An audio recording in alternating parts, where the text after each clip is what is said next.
A young woman is spending the morning in town, completing a few errands she's been meaning to get to for a while. She picks up a few items from the supermarket, gets the cracked screen on her smartphone repaired, and decides to treat herself to a Danish from a local bakery. It's a relatively idyllic Tuesday, until she turns the corner into a narrow side street and sees them. It can often be a little disconcerting to suddenly find yourself staring at a crowd that is gathered for seemingly no reason, but something about this one makes her particularly nervous, and she quickly realizes why. Each person in the tightly packed together group is grinning, as if they are all in on a particularly cruel joke about her. At face value, they all seem to be very different people, a collage of ages, races, genders, in different clothes with different styles, and yet they're all walking with perfect synchronicity, one perfectly timed footfall at a time. This is enough to seriously creep her out. Whatever this strange group of people is doing, she wants no part of it. Instead, she turns and heads in the opposite direction, fast walking and stealing discreet but frequent glances over her shoulder. She can't help but notice, even when the crowd exits the small side street, that they remain huddled together, like security guards packed tight around some invisible VIP. And even worse, they seem to be following her trajectory, getting faster, getting closer, still perfectly in sync with one another. How are all these people gaining so fast? She thinks to herself. When she's around a corner and out of sight, she does the sensible thing and breaks into a sprint, eager to put some distance between herself and them. Even though they haven't shown any signs of overt aggression, she can tell on some visceral level that they mean her great harm. She knows if ever they get close enough, within grasping distance, something terrible will happen. She's soon back at her home and locks herself in, bolting the door behind her. She breathes a sigh, but she's not relieved, not really. Maybe she's paranoid, but she feels like she isn't out of the woods just yet. Those eerie smiles, those perfect footsteps, she can't get them out of her mind. She slips into her kitchen and slides a knife out of the block.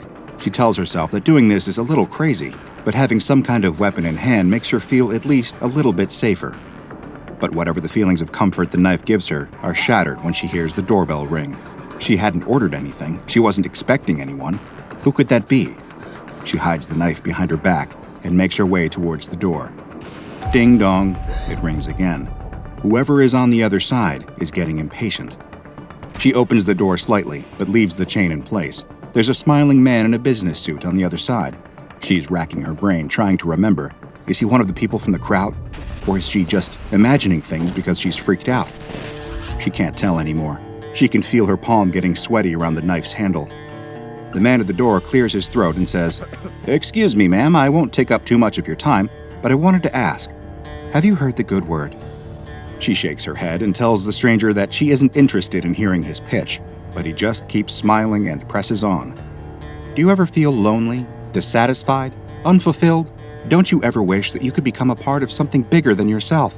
It'd be a real weight off your shoulders. She's starting to run out of polite ways to deny him when she hears a faint tapping against the nearby glass. The young woman turns her head and looks into her living room. There's a smiling woman standing at the window, rapping on the glass with her knuckles, grinning. The chill sets in immediately. She recognizes that face with absolute certainty. It's one of the people from the crowd, and now she knows for sure that the man at the door is too. But when she turns back to him, all she sees is his hand reaching through the gap in the door for her. She screams and backs away, instinctively slashing the knife at him. 2 fingers fall to the floor, but there's no blood, just thick, flesh-colored pus dripping from the 2 stumps. The hand doesn't even flinch. It keeps reaching, and soon the gap in the door is crowded with the faces of even more grinning human figures. She turns and runs as the sheer collected momentum of the crowd forces open the door. They spill into the hallway, tumbling over each other, but still smiling. She notices something trailing out of their clothes, long, sinewy ropes that look like they're made of living flesh, wriggling and pumping with each passing second. This whole situation seems to just be getting worse and worse. Thinking quickly, she decides to flee up the stairs. If she gets to her bedroom fast enough, she can lock her door from the inside, open the window, and climb down the trellis into the yard before they can break in. In that moment, it seems like the best course of action, but only because she has no idea just how quickly the crowd can close the distance. In an instant, the crowd is up onto the stairs and following her, extending their grasping hands in unison. Who are these people? Why are they doing this? The questions that flood her mind are soon forced out by the shock of the grinning stranger in the business suit, pulling her into a powerful bear hug. He squeezes hard, and she can feel it in her muscles and bones. She wriggles for her life, but she can't resist his strength. The rest of the crowd reaches for her. She spots those awful fleshy cords again, emerging from the backs of all these terrifying strangers. And now she sees what they're all leading back to, a giant, formless blob of flesh, like some corrupted, unknown organ, a huge, monstrous tumor. It pulses and throbs. Just looking at it makes her want to be sick, and she can feel the most horrible energy coming off of it.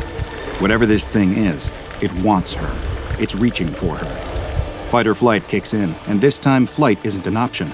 The stranger in the suit has a good grip on her, in spite of his missing fingers, but she's still got the knife. She can see the cord trailing from his back into the giant flesh blob, and with one decisive strike, she severs it with the kitchen knife. Immediately, the man in the suit lets go of her. Both ends of the cord flop down, spraying more of the flesh-colored pus, but the effect on the man himself is even more drastic. He flails around, making the most horrible, guttural gurgling noises she's ever heard. He heaves and vomits out gallons of the pus. It sprays from his eyes and nose like a fire hose. It oozes down and out of his pant legs. His body deflates like a punctured balloon as the awful substance cascades out of him, until all that's left is a wet, vacant sack of skin and clothes, quivering on the floor. But she doesn't have time to dwell on the horrors she's just witnessed. She needs to get out of here, now. She turns and continues running up the stairs as the crowd regroups and begins chasing her. She can hear their perfectly synchronized footsteps sloshing through the liquids of their fallen member. They've barely even slowed down. She keeps running. She just needs to keep running. A number of hands close around her body. Several of them clamp around her wrist, squeezing tight until the knife falls from her hand and clatters to the ground. They've learned already. The crowd rises up and closes around her. No matter how hard she struggles, they won't budge. They just keep huddling in. She can hear the giant pulsing mass of flesh closing in behind her. She feels one of those long, fleshy cords slithering up her back, its fibrous strands easing their way into her flesh until the connection is made. Her eyes roll up into her head as it pumps the fluid into her body, melting away everything inside and congealing it into the same nightmarish slop that she'd just seen splattering out of the man in the business suit moments ago. Little by little, everything that was once her is hollowed out, filled in, and painted over. Once the transformation is complete, she smiles, just like all the others. But she's not she anymore. She's just another part of it, its newest addition. A replacement for the man in the suit. The crowd leaves shortly after, keeping perfect step, looking for some new friends. At some point, everyone has felt the desire to fit in, but one anomaly takes the desire to join the throng to its ultimate extreme. This is SCP-428, also known as The Crowd.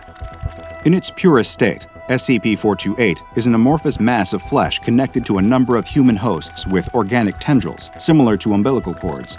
The central mass is obscured by its multiple human hosts, numbering 14 at the present moment, and it is an extremely dangerous entity. Once an individual is assimilated into its mass, they are to be considered lost. Upon assimilation, all of the victim's complex internal structures, bones, musculature, organs, nervous system, are instead replaced by material similar in composition to the amorphous mass that controls them. All that remains is their skin and vague shape, being piloted by the SCP-428 hub. When not actively seeking new victims to assimilate, SCP-428 enters a dormant state, its assimilated victims standing in a circle around the hub, audibly mumbling to one another and swaying gently. SCP-428 and its crowd will enter a hostile state if anyone travels within 2 meters of it. With surprising speed and ferocity, members of the crowd will try to mob the unfortunate victim in a sudden ambush, bringing them into the proximity of the hub. If they remain in this state for over 10 seconds, a cord will attach to their body, and their vital systems will be replaced, and they will be assimilated into the crowd, just like the other victims of SCP-428 were before them. If, however, the victim somehow manages to escape before the process is complete, this will not be the end of their ordeal. Should someone evade its attention, SCP-428 and the crowd will enter a period of active hunting behavior to seek out the escaping victim. Failing that, they will try to assimilate any human wandering into their vicinity. There is no safe way to approach SCP-428 or any of its members under any circumstances. To do so is to court a fate worse than death. When a victim is assimilated, SCP-428 and the Crowd will return to a dormant state until another victim presents itself. Foundation studies have determined that SCP-428 seeks to add at least one person to its crowd every month, and if a person is not provided, then it will engage in hunting behavior, putting everyone in the area in grave danger. SCP-428 isn't controlling a gaggle of mindless zombies, though. It is an extremely intelligent hive mind, made all the more frightening by the fact that it absorbs the knowledge, memories, and skills of each of its victims, and can reapply them through any of the others. Because of this, it appears to have incredibly adept knowledge of the human mind, and will happily resort to using tactics of psychological manipulation to gain an advantage. Despite being a large crowd, tests have shown that SCP-428 and its assimilated victims can move terrifyingly fast. This is because, due to the very nature of the perfectly attuned hive mind, they can walk or run in perfect synchronicity. To best understand this, picture a centipede skittering at great speed across a wall. So many legs, but all sharing a perfectly coordinated nervous system, working together to move the creature with military precision. Even individually, each member of the crowd is a formidable foe. Once they become part of SCP-428, they exhibit greatly increased strength, they show no signs of feeling pain, and also have the ability to quickly heal any injuries. Wounds also do not seem to impede function whatsoever. A member of the crowd getting shot in the leg won't slow it down in the slightest.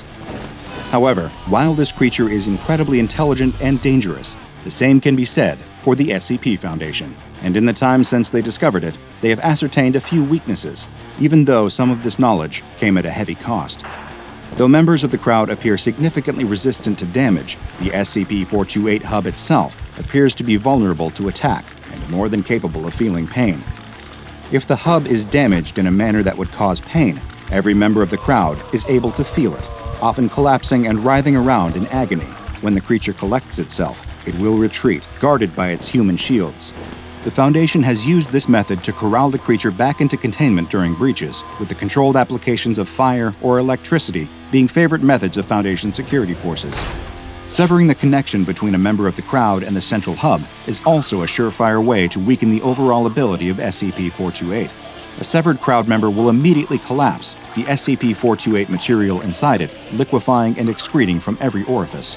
This may intensify SCP-428's drive to discover a new victim, but it can also be used as a method of population control for the crowd itself. There has been one major incident concerning SCP-428 since its containment at the SCP Foundation, and it acted as a painful reminder to all staff that one should never underestimate the abilities of the anomalies they contain.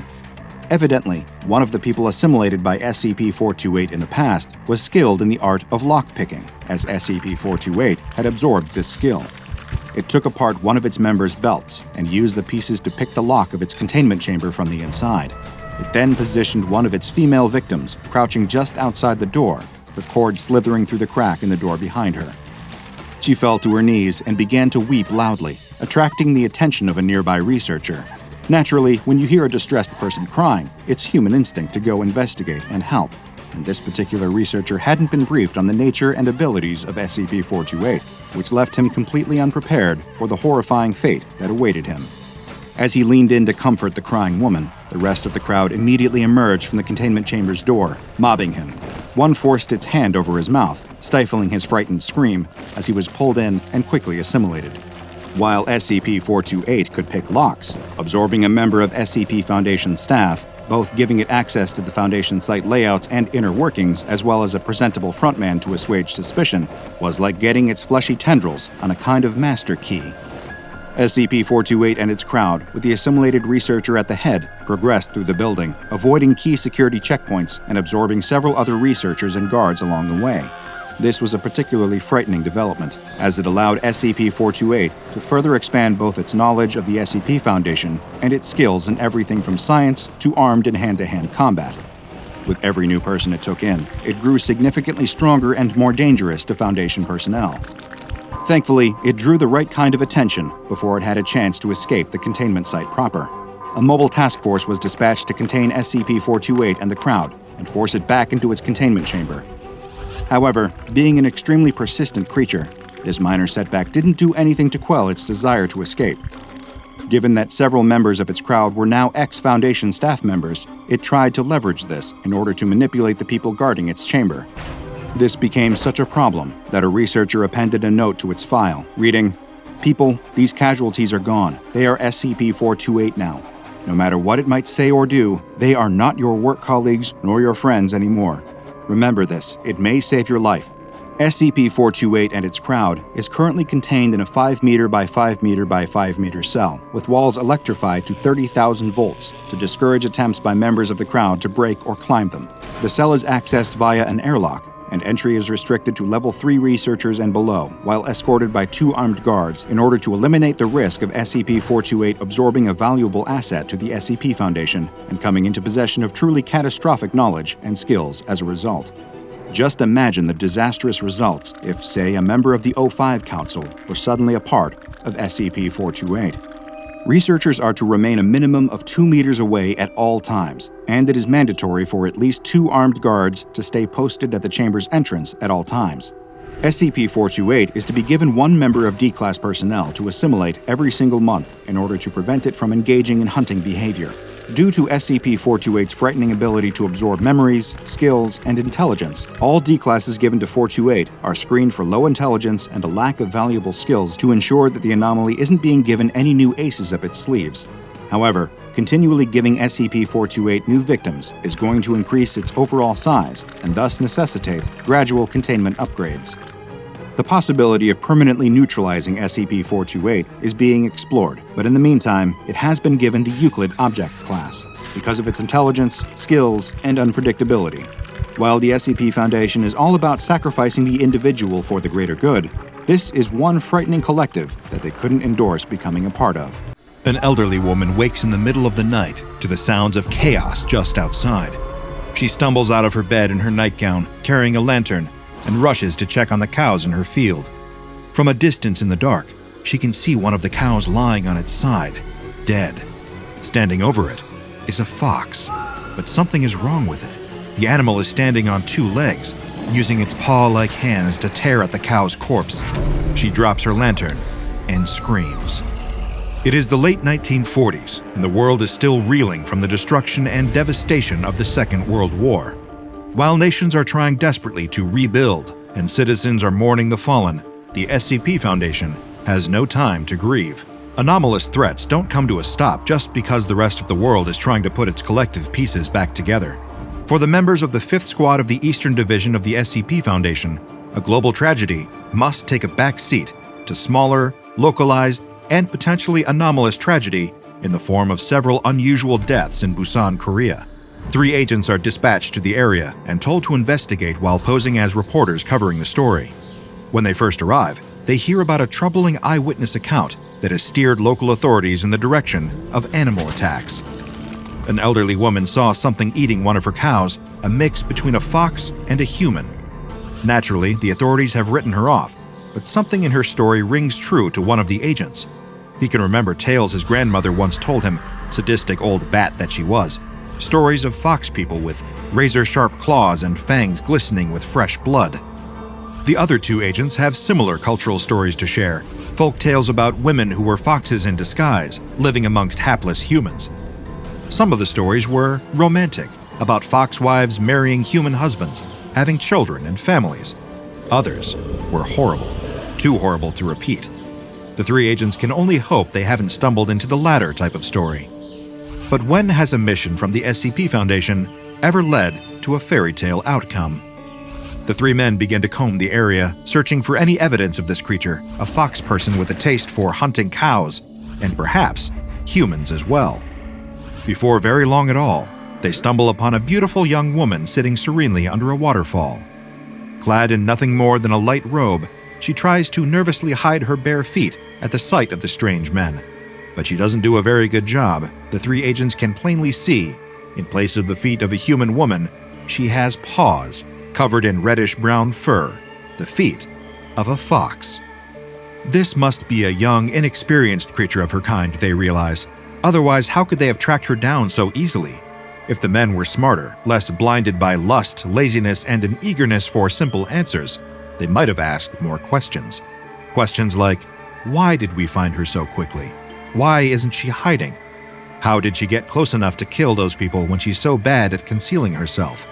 But they don't stop and think. don't stop to ask those questions, and that oversight will be what seals their fate. After realizing that the agents intend her no apparent harm, the fox woman smiles warmly at them. She invites the men to come back to her cottage with her for a hot meal and the chance to meet more of her kind. At first, Agent 3 is unsure about the offer, but the other two accept eagerly, swayed by the majority vote, and reminding himself that they are 3 armed men against 1 slender, if anomalous, woman. He relents and accepts the invitation as well. They follow the lovely woman, like flies buzzing eagerly into a spider's web, without the slightest inkling of what's to come. When they reach the cottage, they find it modest but homey, rustic but warm. It has a certain undeniable charm, the same charm shared by the woman who led them there. She sits them at the dining table, the picture of delighted hospitality. She insists on serving them, and they are all too happy to let her. She pours them cups of plum wine and dishes out bowls of rice, pickled turnips, and perfectly seasoned meat. After dinner, with full bellies and sleepy, wine-fogged minds, the agents decide to stay the night in her guest beds. After all, why shouldn't they? The creature seems to mean them no harm, and she has no reason to feel threatened or try to attack them in any way. They'll see about containment options in the morning, after a good night's rest. Sometime in the night, Agent 3 wakes to find Agent 1 is gone. Strangely, he must have gotten up to use the bathroom in the night, or rather to make use of a bush outside, since there is no formal bathroom in the cottage. The thought reminds Agent 3 of his own full bladder, and he tiptoes out into the night to relieve himself. As he stumbles through the darkness, he suddenly hears muffled groaning, the wet slap of flesh against flesh. All at once, it hits him. Agent 1 must be out here, and from the sound of it, he isn't alone.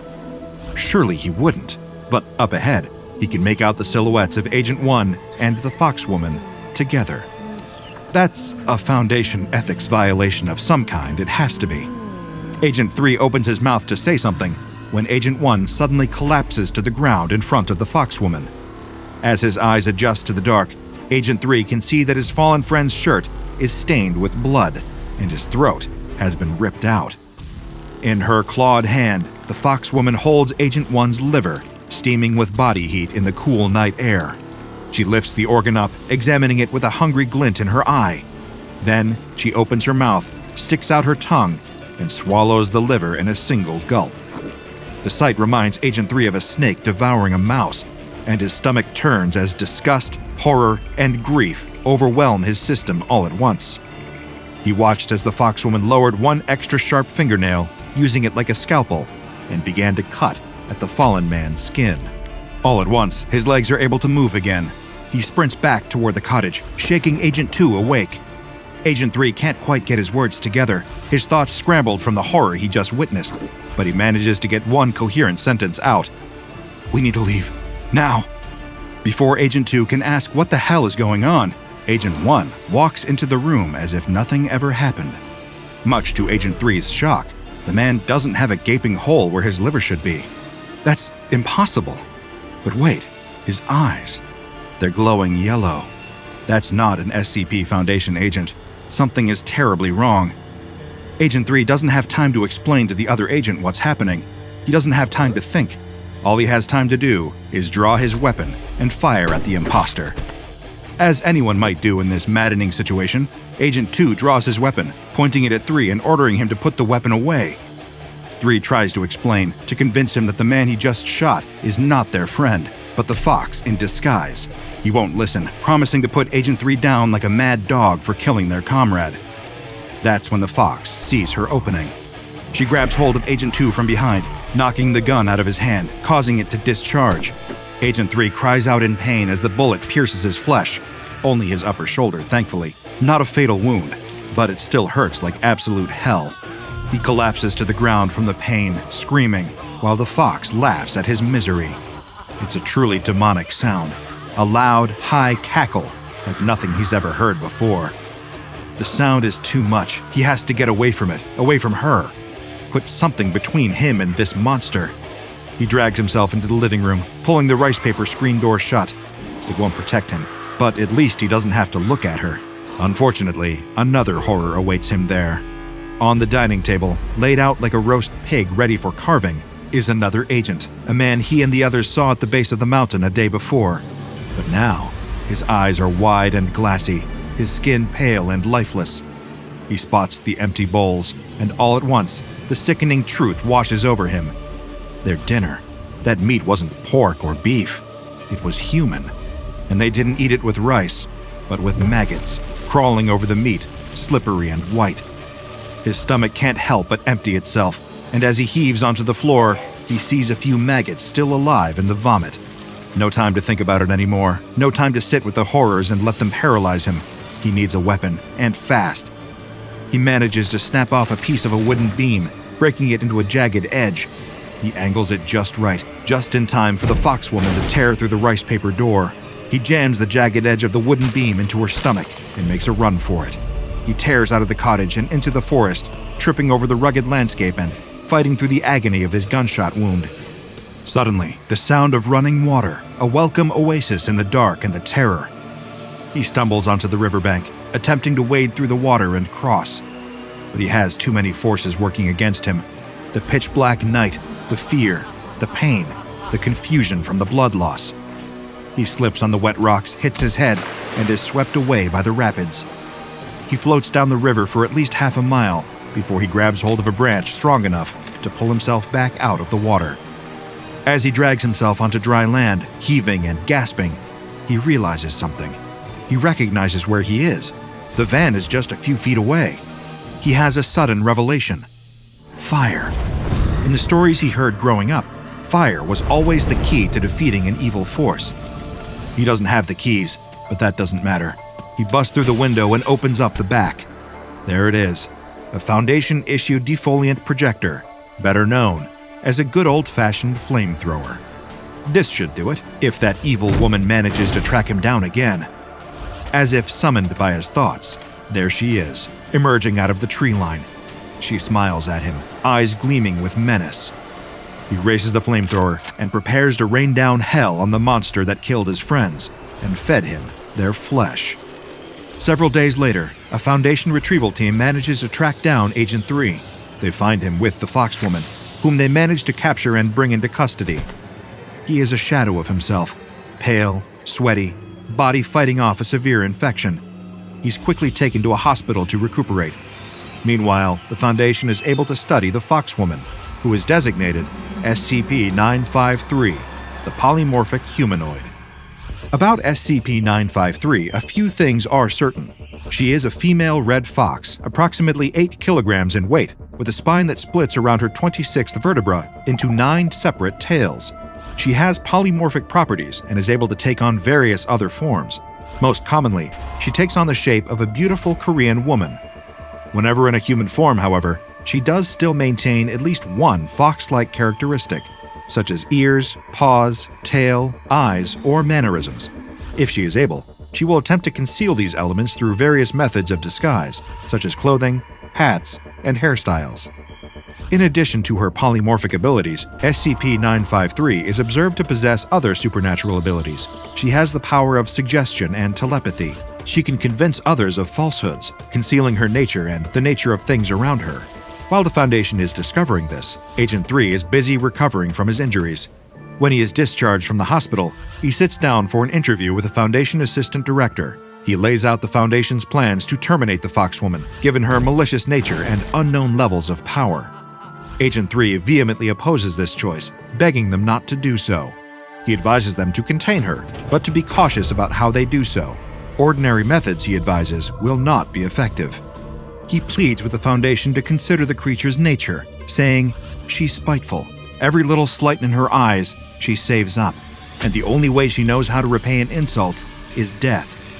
Chaining her to the wall like an animal, when she gets out, and she will get out, she's going to kill everyone who had the slightest thing to do with it.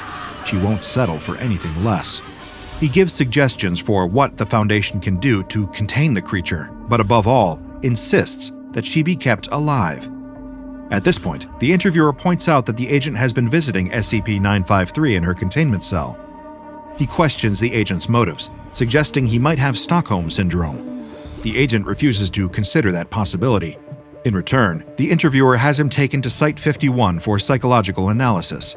The containment procedures are left unchanged. The interviewer includes this note with a transcription of the interview. On a side note, I am appalled by the level of superstition expressed by the agent throughout the course of this interview.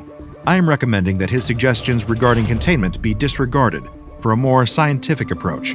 We're not old Korean fishwives here. I'm sure we can think of something more effective than dogs and needles. Not long after the interview, SCP-953 escapes from custody, killing several Foundation personnel in the process.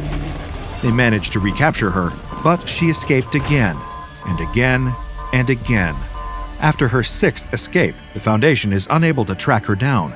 She remains unseen for years, sneaking around under the radar, as the Foundation waits for the inevitable bloodbath that will ensue when she gets bored enough. Years pass, and the date of the annual YIFCon rolls around again. This is of little interest to the Foundation. Why would they be monitoring the goings-on of a small furry convention? Well, maybe they should be, because there is no better place in the world for a foxwoman to pass unnoticed. If anything, with only her ears and tail showing through her human form, she's a bit underdressed compared to the rest of the attendees. A few convention-goers stop to admire the beautiful woman with the reddish-brown fox ears and tail, but most of them don't even give her a second glance. Unfortunately for the convention's attendees, she has far more malicious plans than supporting small businesses by purchasing some art or a body pillow. She passes out cards with her room number on them to various strangers, inviting them to an after-hours party in her room. With her friendly face and gorgeous smile, how could they say no? After all, it's a friendly event, and nothing bad ever happens at YIFCon. When a dozen anthropomorphic animal enthusiasts arrive at SCP-953's room, they find a few bottles of wine and an uneasy atmosphere. Still, they're excited to socialize and thrilled to have been invited to an after-hours party. They don't notice her sliding the deadbolt into place behind them, placing her body between them and their only exit. An hour later, another hotel guest calls the police to alert them to the sounds of horrific screams coming from down the hall. But when the police arrive, they can't hear anything. The place is eerily quiet. As they approach the offending room, they hear the sounds of a respectfully tame party inside, and a beautiful woman answers the door, assuring them that everything is fine. The officers turn and leave without a second thought, and as the victims inside the room continue to scream, the cops can't hear a thing. They don't know it, but they're trapped in her thrall. The next morning, a hotel housekeeper knocks on the door of the ill-fated room. No one answers, and there isn't a Do Not Disturb sign on the door, so she lets herself in. As soon as she opens the door, she regrets it. There, so engrossed in her gleeful bloodlust that she doesn't even notice the intrusion, is SCP-953, surrounded by dozens of corpses. The housekeeper calls 911, but after stuttering out a few words on the situation, a clawed hand grabs hold of her hair and yanks her back inside. The poor housekeeper will never be seen again. Not alive, anyway. Fortunately, it was enough information to alert the Foundation to the situation at hand. Unfortunately, by the time they arrive on the scene, there are over 24 corpses littering the hotel floor. One is stuffed into a mattress, another hanging over a shower curtain rod, one rolled up in a carpet, and another is strewn across a banquet table. Any survivors are brought into Foundation custody and given Class A amnestics to wipe their memories. The convention concludes early, under the cover story of a dangerous gas leak. During the chaos, the Foundation managed to bring SCP-953 into custody. This time, they acknowledge the need to amend the containment procedures they have been using. They can't let her escape again. Today, SCP-953 is kept in a Type 4 containment cell at Site-17. She is provided the following necessities: fresh liver daily, clean drinking water and plenty of it, a futon and clean bedding for it, which is laundered weekly. When she is on her best behavior and has been especially non-violent, she is occasionally presented with a small luxury item, such as a book, a dessert, or a bottle of plum wine. Direct human contact with SCP-953 has been strictly prohibited due to her psychic abilities.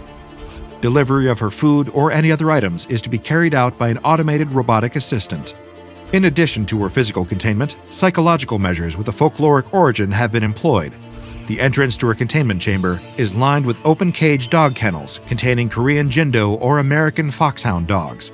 She will not approach any canines out of an apparent aversion, especially when one is barking. SCP-953 is considered extremely hostile, dangerous, and armed at all times, given the nature of her razor-sharp claws and numerous deadly abilities. I found this addendum attached to her official file concerning folklore control procedures as they pertain to SCP-953. As a reminder, staff assigned to SCP-953 are to follow all instructions for interacting with the subject, no matter how odd or arbitrary they may seem. Keep in mind that the people of Asia interacted with these beings for centuries before we came onto the scene. What we think of as fairy tales were their version of special containment procedures. Personally, I hope to never encounter SCP-953 under any circumstances. Though, as I say that, a disquieting thought crosses my mind. It's entirely possible I have, at some point, and simply didn't know it. After all, she is capable of shifting her shape in countless ways, and is a master of trickery and deception. I may very well have crossed paths with her before. I suppose I'll never know for sure. All I know is that I still have my liver. For now. And for that, I am very, very grateful. The drive should have been peaceful. A quiet road, endless fields, and the occasional mailbox. But tonight, the world looked like it wanted to swallow itself whole. Rain slammed against the windshield, and the wipers were fighting a losing battle. The headlights barely cut through the storm, illuminating nothing but mud, trees, and the endless churn of water. It was the kind of night where bad things happened. The pastor gripped the wheel tightly, his knuckles turning white as he muttered under his breath. The call had come in an hour ago. An old farmer on the outskirts of town was at death's door. No family, no friends, just an old house, a creaking barn, and the slow drip of time. It was his duty to go. That's what he told himself. Lightning cracked overhead as the house finally appeared at the end of the road. One flickering porch light swayed in the wind, casting long, shifting shadows across the flooded dirt. The pastor sighed. This feels cursed. He stepped out of the car, his boots sinking instantly into the mud. He trudged forward, pulling his coat tighter as the wind howled through the empty fields. He knocked once. The door creaked open on its own. Inside, the house was too quiet. The air smelled damp, like old wood and forgotten things. An oil lamp flickered weakly on the table, barely pushing back the dark. Then, a cough. A wet, rattling thing coming from the next room. "About time," the old man yelled. The pastor stepped forward, boots squeaking on the warped floorboards. He followed the sound to a small bedroom and stopped. The farmer lay in bed, barely more than bones under a blanket. His skin was waxy and bruised in places where it shouldn't be. His hands, twisted and wrong, gripped the covers like they were the only thing anchoring him to this world. And his ears were gone. Just two jagged, infected stumps where they used to be. Blood had dried into dark streaks down the side of his neck. His head twitched slightly, like he was listening. The pastor swallowed. How did that man hear him come in? The farmer's sunken eyes slid toward him. Doesn't matter, the farmer croaked, as if replying to the pastor's thought. His lips barely moved, but his throat rattled. You gonna do this or not? The pastor's skin prickled.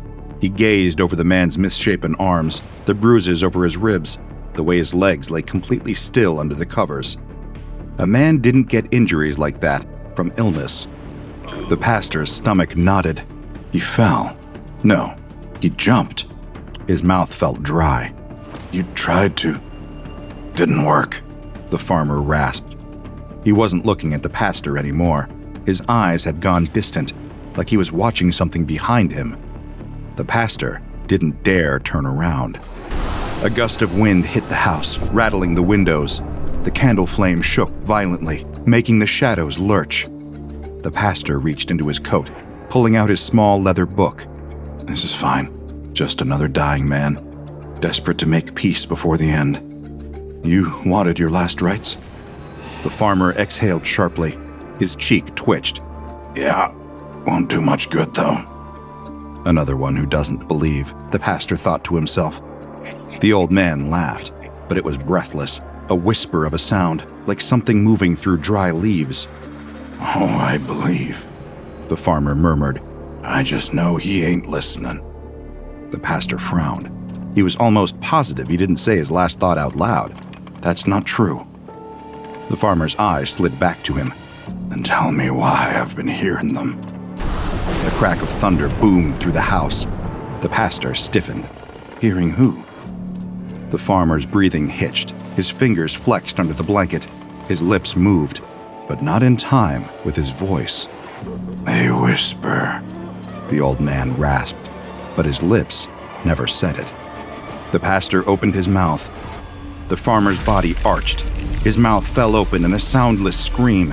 His chest heaved, ribs pushing up against his skin like something was pulling from the inside. His eyes, wild, desperate, locked onto the pastor's. Then, the scream hit. But not through the pastor's ears. It slammed into his skull like a church bell ringing in reverse. A sound that wasn't a sound. A force that wasn't a force. The impact nearly made the pastor retch. His vision blurred at the edges. The room tilted. Then it was gone. Silence. The old man collapsed back onto the bed. The pastor gasped, chest heaving, fingers clenched so tightly around his book that the leather creaked. The lamp flickered once, then held steady. The house was just a house again. The storm hadn't stopped. The wind still roared outside. The candle flame still danced weakly. Nothing had changed, except him. But the pastor didn't know that yet. He exhaled slowly, and then, because this was still his job, he gently closed the farmer's eyes. The funeral happened a few days later. It was small. A handful of townfolk stood under a gray sky, heads bowed, hands folded. The wind had finally gone still. The pastor stood at the head of the grave, Bible in hand. His voice carried low and steady as he spoke the final rites, the words as familiar to him as breathing. The farmer had no family to claim him, no visitors to say goodbye. No one except a few neighbors, an old friend or two, and the pastor himself. And the grave was shallow. The town's gravedigger had mentioned it in passing earlier, something about the body being fragile. The pastor had nodded. He hadn't asked questions. The coffin was lowered, the dirt followed. The mourners lingered only briefly before heading back down the hill. Soon, it was just the pastor and the gravedigger. The man wiped his forehead, looking down at the freshly packed soil. "Strange thing," he muttered. "Do you see his ears?" The pastor kept his gaze fixed forward. He had seen them. The man chuckled uneasily. "Must have been real desperate to stop hearing things." The gravedigger silently mused to himself. "Well, guess it don't matter now," the pastor replied, as if words had been spoken. The gravedigger looked at the pastor, perplexed. He exhaled sharply, tossing his shovel over his shoulder. The pastor, unaware of what transpired, pulled his coat tighter against the cold. "Thank you for your work." The gravedigger nodded, muttering something about rain before heading off down the hill. The pastor stayed a moment longer. A question gnawed at the edge of his mind. He still couldn't figure out how that farmer heard him enter the house without ears. The wind stirred at his back, just enough to send a slow, crawling chill up his spine. The pastor turned away from the grave and left. He had a sermon to prepare. The church was quiet that afternoon. The pastor sat alone in the confessional, hands folded neatly in his lap. The booth was dimly lit, the wooden lattice between the two compartments casting a familiar pattern of light and shadow. It had been years since anyone had requested a confession in person. Most people were content to sit in the pews, whispering their regrets to themselves. But today was different. One of the men from the funeral, another farmer, younger, broad-shouldered, face lined with hard years, approached after the burial. His hands had fidgeted, his gaze never quite meeting the pastor's. "You have time to hear a confession?" The pastor had smiled. Of course. Now, seated in the booth, he listened as the man shifted uneasily on the other side. The wood creaked. A breath hitched. The pastor waited. A pause. Then, "I've been unfaithful to my wife." The words struck like a match in the dark, but the man had not spoken yet. The pastor's body went still. His hands, folded neatly in his lap, tightened slightly. The man let out a slow, shaking breath. And then, just as the pastor knew he would, He repeated the words he had heard aloud. The pastor felt a strange, almost hollow sensation bloom in his chest. Had he imagined it? No. It had been exact. The same words, the same tone, the same weight of shame pressing against them. The pastor inhaled slowly, carefully. His pulse had quickened, but his voice was steady. Repentance is the first step toward forgiveness, my son. The man exhaled, relieved. They prayed together. The confession ended. The pastor watched the man leave, disappearing into the cold afternoon light. Alone once more, the pastor leaned forward, resting his elbows on his knees, his hands clasped together, fingertips pressing against his lips. His heartbeat was still quick. It had to be a coincidence, didn't it? The pastor let out a slow breath, gaze falling to the dim glow of the candle burning on the altar. This is a gift, he told himself silently. A blessing. Outside, the wind picked up again. That Sunday, as the pastor began his sermon, he heard every single thought in the church. It was a slow, creeping realization. He had opened his Bible, drawn in a deep breath, and spoken the first few words when, I hope this doesn't run long. I should have eaten before coming. Did I leave the stove on? I can't take this anymore. I want a divorce.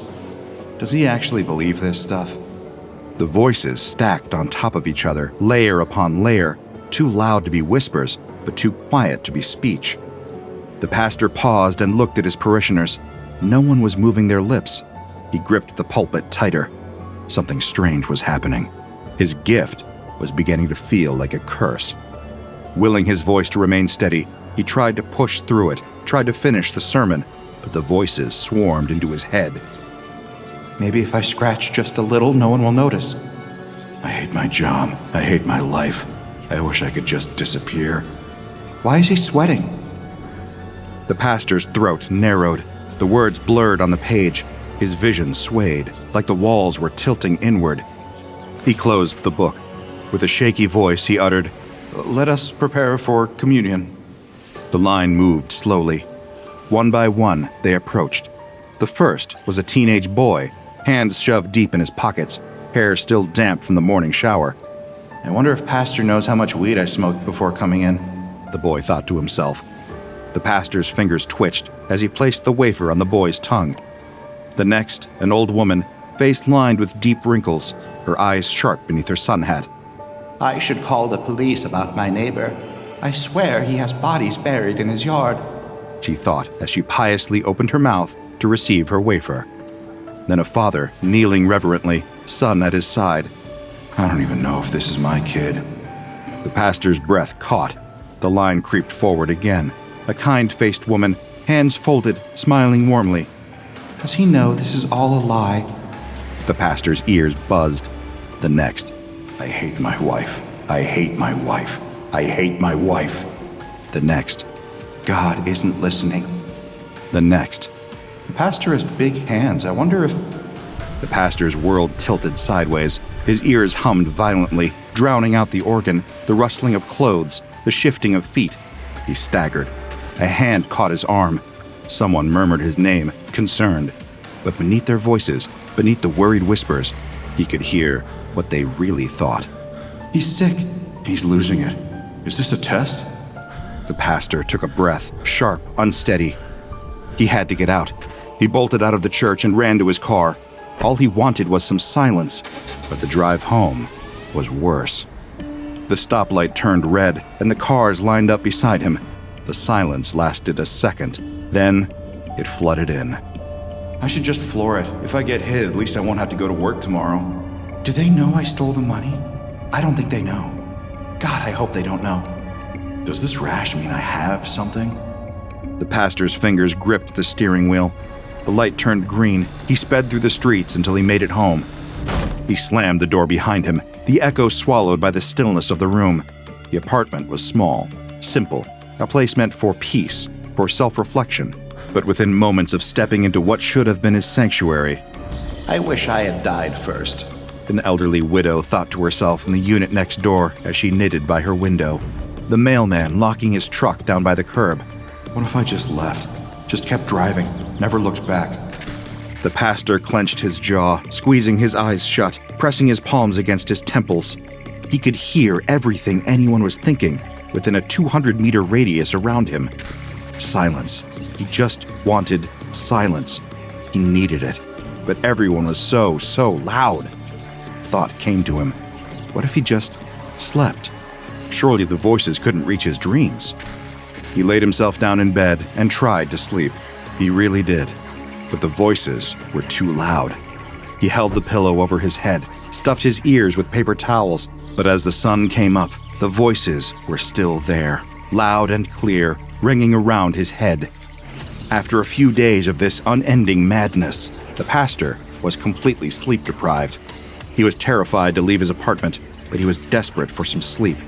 So, he decided to venture out of his apartment to go to the store and buy some sleeping pills. The sky was overcast, the wind still carrying the weight of the storm that had passed. People were out, running errands, chatting on porches. Everything looked normal, but now, he knew things about those people he shouldn't know. A young mother who was a regular at church on Sundays rocked her baby outside the corner store. She spotted the pastor walking across the street and smiled as she waved to him. All the while, through her smile, he could hear her say, "I hate this life. I hate this town. I hate this child." The butcher in the corner store grinned as he wrapped a cut of meat. If they knew where this really came from, he thought smugly. They all looked normal. They smiled, they waved, but the pastor could hear them. He could hear their lies, their sins, their shame, their filth. It made his stomach turn. He finally made it inside the store, gripping the wooden basket like a lifeline. He wandered through the aisles trying to find the sleeping pills. His fingers twitched against the basket handle. Too many voices were being hurled at him. He could barely see straight. He knew who was cheating, who was stealing, who was hiding. And they smiled at him. The pastor dropped his basket and ran back home to pray. Bright and early the next Sunday morning, the church was full. The pews stretched long, packed with familiar faces, smiling, greeting one another, shaking hands, laughing softly at small jokes. They had no idea that the pastor heard all the things they didn't dare speak aloud. "I should have kissed him when I had the chance. I buried the cash under the shed. If anyone finds it, I think I love her. I think I hate him." The words pushed into the pastor's skull like a sickness as he stepped up to the pulpit. He had done his best to look presentable, but he could not hide the sunken, dark circles underneath his red eyes. The room flooded with silent murmurs about his disheveled appearance. Crawling, shifting voices pulled at the edges of his mind. The pastor gripped the podium. His breath was shallow. His sermon was prepared. The words were in front of him. He could do this. All he had to do was read. That's all.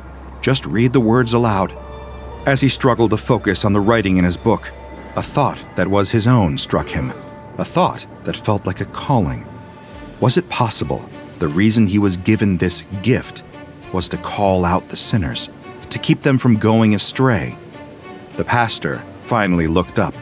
His gaze landed on a mother, a wife, a woman who had brought casseroles to every funeral, who had sung in the choir for years, who had always been a beacon of warmth to their church community. And before he could stop himself, his mouth opened. "Sarah," he said softly. Her head lifted.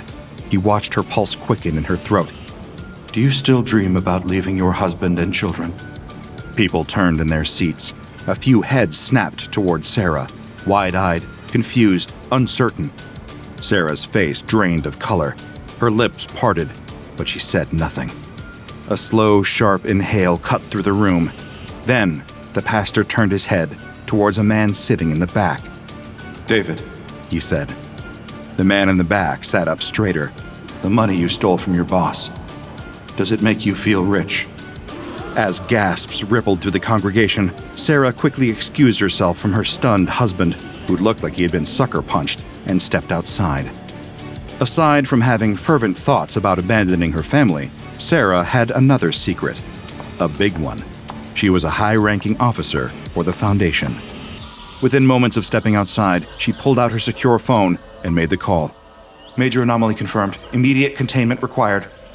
In the brief amount of time it took for the Foundation to arrive, the pastor managed to wreak havoc inside the church walls.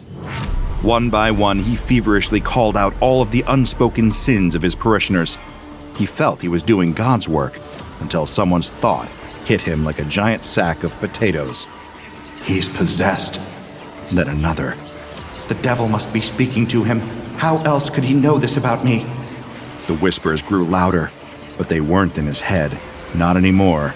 Now, they were real. His entire congregation was yelling at him, out loud, with shock and disgust. They were afraid of the glassy-eyed madman who knew things he shouldn't know. The pastor clutched the pulpit as all the real voices shoved into his skull, along with everyone's unspoken thoughts. Everything screamed at him, multiplying, folding, collapsing into one deafening roar. He staggered. His vision swam. His wild, bloodshot eyes landed on the wooden cross hanging on the wall. God help me, he muttered out loud to himself as he grabbed the cross. He looked down at it and started laughing. It was a ragged, half-broken thing. And then, without warning, the pastor jammed the tip of the cross into his own ear. Parishioners watched in shocked silence as blood dripped down their pastor's neck. Gasps turned to screams. A woman fainted. A man dragged his wife toward the exit, their feet shuffling past the pews. The church door creaked open. They left, then another family left, and another, until the church was empty. The pastor stood alone, bleeding. Outside, the church parking lot became flooded with ambulances and police cars, except it wasn't paramedics and police officers that came out of those cars. They were Foundation agents. Inside, the pastor sat slumped in a pew, his fingers stained red, his mind rattling inside his skull like a caged bird. He barely noticed the figures approaching. A woman in a dark uniform knelt before him with a face that gave away nothing. Sir, we need to take you to the hospital. He blinked at her. She was lying. He heard it, clear as day. The pastor's lips parted. With a voice that was raw, barely above a whisper, he asked, "What's the Foundation? And why will it be thrilled with me?" For a moment, the agent didn't move. Then, without missing a beat, she lifted her hand and signaled to the others. The response was immediate. 2 men in identical uniforms closed in, their movements quick, practiced, not the kind of men who hesitated. The pastor didn't resist as they lifted him onto the gurney, not because he couldn't, but because he could already hear them. "Strap him down. Keep his head still. Don't let him speak too much. We don't know how advanced he is yet." The restraints tightened around his wrists and ankles. The doors of the church groaned open behind them. Outside, the congregation had gathered, huddled in clusters, eyes wide, whispers stirring through the crowd. They parted as the agents wheeled the pastor forward, clearing a path. Their faces were lined with a mixture of concern, confusion, and fear. The pastor looked up at them, and he heard them. "Is he sick? Was it a breakdown? Maybe he really could hear us. Maybe we should pray for him? Thank God he's leaving." He wanted to tell them, wanted to say something, but the gurney lifted. The wheels rattled off of the pavement, and then he was inside the ambulance. The doors slammed shut. The locks clicked. There was a sharp prick at his arm, and as the world faded to black, the last thing he heard was, "You won't be our problem much longer." Ever wished you could hear what people really think about you? No? Well, that's unfortunate, because SCP-405 is a contagious, brain-melting nightmare that forces telepathic abilities onto its victims. By the way, this insidious, mind-melting anomaly is of unknown origin, which is scientific shorthand for, we have no idea where the heck this came from, but it keeps ruining our day. And that pastor wasn't the first outbreak, and it wouldn't be the last. When the pastor was rolled into the Foundation facility, he was already far past saving. The moment the agents laid him on the examination table, they quickly saw his brain was humming like an overclocked radio, tuned into a station that never went quiet. But the Foundation had a protocol. Treatment Protocol 405 Alpha. It sounds fancy, but it isn't. Step 1. Pump the infected with a double dose of amnestics. Step 2. Put them into an induced coma for 3 days. Step 3. Hope for the best. The problem? This protocol only works in the early stages of infection, and the pastor was not in the early stages. But the agents, the doctors, the researchers didn't know that. They still thought they had a fighting chance. They didn't. Once the pastor released his final death scream, he infected everyone within a 200-meter radius, forcing the facility into a full lockdown. If someone catches SCP-405, the Foundation has one golden rule: stay far, far away. Victims are shuffled off to highly classified isolation zones in the middle of nowhere, presumably so they can spend their remaining days listening to the wind insult their life choices. Field teams encountering SCP-405 get one of two orders: dump them in a containment area, or, if they're in the late stages, terminate immediately and hope nobody within 200 meters got infected. If they did, congratulations, it's time for Treatment Protocol 405 Alpha. SCP-405 progresses with all the grace of a sledgehammer to the skull. For the first 2 days, nothing happens. You're fine. For now. By day 7, you start hearing thoughts, but only the worst ones about yourself. Soon, you're picking up every conscious thought within range. No filters, no pauses, no escape. By day 10, the range expands to 200 meters, turning every crowd into a psychic horror show.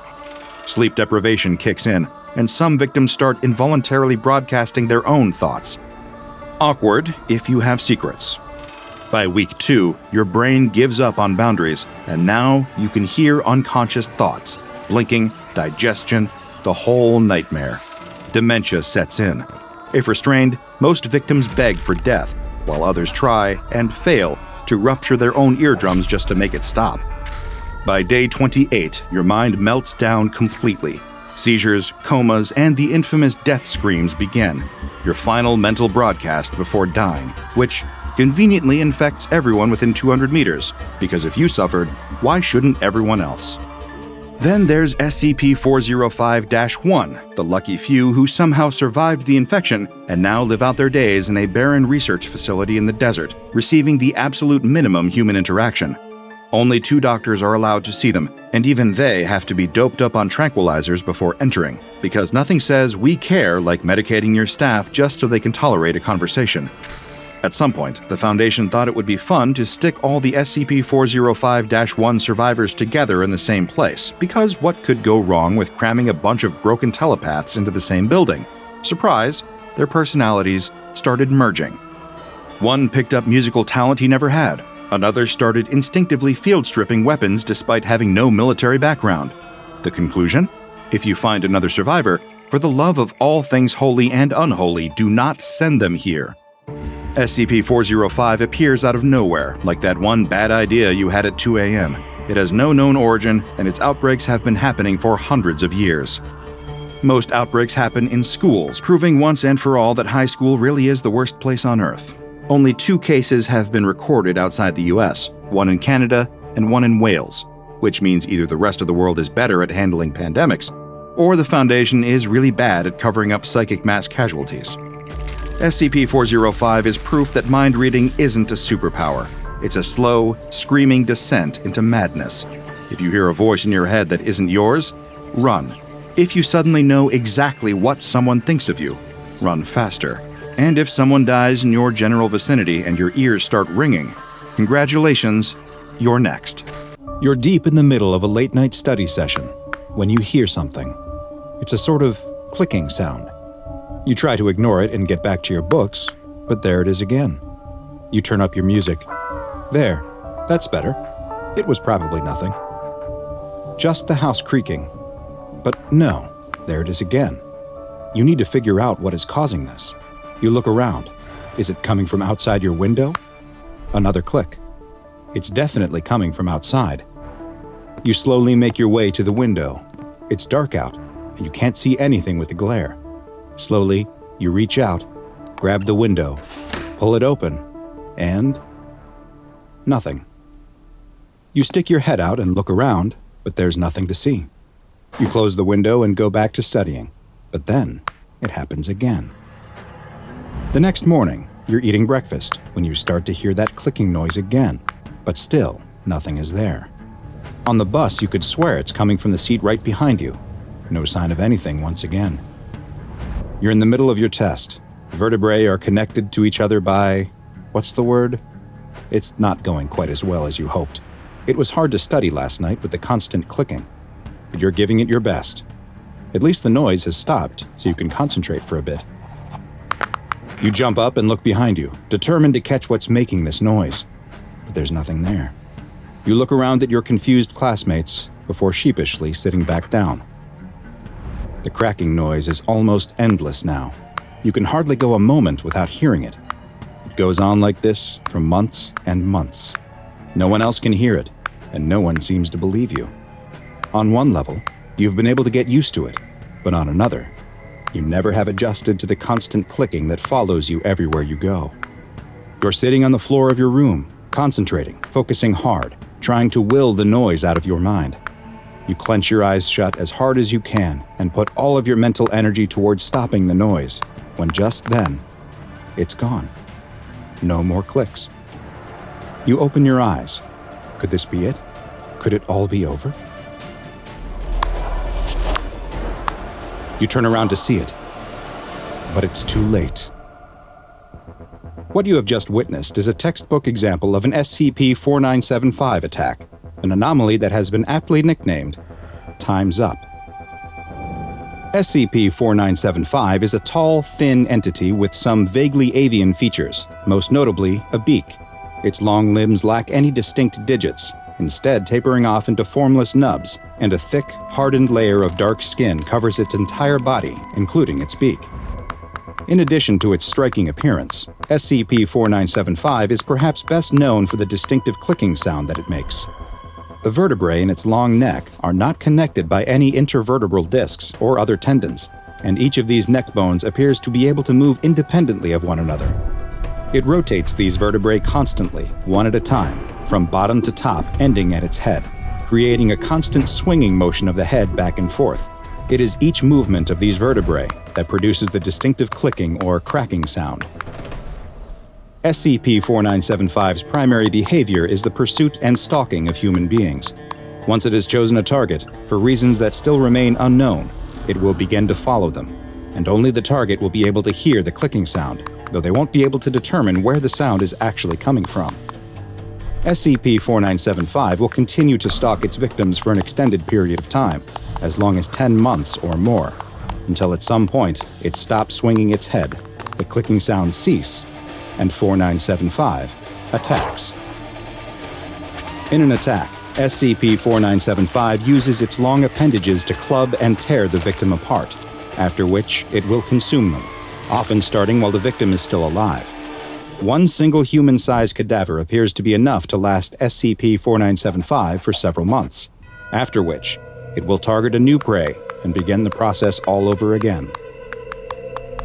Evidence of SCP-4975 has been found as far back as 1538, with a creature very similar to it appearing in numerous German folk tales. Multiple artistic depictions from the time also show a large, black avian creature that can only be assumed to be the same anomaly. In what should be a bit of good news, SCP-4975 is currently in containment at an SCP Foundation facility, where it is confined to a standard steel containment cell. However, as you'll soon see, this containment has not resulted in the end of SCP-4975 attacks, and reports of new incidents continue to come in. In one such report from the Black Forest region of Germany, Foundation agents were investigating the case of a local man who had reported that he had been hearing a rhythmic clicking sound for over 4 months. The man assumed he was being stalked, or was the subject of a cruel prank, and asked the local authorities to look into the matter. The Foundation agents took the man into custody, giving the cover story to the local police that the man had been experiencing auditory hallucinations and paranoia as a side effect of an experimental chemotherapy he had been receiving. The agents took the man to the last place he had heard the clicking sound, which was a wooded area. As they walked through the forest, the man grew increasingly nervous until he stopped and pointed at a tree, claiming that it was where the sound was coming from. The man froze in fear as the agents drew their weapons and prepared to inspect the tree. They split up and with a tactical efficiency circled the tree on either side to find nothing. At the same time, the man screamed, pointing at a creature the agents could not see that the man claimed was coming for him. The man was thrown to the ground by his invisible assailant and struck multiple times. The agents attempted to attack where it seemed the invisible creature should be, but their fists and weapons passed through the air as if nothing was there. Another agent attempted to drag the man away, but he was pinned down by a mysterious force. A large wound began to appear on the man's midsection as his abdomen was opened up. Still unable to move the man or stop whatever it was that was attacking him, and with no other options, a Foundation agent took out his gun and terminated the man. Moments later, as the agents looked on, strips of flesh began to be torn from the body and vanish, as if an invisible creature was feeding on the deceased man. But this invisible attack wasn't even the strangest part. At the exact moment the man in Germany was killed and devoured by an unseen force, SCP-4975 was observed to be standing motionless, staring at the southeastern corner of its containment cell, and it was no longer clicking its neck. Any human contact with SCP-4975 has been disallowed, and all current research into the creature has been temporarily ceased, though it has been classified as Euclid. Following these continued attacks and the bizarre behavior it exhibits as they take place, reclassification to Keter class is pending. In the event that a containment breach takes place, it is official Foundation policy that any personnel who begin hearing a persistent, rhythmic cracking noise are to isolate themselves from other staff and calmly wait for SCP-4975 to be returned to its chamber, or for the noises to stop. Perhaps as you wait for the clicking noise to cease, you can amuse yourself with an old German nursery rhyme that is believed to have been written about SCP-4975. Its translation goes, "Tick-tock, the cuckoo clock ticks. Cuckoo, the bird inside sings. As ticks the time, so ticks your heart. May you live long as you hear its song. Listen close, for when it stops, the hatchling comes out of its home. Did you hear it? Did it stop? My child, it meant your time was up." It's the grisliest crime scene the detective has seen in years. Photographers wince as they capture it all in a succession of quick, stark flashes. CSI technicians do what they can to pick up the broken pieces. Posted at the gate, a rookie doubles over and throws up, while his older partner gives him a sympathetic pat on the back. He can't hide his own discomfort at the things they've seen today. The call came in the middle of the night from a pair of concerned hikers on the outskirts of town. They were halfway through their nightly walk down an old country road when they heard screaming from a nearby farm. When officers finally made their way down to the farmhouse, it was too late. Everyone there was dead. Nobody to save.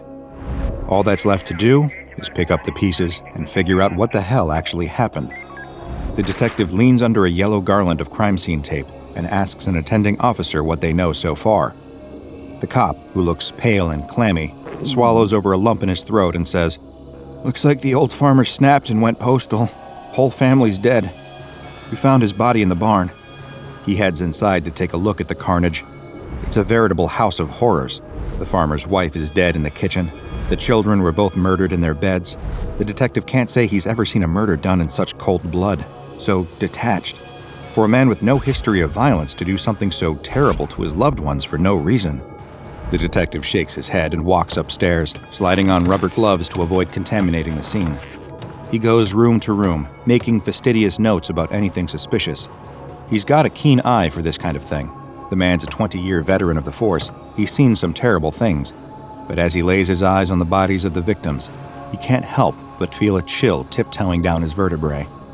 In the master bedroom, where the now-deceased farmer and his wife once shared a loving marital bed, he hits some pay dirt, a diary in the bedside cabinet. He flips through. Early on, it's all mundane, scattered thoughts for the day at hand and little to-do lists for the next one. But the last 3 entries contain a marked shift from what came before. The first one reads, "He seemed shook up when he came back from the barn today. He's awful quiet about it. Said something like, 'I heard something I shouldn't have.' In the barn? Don't know what that could mean, but I decided not to press. Stressed enough already. He didn't say much to the kids during dinner. Kept looking over his shoulder. Freaked me out something terrible. I don't know what did it, but whatever it was, it put a scare in him." The second reads, "I'm starting to worry about him. It's been a few days since whatever he heard in the barn, and he ain't gotten any better. In fact, I think he's getting worse. He won't shower. Something about the bathroom mirror, he just won't go in there. He hasn't been eating. Worst of all, he doesn't sleep. I'll wake up in the middle of the night and see him sitting bolt upright, staring at the bedroom door, not saying a word, not even blinking. The third and final entry reads, This ain't the man I married anymore. There's something wrong with him. It's scaring the kids and it's scaring me. He started bringing his gun to bed every night. Doesn't sleep, just sits there with it. He never sleeps. When I asked him what's happening, he told me something's coming. But it's okay. He won't let it get us no matter what. I don't understand. I'm gonna take the kids and go stay with Mom for a few weeks while he works this out. But I'm afraid of what he'll do if he realizes the gun is always loaded. The detective sighs and slides the diary into an evidence baggie. It was, sadly, a tale he'd heard all too many times. The terrible things we can do to the ones we love when we're not ourselves. Though it now seems cut and dry, a mental break snowballing into a massacre, one detail is still gnawing at the detective. What did the farmer hear in the barn that day? When the detective enters, he orders everyone else to leave. He needs some time alone in here. As the people file out, he approaches the farmer's corpse. He's laying in the straw, head a bloody mess, bludgeoned beyond recognition. And yet, he's the one holding the blood-stained hammer. And in his other hand, he's clutching something even stranger, a rusty old cowbell. Of all the things to be holding in your last moments on Earth, the detective thinks as he reaches over, something about the bell draws his eye. Why, after murdering his entire family, would a man head out into the barn and, presumably, try and fail to hammer a cowbell to pieces? As he picks up the bell, he runs his gloved fingers along the rust. Other than the wear and tear of age, the bell shows no signs of actual damage. It's such a strange, innocuous object. What's the significance? His internal musing is interrupted when a large spider, the kind that like to make their homes in straw-filled barns, suddenly crawls out from inside the bell and onto the detective's hand. He drops the bell, an involuntary shock reflex, and it hits the ground with a brassy gong. The sound lingers in the air for far longer than it should. It seems almost like it's getting louder. The detective feels his heartbeat speeding up, his breaths getting heavy and labored. The sound gets louder. It feels like someone is sitting on his chest. He falls to his knees, scratching at his swelling throat. His heart pounds. Is he having a heart attack? He claws at the dirt and straw beneath him, trying desperately to get a handle on things as the world around him seems to go dark. The toll of the cowbell gets louder and louder. Eventually, he's able to force out a scream, then collapses to the ground. When his eyes open, he's being carted away on a stretcher to a nearby ambulance, parked just outside the crime scene. When a paramedic asks him if he's okay, the only thing he can stutter out through his dry mouth is, "Don't touch the bell. Don't let anyone touch the bell." The doctor who treats him will later tell him there are no signs of any physical ailment. In all likelihood, the detective had experienced a severe anxiety attack. When the detective tells the doctor that he has no history of anxiety attacks and that this is far from the first violent crime scene he's encountered, the doctor purses his lips and knits his brow in concentration. "Very strange," the doctor says. "Perhaps just take it easy for the next few days. Work stress can sneak up on a person, especially in a career as high stakes as yours. It can sometimes manifest in rather strange ways." That night, the detective is at home, brewing himself a soothing cup of herbal tea on his doctor's recommendation. He's still racked by a strange uneasiness from earlier in the day. You see, one of the keys to being a good detective is pattern recognition. You're able to detect obscure links between pieces of information that other people, in the stress of the moment, may not correlate. As the detective sips his tea, he remembers the first entry in the farmer's wife's diary. When the farmer's downward spiral started, it began with him hearing something he shouldn't have inside the barn. The detective doesn't know a lot about what happened to himself in that barn either, but he can safely say he heard something he shouldn't have heard too. He sighs, no point in psyching himself out like this. After all, it's just the post-attack jitters, and turns to his kitchen window, hoping to look out at the night sky and feel a little more at peace. Instead, he sees something out of a nightmare. A tall figure standing behind him, somewhere in the ballpark of human, but also somehow not. It's tall, fleshy, and emaciated. Its face is too smooth, with bulging eyes and a large mouth being the only features. It reaches for him with huge, spindle-fingered hands, mere centimeters away from the back of his head. But the second it sees him looking at it, it turns and begins to run. The detective's mug falls and shatters on the ground. He turns with an involuntary yelp to track the creature, but it's already gone. His kitchen is empty and silent. Of course, one question haunts his mind. What the hell just happened? He's no fool. He knows the mind can play funny tricks on you. After all, who hasn't seen something out of the corner of their eye that gave them a momentary fright before realizing that it was just a trick of the imagination? But this wasn't just a flicker playing on a paranoid mind. The detective would swear on his mother's life that he truly saw this thing, some bizarre humanoid monster standing behind him in his reflection. He doesn't know which possibility scares him more, that there really was something behind him, or that he's starting to lose his mind. Either offered a number of frightening possibilities, but the detective does what he does best, applies logic to a situation. He'd spent the day around a particularly distressing crime scene, read something unnerving in the diary of one of the victims, and suffered a panic attack in the barn.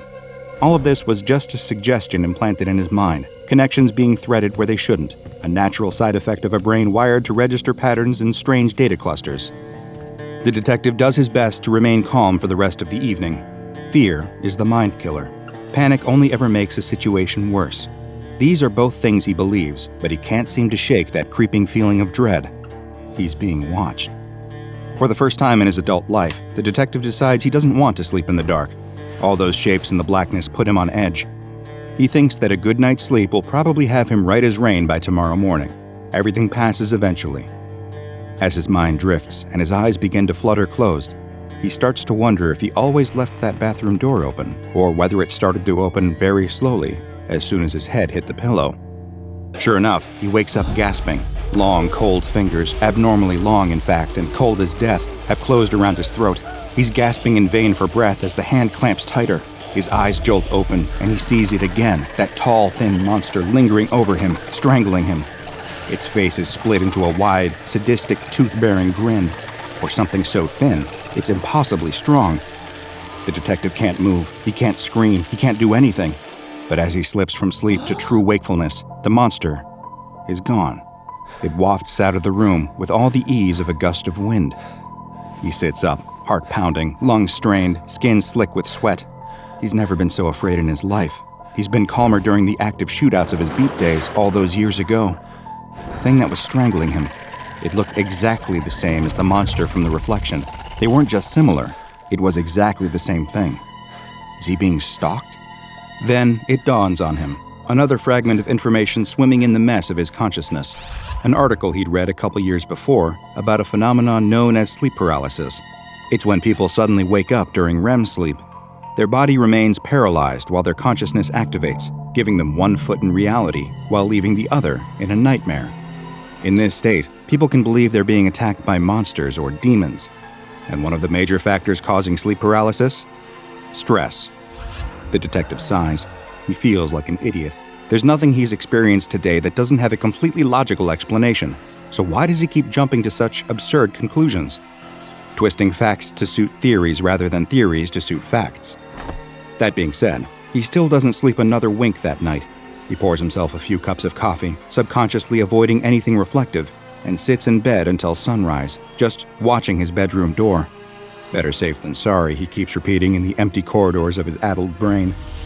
He drives to work the next morning like he always does. Sitting at a stoplight, a car pulls up next to him, and he catches something in the reflection of the car's window. It's that monster again, sitting next to him, reaching out towards him with one of its huge hands. The detective gasps and spins around, his eyes flaring with panic. But of course, it isn't there. Just some children on the sidewalk on their way to school.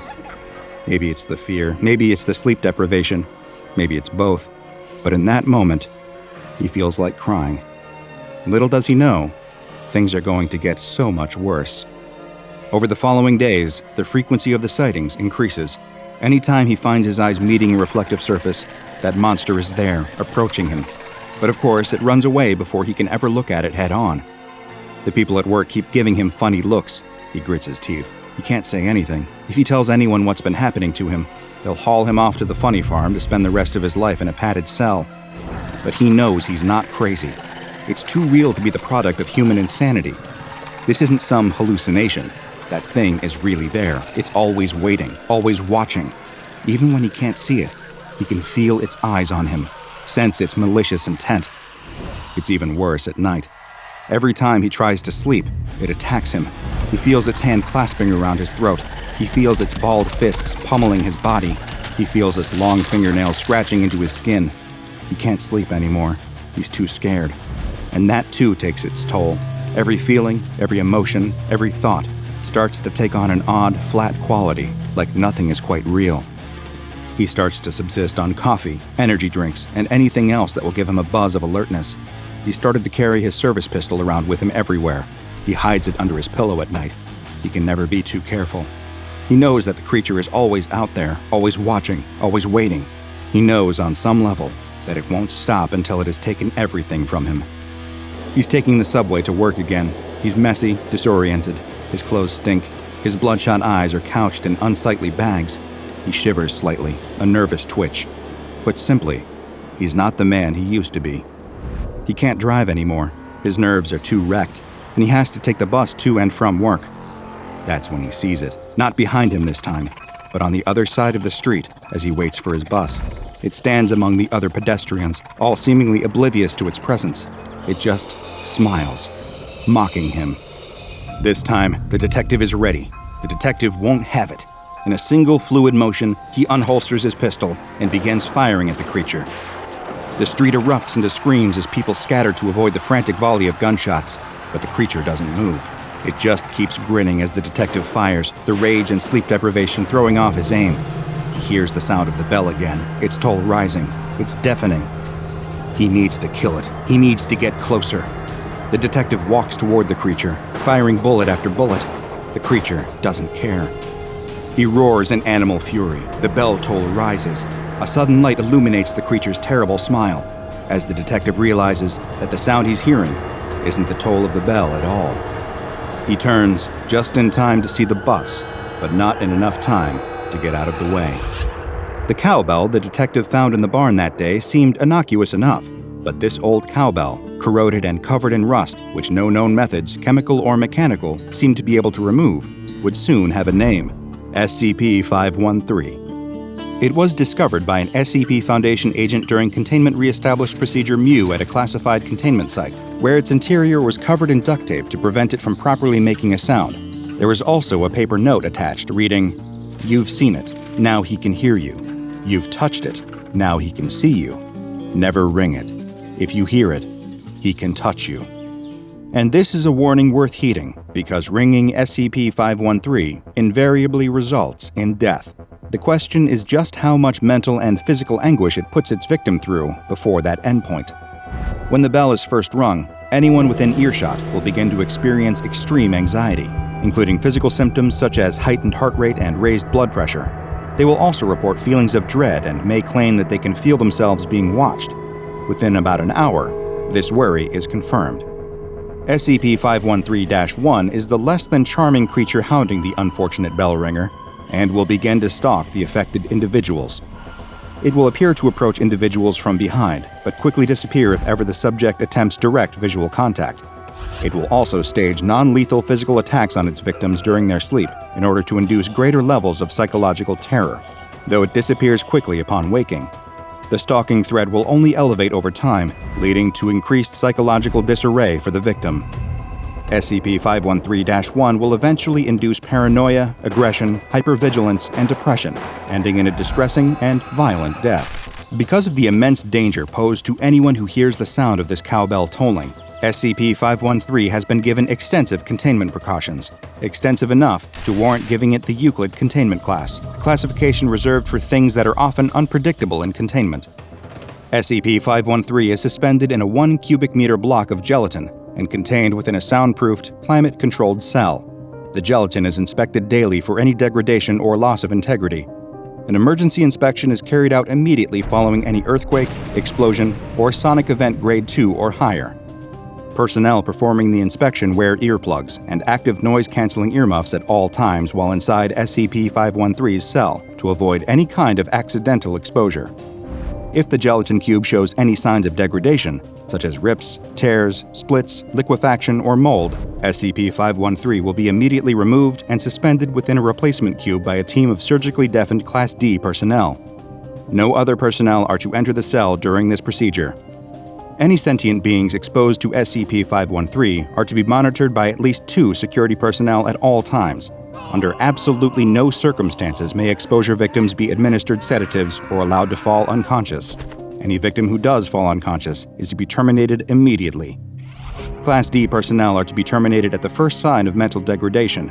All other exposure victims may be terminated at their request.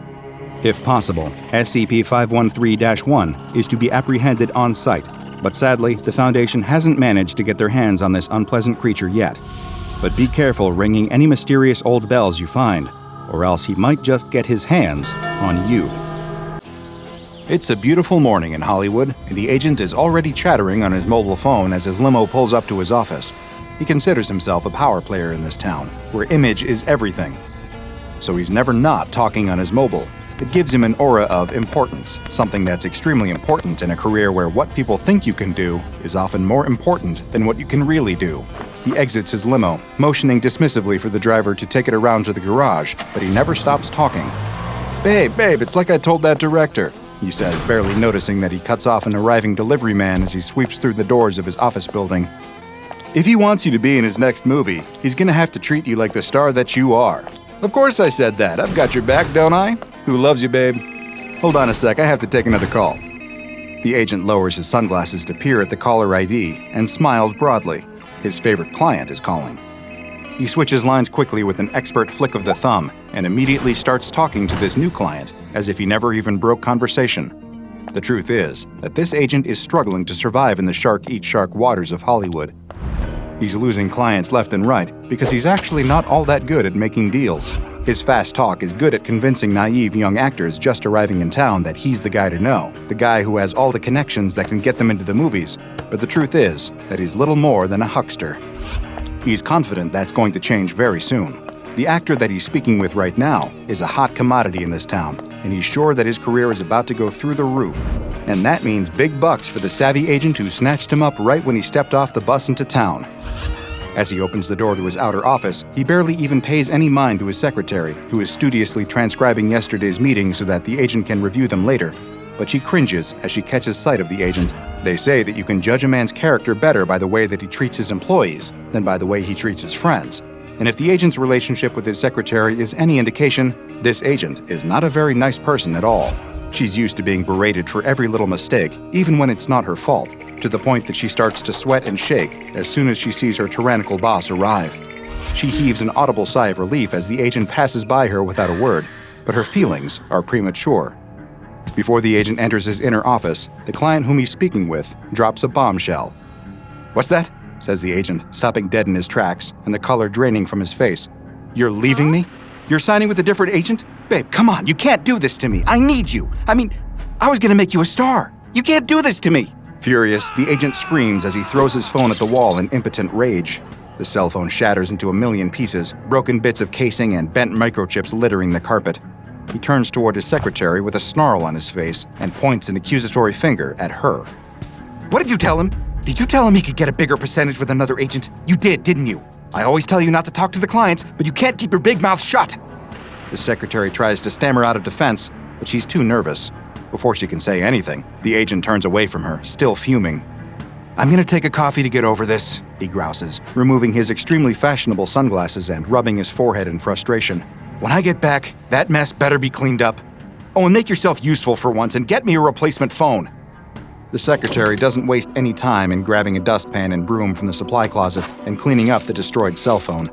She knows her boss is in a terrible mood, and she's worried that he's not going to be much better when he returns. And then he's probably going to just yell at her some more. She needs to move fast because she knows the agent won't be gone long, and even though it's obviously completely ridiculous to expect that she'll be able to find and buy a new cell phone for him in the few minutes that he's gone, she's sure that he'll still take out his frustrations on her. Moments later, the agent returns, still grumbling to himself and clutching a hot coffee in his hands. He glowers at her over his sunglasses.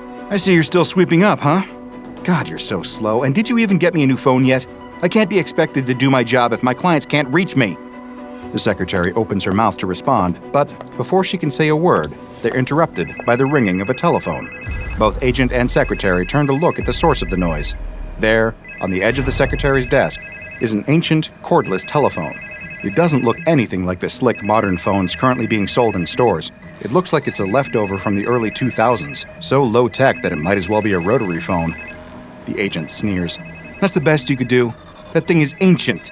I'm not going to use a cordless phone. I said I wanted a cell phone. What kind of joke is this? The secretary doesn't know what to say. She didn't buy that phone. She's pretty sure, in fact, that she's never even seen it before. The maintenance staff must have replaced her phone overnight, and she just didn't notice it because they haven't received any phone calls today. But wait a minute. She sees that her regular black telephone is also still on her desk. In this case, maybe the new phone is intended for her boss. Well, aren't you going to answer it? Asked the agent pointedly as the telephone continues to ring. Yes, sir, says the secretary nervously. She grabs the phone and picks it up. She vaguely notes that something feels wrong as she hefts the phone in her hand. Her eyes randomly trail along the contours of the phone, noting that the seams of the phone seem to have been welded together. That's strange. But she doesn't have the time to ponder this for long, because she's got to answer the phone quickly while her boss glowers at her. She holds it to her ear as the agent watches, a grin on his face. He can't wait to hear how upset the client will be to find out that he's no longer getting the agent's personal attention. The secretary introduces herself and states the name of the talent agency. How can I help you? She asks. Her face quickly goes pale, and she starts to tremble, tears welling up in her eyes. What? Who is this? She cries. What's going on? Oh my God, are you, is that? The agent quirks an eyebrow skeptically. What's going on here? Is this some kind of prank? The voice on the other end of the phone is loud. He can't make out the words, but it almost sounds like someone is shouting hysterically. He can hear other loud noises coming over the wire, crashes and shouts and a loud buzzing that almost sounds like the revving of a chainsaw. Meanwhile, what the secretary hears chills her to her core. The voice on the other end of the phone is shouting and panicked. It's a woman, but the secretary can barely hear her over the noises in the background. She heard the ominous clank of machinery and the crackle of fire. What is going on? They're torturing us, cries the woman on the phone, her voice cracking as she descends into frantic sobs. Please, you have to do something. You have to save us. Oh God, here they come. Help, please. The secretary doesn't know what to think, but she can tell that the fear in the woman's voice is very real. The secretary can hear screams and shouts in the background, and her mind is instantly filled with visions of the most horrendous sorts of torment. She thinks of innocent victims mowed down with machine gun fire or garroted with wire, or even subjected to the most insidious of medieval torture devices, like the rack or the breaking wheel.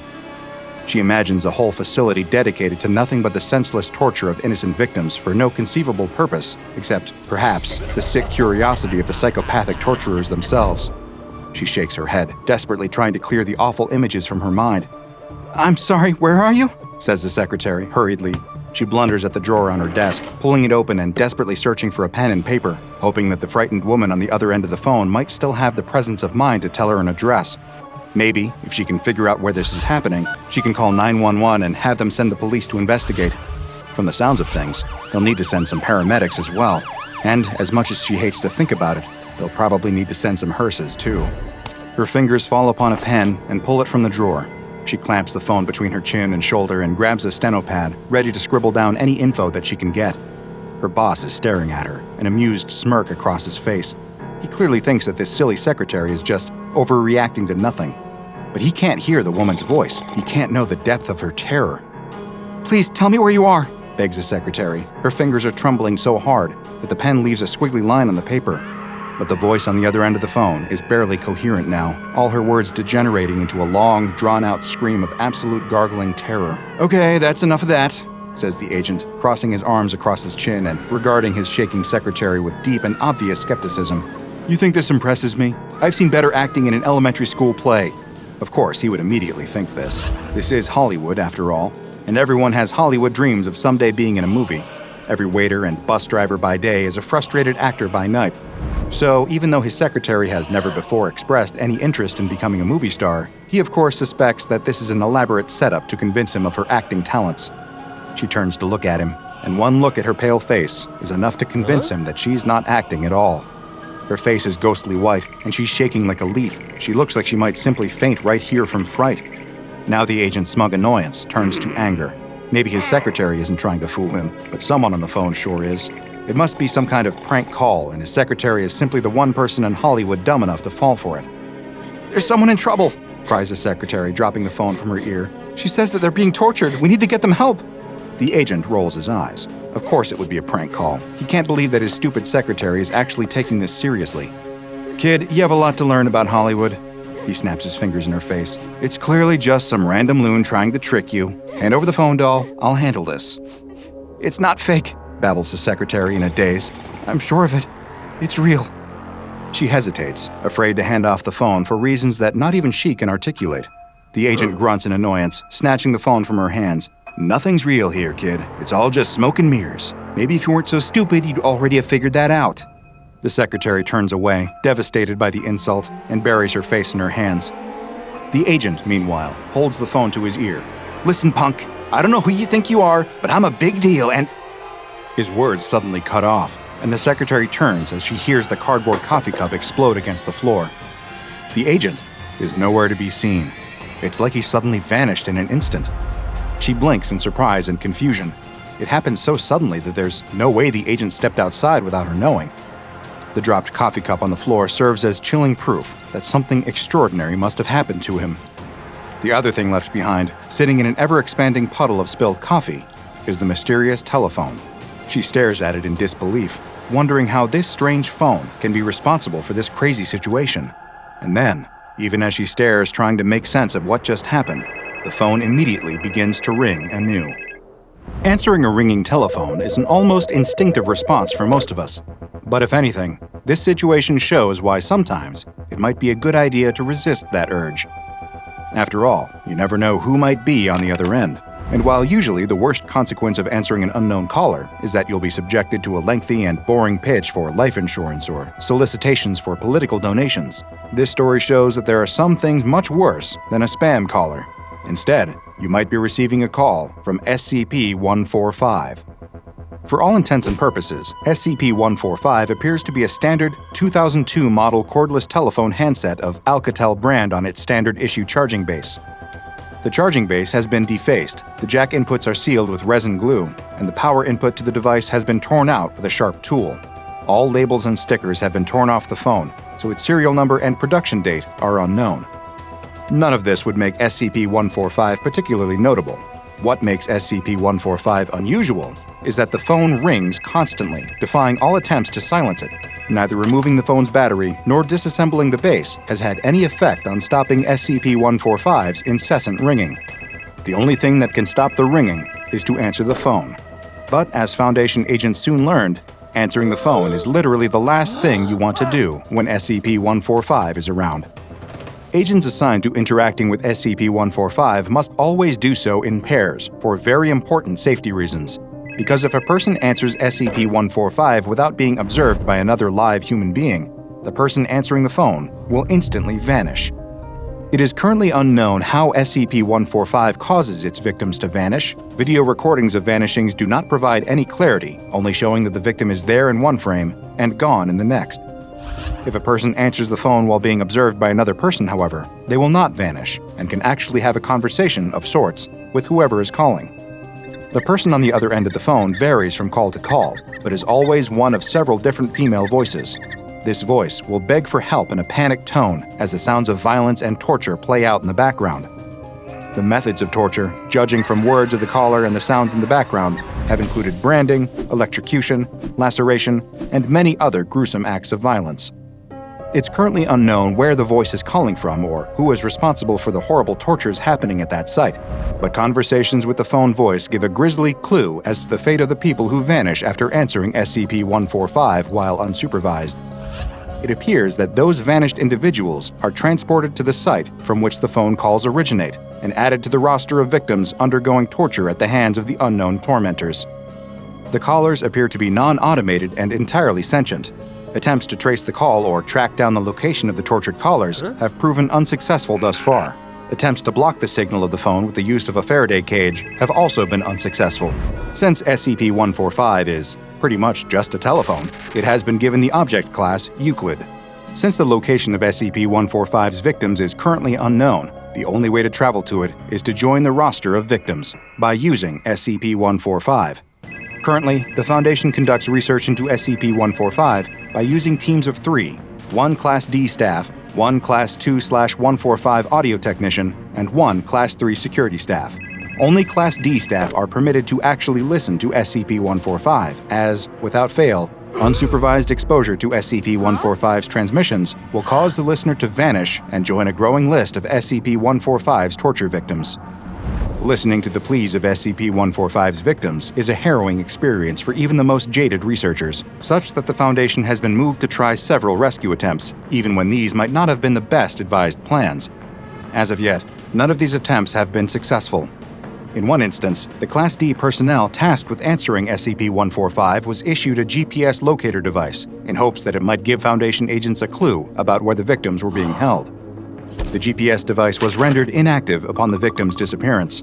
On another occasion, a researcher equipped the Class D listener with both a GPS device and a military combat knife. Once again, the GPS device was rendered inactive, and subsequent calls by SCP-145 seemed to indicate that the missing Class D staff attempted and failed to use the knife in defense. A third rescue attempt involved equipping the Class D staff with both a Kevlar vest and a 9mm semi-automatic pistol. Subsequent listens to SCP-145 revealed the sound of gunshots, followed by exclamations of pain from the vanished Class D staff person, indicating that perhaps the unknown tormentors had managed to disarm the Class D staff person and use his own weapon against him. In one final rescue attempt, researchers thought that possibly explosives could be used both to attack the mysterious tormentors and to reveal the location of the torture site. If nothing else, a massive mysterious explosion might appear on seismographic instruments or even local news reports. Researchers equipped a Class D staff person with 1 kilogram of C4 explosive concealed in a supply kit, with the explosive attached to a remote trigger with a 30-second delay, triggered before interaction with SCP-145. The results of this experiment are currently classified, but involved multiple personnel going missing, so suffice to say, it wasn't the rousing success that the Foundation staff had been hoping for. Following this incident, all further tests on SCP-145 have been suspended. What is SCP-145, and why was it created? What cruel yet ingenious mind could devise something so cunning, only to be used for the senseless torment of random people? Foundation researchers still don't know the answer, only that SCP-145 might serve as yet more evidence for the boundless depths of human cruelty, if in fact, it was even created by humans. It's an average day at Site 43 of the SCP Foundation, and a new researcher has arrived for her first day at the site. She fills out an intimidating stack of onboarding paperwork, takes a picture for her new ID badge, and meets her direct supervisor. "There's something you should probably know about working at this site," he begins, but an alarm sounds down the hall, and he has to rush away to attend to it. "We'll finish this later, don't move," he calls to her before he disappears from sight. Then she's left alone, twiddling her thumbs, shifting from foot to foot, and looking at her new workplace. It looks like any other Foundation site for the most part. One unusual thing does catch her eye, though. There are mirrors everywhere, all along the walls of the hallway, seemingly all the way down until the hallway bends out of sight. What could those possibly be for? As she runs through the possibilities in her head, she hears the squeaking wheels of a mop cart coming toward her. A janitor is making his way across the floor, mopping at the tiles as he goes. He has a pair of headphones covering his ears, and she thinks about interrupting him to ask about the mirrors, but doesn't want to disturb him. Then, she spots something just behind the janitor, reflected in the mirror, that makes her scream and drop her clipboard. There is a face, ashen and ghastly, like some horrible phantom out of a scary story. She spins around, expecting to see the horrible face lurking behind her, but there's nothing there. Whatever the thing is, it's just in the mirror. When her supervisor returns, he finds her pale and sweating, her hands shaking. She stumbles over her words, trying to tell him what she just saw. He laughs at her wide-eyed expression and says, "Oh, don't worry, that's just Philip and his constant companion." Then, he tells her all about SCP-5056. SCP-5056 is a hairless humanoid entity with gray matte skin and 3 slash-like scars on its face, resembling the placement of eyes and a mouth. It does not have a physical, corporeal form, at least on the visual spectrum, and can only be seen in reflective surfaces. It appears to prefer manifesting in glass, especially mirrors and lenses. Any equipment or media that captures the entity's image will begin to degrade on an atomic level. Though anyone can see SCP-5056 when it appears in a reflective surface, only one person is able to hear it speak. Philip E. Deering, also referred to as SCP-5056-B. Philip Deering is a white man with brown eyes and brown hair, standing at 172 centimeters tall. He joined the staff of SCP Foundation Site 43 as a custodian in July of 1999, and for his first 3 years of service, there was nothing notable about him. He was a pleasant man, though occasionally prone to bouts of depression, and was a reliable employee. In September of 2002, however, his behavior changed following a disastrous incident involving anomalous materials in a chromatic abatement facility AAF-D. After this incident occurred, Philip began exhibiting signs of auditory hallucinations, reacting to sounds that no one else could hear. At first, this was thought to be the result of a mental health episode brought on by stress and trauma, but the discovery of SCP-5056 soon proved that the voice he was hearing was not, in fact, in his head. Since the first day it appeared to him, SCP-5056 has followed Philip everywhere he goes. It has not expressed interest in any other people or entities, except for situations where it felt that Philip was being threatened. It is aware of other entities, it simply does not care about them. As for its behavior toward Philip, SCP-5056 has historically behaved in a way opposite to Philip's emotional needs. When Philip is trying to sleep, it opens its mouth scar and screams. It picks verbal fights with him when he is overwhelmed or sad, including reminding him of estranged family members, awkward social interactions, and personal failings.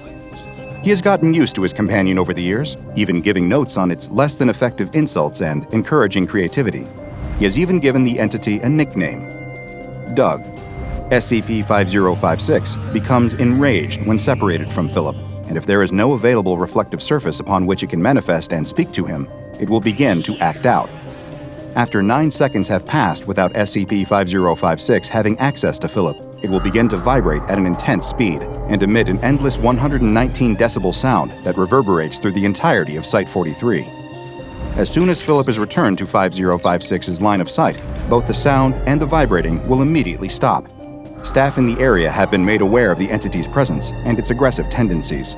Following an incident involving Dr. Bradbury, who experienced immense psychological distress after SCP-5056 appeared in one of the lenses of her eyeglasses that led to her eventual resignation, no one wearing glasses or any other reflective eyewear is permitted to interact with Philip or SCP-5056. Because SCP-5056 has no physical body, it cannot be truly contained in a traditional sense. However, its location seems to be bound to Philip's, and therefore limiting Philip's movements to Site-43 has provided the Foundation with a workable solution. Aside from the issue with Dr. Bradbury, there has only been one other notable incident involving SCP-5056 so far. On January 23, 2003, Dr. Falkirk decided to perform an experiment that would prove Philip was not necessary for the containment of SCP-5056. Philip was sent to an observation room and instructed to turn on recording equipment. In the room, there was a steel table, a steel chair, and a hand mirror. After Philip sat down in the room, SCP-5056 warned him to get out. He ignored it and proceeded to talk with Dr. Falkirk. Falkirk gave an order to initiate Phase 2 of the experiment, and Philip began to have trouble breathing. After several seconds, he lost consciousness. Dr. Falkirk turned his and his assistant's attention to the mirror, where SCP-5056 was still present.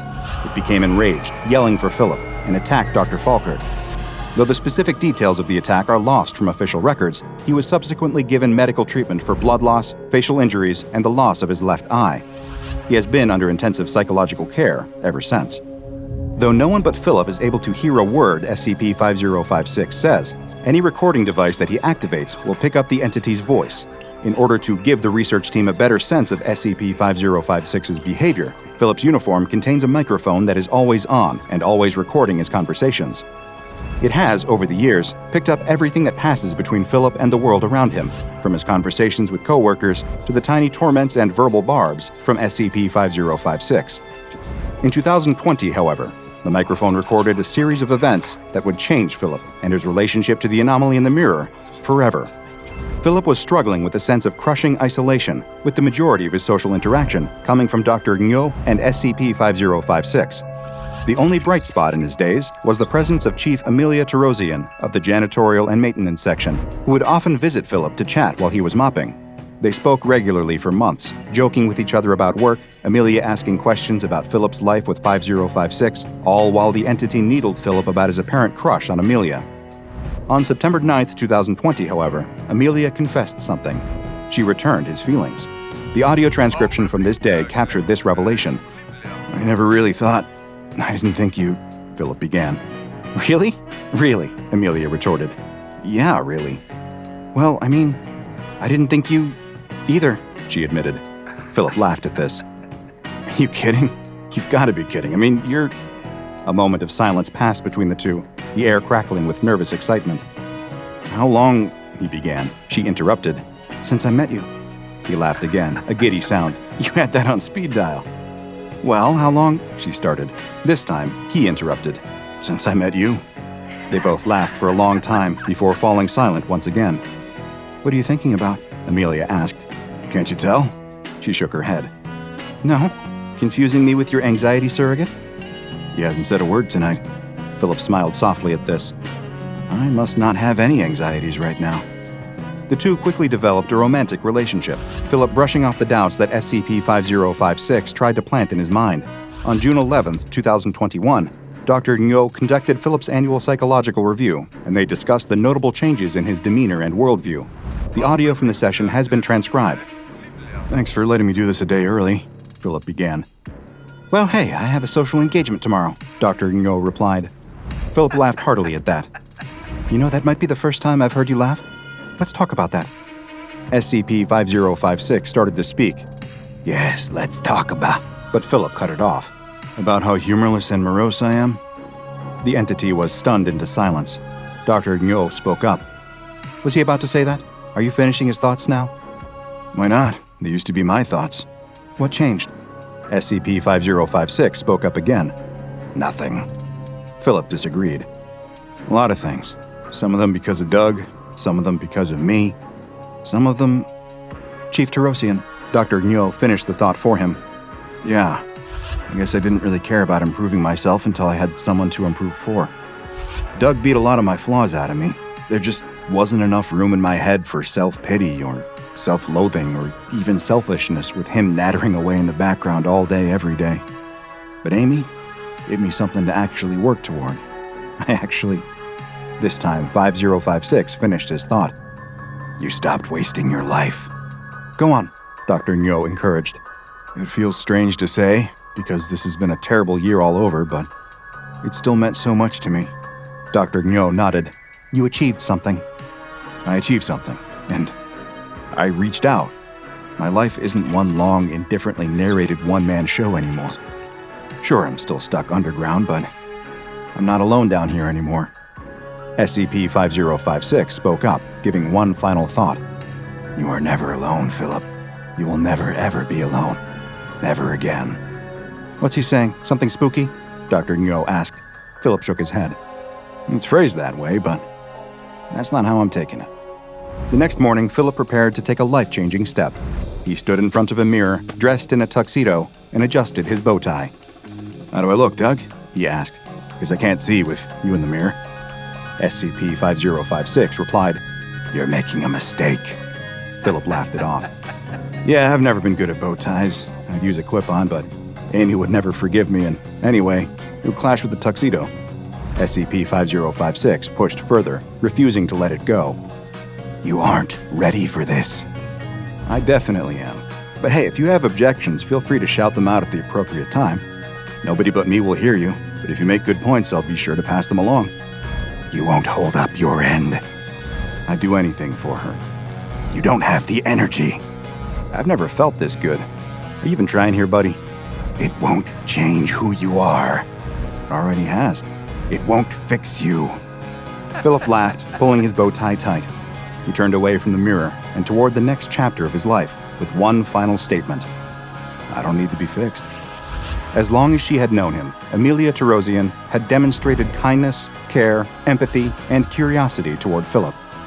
Unlike her colleagues, she was not put off by the presence of SCP-5056, but approached it with an open mind and an appreciation for the entirety of Philip's self, the man beyond the anomaly.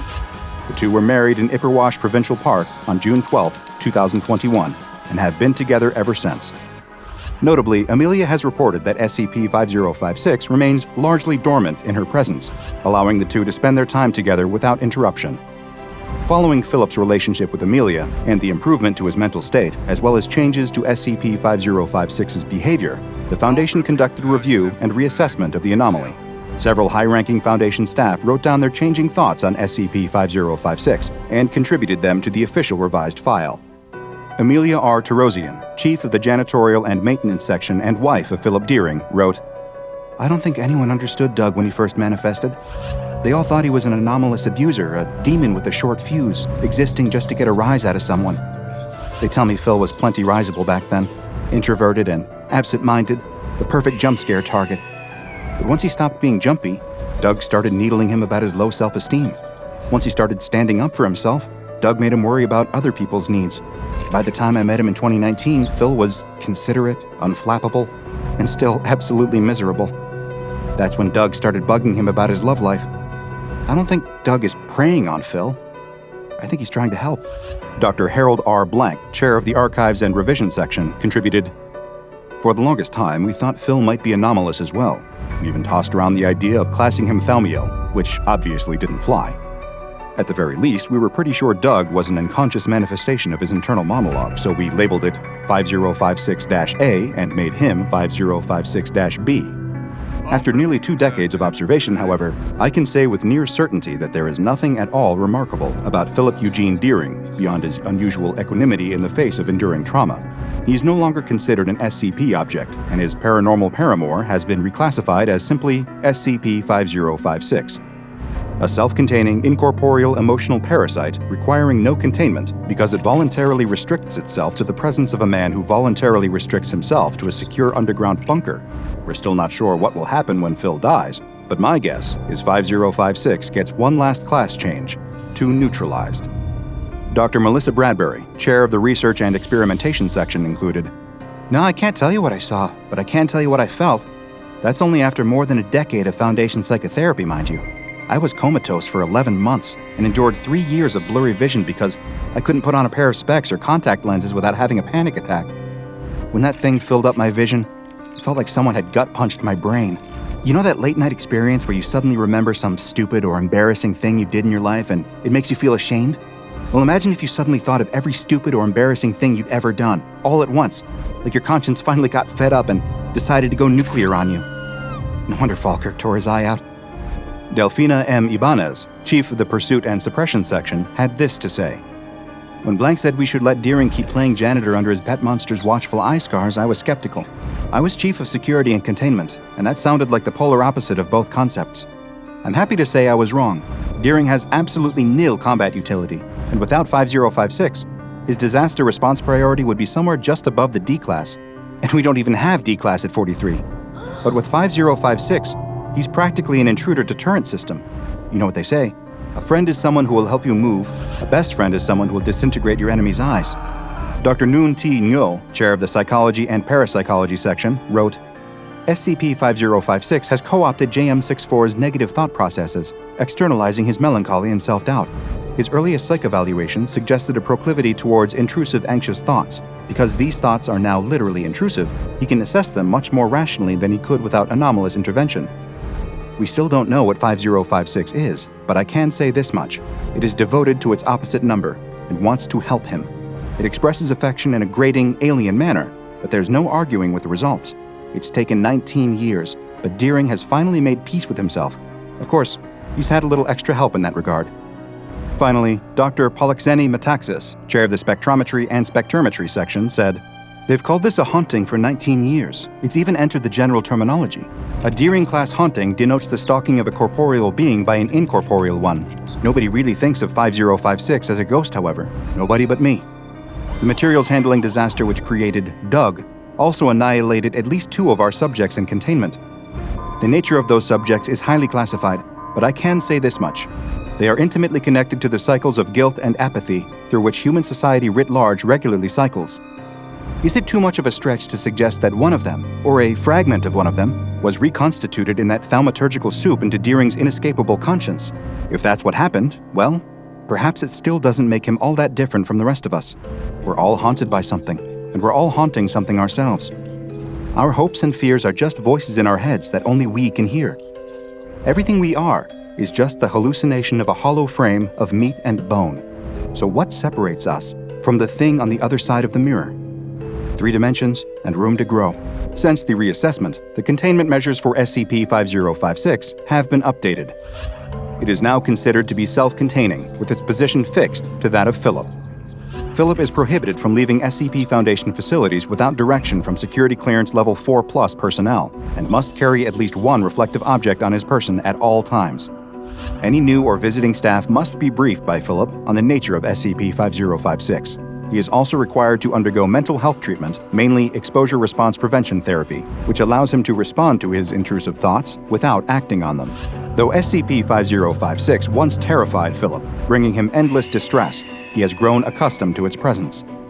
Even when the things 5056 tells him are upsetting, he considers them to be necessary reflections of his inner life, providing him with introspection he has never been capable of on his own. Since Philip's marriage, the entity has grown more and more passive, appearing only to bring up areas that need improvement in the relationship, reminding Philip of ways he can be a better husband to Amelia. Just as Philip has become more comfortable with the presence of SCP-5056, so too has the rest of the Foundation staff. Perhaps, even if they're not entirely aware of it, they recognize something of themselves in that dynamic. Don't we all live with demons of our own, constant companions whispering our insecurities back to us, reminding us of the ways in which we fall short? They may not be as anomalous as SCP-5056, but their hold on us can be just as powerful, just as destructive. The only way to contain them is to look them in the face, learn to talk back, and decide against all odds to go after what we want anyway. We may never be truly rid of them, never be completely alone, and without that gray shadow lurking at our side. But that's okay. We can carry it with us, accepting that our fears, our hurts, our nagging anxieties are necessary parts of who we are. But we can also argue back against the voice that tells us we'll never be truly happy and say, yes, I will, because I deserve it. Eventually, we might just believe it enough for that voice to finally shut up. Another day, another disastrous pitch meeting. The animator lets out a heavy sigh as he unlocks the door to his house, all but tossing his bag to the ground when he enters the living room. He takes off his coat and leaves it where it fell, kicks off his shoes, and doesn't stop moving until he enters his bedroom. With all of the frustrated energy he has accumulated throughout this extremely tiresome day, he throws himself onto his bed with a groan. He grabs the closest pillow, shoves his face into it, and lets out a long, loud scream of disappointment. The day started off promising enough, with a meeting he was lucky to get. But as soon as the producer started checking his phone 5 minutes in, he knew the whole pursuit was doomed. He prepped meticulously, concept art, a binder full of episode pitches, and a flashy presentation to really showcase the, well, show. But after all that work, the producer, who barely gave him a single look the entire time, said that no one is looking to buy original shows right now. Remakes and existing intellectual property are really what the market is suited for at the moment. So he was sent back home with nothing but wounded pride and wasted time to show for all that hard work. If it was the only one this month, he might not feel so despondent. But the fact is, this was only the latest in a long series of letdowns. Even with previous successes under his belt and a stint on a successful show, no one is buying what he's selling. So what now? What's next? Tear the whole thing up and start over again?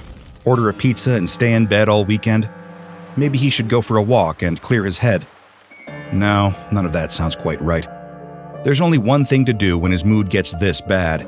Sit down at the drafting table and get back to drawing. It's the only way to clear his head, leave it all on the page, and get a clean start tomorrow. Whatever else happens, he's always got his art, even if no one's buying it right now. He drags himself out of bed, orders that pizza for later, and slumps into his seat, waiting for inspiration to strike. He caps and uncaps his pen over and over again, but nothing comes to mind. With a heavy sigh, he draws a circle. That's something at least. Could be a head, maybe? He adds a line stretching down to form a body. 2 more strokes of the pen to make arms, and 2 longer strokes to make a pair of legs. There, a little faceless stick man. He scribbles a quick pair of eyes, but stops short of a mouth. He feels so voiceless right now, shouting into an industry determined to keep its ears plugged. Maybe this little stick figure is like him in that way. If the stick figure is him, then it's probably just as plagued with doubts as he is. So why not draw those doubts too? He grabs a black pen, scribbling in swathes of darkness all throughout the background. Some of them naturally take shape as he goes, a swarm of ravens delivering portents of doom, black cats weaving between the stick figure's legs. Some of the shapes are just black blobs with glowering red eyes. Others are phantom-like wisps. In the very back, looming over all of it, the animator sketches out a hulking reptilian figure, jaws open wide to expose its sharp, eager teeth. As he sits back and takes a look at his handiwork, the animator feels a pang of guilt over depriving the little stickman of self-expression. As one more touch, he adds a speech bubble next to the stick figure's head and scrawls the words, "Get me out of here." Just then, the doorbell rings. Oh, pizza's here. As his mind turns from artistic pursuits to the hungry growl in his stomach, he abandons the stick figure and all of his shadowy tormentors. He can always come back to it later. For now, he feels a sense of relief. The dark clouds have cleared from his mind, transferred onto the page. Next time he sits down, he'll be able to come up with something great. He just knows it. But for now, pizza and a bit of trashy reality television.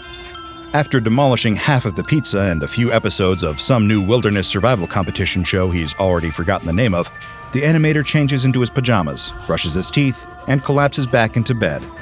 Everything will feel better in the morning. It always does. Or at least, it does most of the time. After a moment, he sinks into a deep, dreamless sleep. But rather than waking up to the chiming of his alarm clock, the animator wakes after only a few hours to the unmistakable feeling of being watched. He forces his heavy eyelids open, scanning the room as his heart races with the dread he can't put into words. There's no one in here. Nothing unusual except... Is that his stick figure drawing? It's leaning against the wall now. He left it flat on the table, right? As he squints at it in the darkness, he notices something strange. He can see the stick figure, but not the shadowy figures around it. The speech bubble is gone too. Wait, there's no paper? It's just his stick figure, standing, against the wall, as if it had been peeled off of the page and stuck there. Worrying it could be some kind of sleep paralysis, the man wiggles his toes and clenches his fists. He can move just fine, he's definitely awake. So, what's happening here? He's about to give up and try to go back to sleep, when the stick figure takes a step toward him, then another. As the animator watches in wide-eyed disbelief, the stick figure walks across the desk, coming to a stop at the very edge. The man flicks his lamp on, blinking as his eyes adjust to the sudden light. There's no denying it. The stick figure is standing there, staring at him with its wide, hand-drawn eyes. Suddenly, words appear next to the figure, identical in handwriting and color to the words he wrote in the speech bubble. "Hello, where am I?" The man blinks for a moment, trying to process it. After a moment, he answers, "You're in my room." "Why?" "Honestly, I don't really know." He shakes his head, rubbing at his eyes. When he opens them, there's new text waiting for him. "Where did I come from? Do you know? Is this really happening? This all feels completely insane." But those eyes are staring at him expectantly, and he feels like he needs to answer. I drew you on that paper back there." "You created me? Are you God?" The animator bursts out laughing at this. It's all just too absurd, too insane. "I'm definitely not God. I don't know what I am. Listen, I'm exhausted. I'm gonna try to get some sleep." "Oh, okay. Please don't let me stop you. I'll be here, I think. I don't really know how this all works." "Yeah. Good night." The animator switches off the lamp, rolls over, and after a bit of a struggle, manages to fall asleep again. Maybe this was all some really lucid dream, and when he wakes up in the morning, the stick figure will be back on the page where it belongs. The screech of the alarm jolts him from his slumber, and he reaches out to hit the snooze button. As he opens his eyes, he takes in the sight of the room, bathed in the fresh light of day. The previous night was bizarre, but it's all over now. Everything is back to normal. Wait. No, the stick figure is gone from the desk, but it isn't on the page either. In fact, the entire piece of paper, which once held yesterday's drawings, is blank. If it isn't here, then where the hell is it? He rushes downstairs, scanning the entire house for the sight of the stick figure. He spots it, standing on the kitchen counter, looking intently at the magnets on the refrigerator. When it sees him, it begins to speak again. Well, to manifest words next to its head. "Oh, there you are. I'm so glad you're back. I have so many questions." What am I? Why am I here? Oh, and what are these horrible voices? They keep saying the most terrifying things to me. The stick figure never gets an answer, as the shock of the encounter makes the animator's knees collapse. He slumps to the floor, completely overwhelmed. When he comes back to his senses, he makes a call to a local psychiatrist. Whatever's gone wrong with his brain, he's intent on fixing it. What this poor, troubled animator doesn't realize is that he is perfectly sane. He's just sharing his home with SCP-3052. SCP-3052 is a designation given to two separate entities, SCP-3052-1 and SCP-3052-2. SCP-3052-1 is a humanoid entity that best resembles a hand-drawn, and somewhat poorly drawn at that, copper-colored stick figure. There are two circular holes drawn in the entity's head, which appear to function as its eyes. Though SCP-3052-1 is believed to be two-dimensional, anyone facing the entity seems to perceive it as facing them directly, regardless of the angle or direction it is viewed from. Due to this effect, the exact dimensions of the entity have not yet been determined. The entity has been X-rayed, allowing for a better understanding of its physiology, and it has been found to lack both a skeletal structure and any organs. After this revelation, some samples were taken from SCP-3052-1's body and analyzed. These samples were found to consist of a mixture of spray paint, acrylic paint, and, strangely enough, human blood. Though SCP-3052-1 has no visible hands, its arms ending in flat pencil strokes like most stick figures do, it has proven itself capable of picking up, holding, and moving objects as if it did have hands. The figure has not shown or expressed a need for food or water. Even if it did, it is uncertain where that food or water would go, as the figure has no mouth that can be seen. As the lack of mouth might imply, the entity is not capable of speech or any other vocalizations. However, it is able to effectively communicate via words that manifest visually near its head and linger there for approximately 7 to 10 seconds at a time. These words are made up of the same substances as SCP-3052-1's body, and like the entity's body, they will face a viewer directly, no matter what angle they are viewed from. SCP-3052-1 is sparing in its communication, but has displayed a large vocabulary and intelligence on par with an average human adult. During its communications, the entity expressed that it was struggling with mental illnesses, including depression, anxiety, and mild schizophrenia.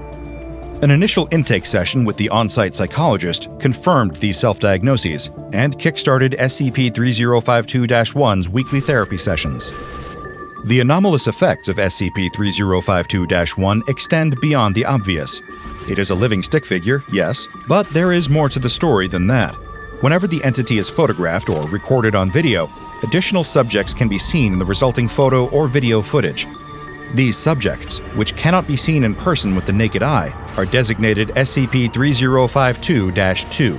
These instances are black entities with vivid red eyes, composed in a similar hand-drawn manner to SCP-3052-1. The entities are often shapeless, appearing like a blob or shadow with red eyes, but they do occasionally take on the shapes of various animals, such as crows, cats, and a large unidentified reptile.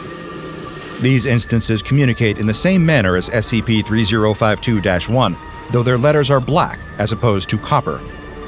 These instances do not attempt to communicate with anyone other than SCP-3052-1, and the communications are not exactly friendly. SCP-3052-2 has a habit of harassing, threatening, and otherwise verbally abusing SCP-3052-1. It tends to claim that the Foundation is planning to terminate SCP-3052-1, though there are, as far as I can tell, no Foundation plans for its termination. SCP-3052-1 rarely responds aside from a nod, but will occasionally voice agreement with SCP-3052-2. The SCP Foundation first discovered SCP-3052-1 on June 19th of a redacted year, when it was living in the home of an anonymous digital animator. The animator, thought to be the creator of SCP-3052-1, was found in his bedroom, where he had perished due to complications from his antipsychotic medication. Oddly enough, blood samples from the deceased animator did not match the blood found in the samples of SCP-3052-1's body. The origin of that blood is still unknown, and no DNA matches have been found so far. Due to its regular cooperation and compliance with the Foundation and its research, SCP-3052-1 has been given the ability to request items and amenities to boost its morale. All of the requests have been officially logged in its file. First, the entity asked for a blank journal and a pen, which it was given. Since then, the entity journals every day and shares its entries with the psychologist during their sessions. Next, it requested a television, a DVD player, and a selection of various DVDs. Most of these were animated comedies, though a wide variety of other genres were also represented. Wanting to spruce up its containment chamber, the entity requested a potted houseplant next. The request was granted, but there was an oversight. The entity had no way to water the plant. The plant quickly expired, plunging SCP-3052-1 into a guilt-ridden depressive episode. As a therapeutic measure, the entity was given a new houseplant and a watering can. This time, it was able to keep the plant alive, vastly improving its mood. So far, SCP-3052-1 has not requested anything else, but the ability to do so is still on the table. All of SCP-3052-1's conversations with its psychologist are taped, but most of the footage is kept private. Doctor-patient confidentiality still applies to living stick figures, as it turns out. There is one excerpt from a session that has been archived in the official file, however, which can offer a window into the entity's usual therapeutic process. The psychologist's identity has been redacted from the file, so for our purposes, I will simply refer to them as Dr. X. Dr. X began the session with a standard greeting. "How are you today?" SCP-3052-1 shrugged. "Kind of tired."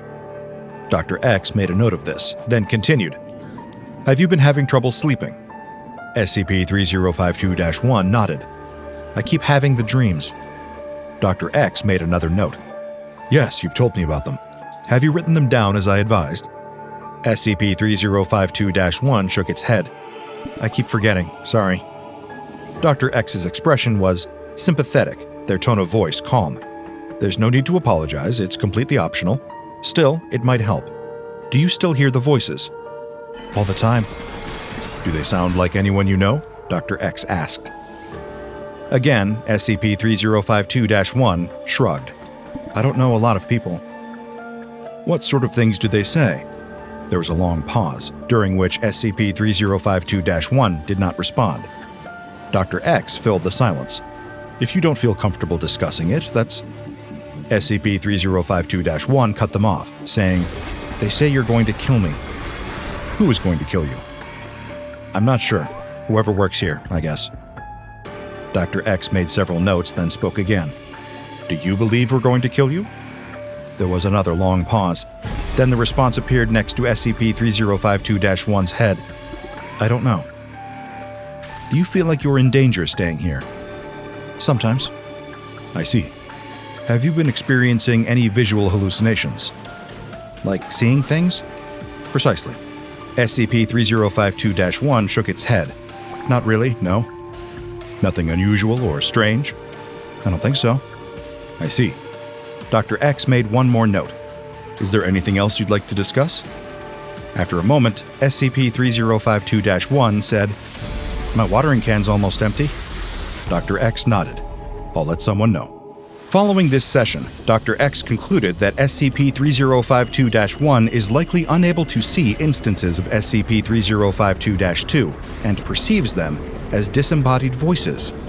If you are concerned about the watering can and the well-being of the plant, the can was refilled after the session.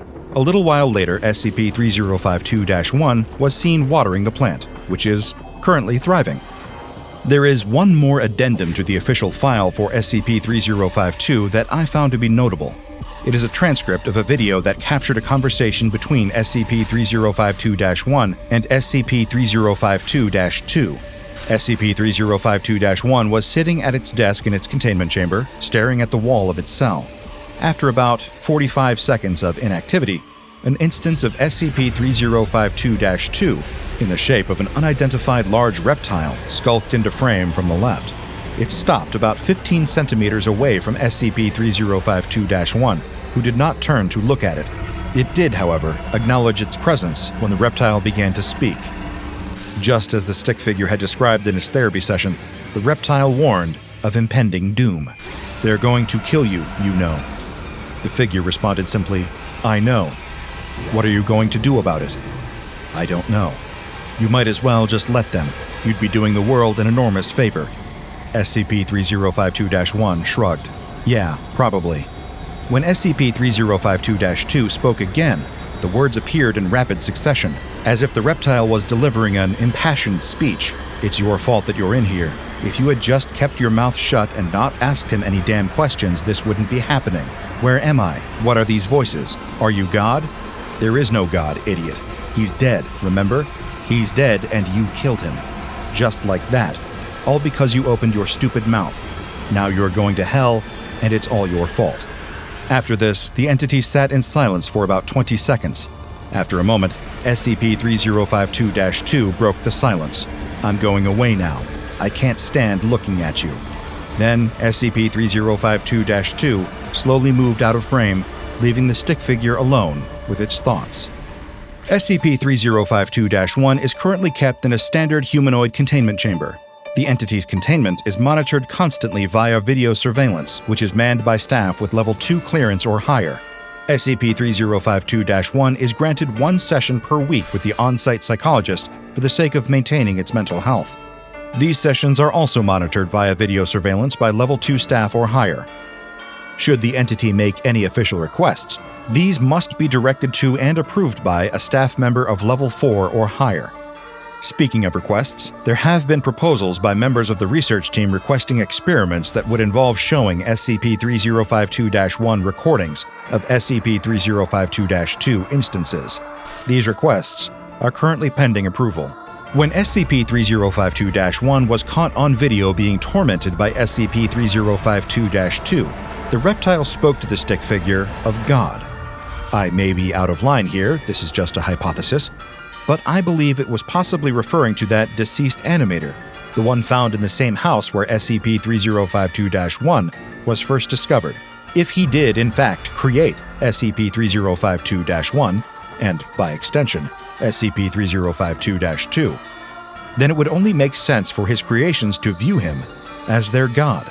Perhaps the appearance of SCP-3052-1 took a toll on the man's sanity, driving him to the edge until it cost him his life. Perhaps SCP-3052-2 is not a separate entity at all, but rather the manifestation of SCP-3052-1's guilty conscience. If that is the case, then it is entirely possible that continued therapy sessions will eradicate SCP-3052-2 altogether. Of course, I could be wrong. It's happened before. But the idea that SCP-3052-1 could eventually find some peace, a sense of safety and freedom from the guilt that follows it like a shadow, is an enticingly comforting one. After all, if even a two-dimensional living stick figure can heal from its trauma, cast off the yoke of shame and fear around its neck, and live a happier life, maybe there's hope for us all with our three-dimensional troubles. Or maybe not. But isn't it a nice thought, just the same? Emily huddled in the corner of the bathroom stall. Her lunch lay untouched on her lap as she nervously reviewed her exam material. Outside the walls of the stall, classmates chatted about makeup and crushes. The bell rang and the schoolgirls poured out of the bathroom. Emily took a deep breath and stepped out of the stall. She washed her hands, all the while avoiding looking down at them. She knew her fingertips were a mess, raw and slightly bleeding. She stared straight ahead at the mirror, muttering reassurances to herself. "You can do this. You're going to pass this exam." The hallways were silent and deserted as Emily stopped at her classroom door. She looked through the window at the neat rows of desks. Sat behind each one was a student, exuding calmness, ready for the exam. It was so different from her own frazzled appearance. Her breath shook and her hand trembled as she pushed the door open, its creak echoing in the quiet hallway. As she entered the classroom, some students looked up and snickered, but Emily was focused. She needed to find her seat and pass this test. The classroom seemed to blur around her as she focused on the exam paper in front of her. Her anxiety hit a peak, and her fingers automatically moved to her mouth. As Emily attacked her exam questions and her fingertips with equal ferocity, whispers turned to gasps, then to screams. "She's a monster!" one student cried out. Emily, deeply absorbed, kept writing, unaware of the chaos brewing around her. Confronted with the final question of the exam, Emily bit down on her fingernail until a loud crunch filled the room. A few students fainted. One vomited. The rest were in too much shock to react. When the teacher came over to help, Emily, still lost in her exam, accidentally shoved her away. Blood was sent splattering across the floor and onto her paper. Emily's eyes moved from her stunned teacher to her own hands, her expression turning to horror. Still, her mind urged her on. Wipe the blood away, keep writing. She continued until paramedics arrived and pulled her from her desk. In the plain, clinical office of the psychiatrist, Emily sat with her injured finger tightly wrapped in gauze. Blood still seeped through, staining it red. The psychiatrist, a woman with a calm yet assertive manner, started to discuss everything that led to her being committed to this facility. Unaware, Emily began nibbling on her other hand. "Do you know what a coping mechanism is?" the psychiatrist asked in a gentle but firm tone. Emily, her eyes misting with tears, shook her head slightly, while her hand moved instinctively to her mouth. "It's something you do to reduce stress or discomfort," the psychiatrist explained, observing Emily closely. "But if it hurts you, it's considered maladaptive, like your nail biting." Emily stopped biting and clenched her hand into a fist in her lap, fighting the urge. "Do you remember the first time you started biting your nails?" the psychiatrist asked. Emily nodded, her mind drifting back to a dark memory she wished she could forget. "It was years ago," she whispered, her voice barely audible. "I was just a little girl." She described the night it all started, her father drunk and aggressive, her mother coming home late to spark a violent argument. Sent to her room, Emily listened as the noise grew, yelling, something breaking, a loud thud. Curiosity drew her out, only to find her mother on the floor, her father standing over her, anger coursing through every sinew. That's when Emily started crying uncontrollably until she bit her tongue, the pain cut through her sobs. "That was when I learned that pain," Emily said, looking into the psychiatrist's eyes. "Pain could silence the fear, the anxiety. It made everything quiet." The psychiatrist wrote this down, her face reflecting deep consideration. "You've carried this way of coping into your adolescence," she noted. "Now we need to find healthier ways for you to manage your feelings." Emily watched the psychiatrist, her feelings a tangle of fear and hope. As her fingers slowly moved back toward her mouth, the psychiatrist handed her a small, bright ball. "Let's keep your hands busy," she suggested. Emily took the ball and squeezed it, shifting her focus to the pressure in her grasp rather than the pain. Later that day, in the recreation room, Emily couldn't help but feel like she'd accidentally stumbled into a preschool class, not a psychiatric facility. There she was, notably the eldest, towering over kids like a giant. Their little hands were fitted with bandages, a telltale sign that they all shared a fondness for compulsive habits. It should have made her fit right in. It didn't. Emily gripped the stress ball as she took a seat in one of the small chairs. She thought about playing checkers with the boy seated beside her, but decided against it. Instead, she started peeling away the gauze from her finger. The room went quiet. The children watched, their expressions a mix of curiosity and awe. The little boy next to her fidgeted, uneasy. "We're not supposed to do that," he murmured, his voice filled with a mix of fear and fascination. Emily gave a half smile, her face showing a blend of sadness and defiance. "Sometimes the rules are too hard to keep," she whispered, tossing him the stress ball. As Emily pulled off the final layer of bandages, revealing the raw, sensitive skin underneath, a noticeable shift occurred among the watching children. They looked at their own wrapped hands, and then back at Emily. Emily's small act of defiance seemed to linger heavily in the room. Within moments, all the children began unwrapping their bandages and feasting on their nails and fingertips. Recognizing Emily's potential to influence the other children, the staff decided to place her in solitary confinement. The room was stark, equipped only with a chair and a camera to record every moment under close surveillance. The psychiatrist glared at Emily while the nurses tightly secured her limbs to the chair with leather straps to prevent self-harm.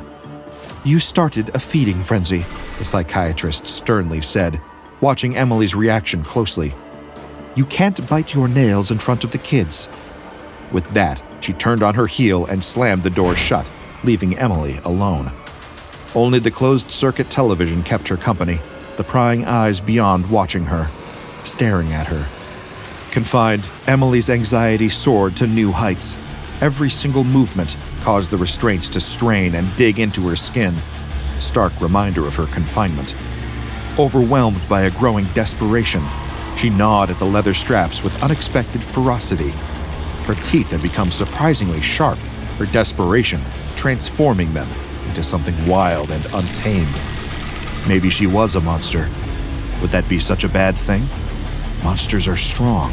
Monsters aren't broken or afraid. Monsters are survivors.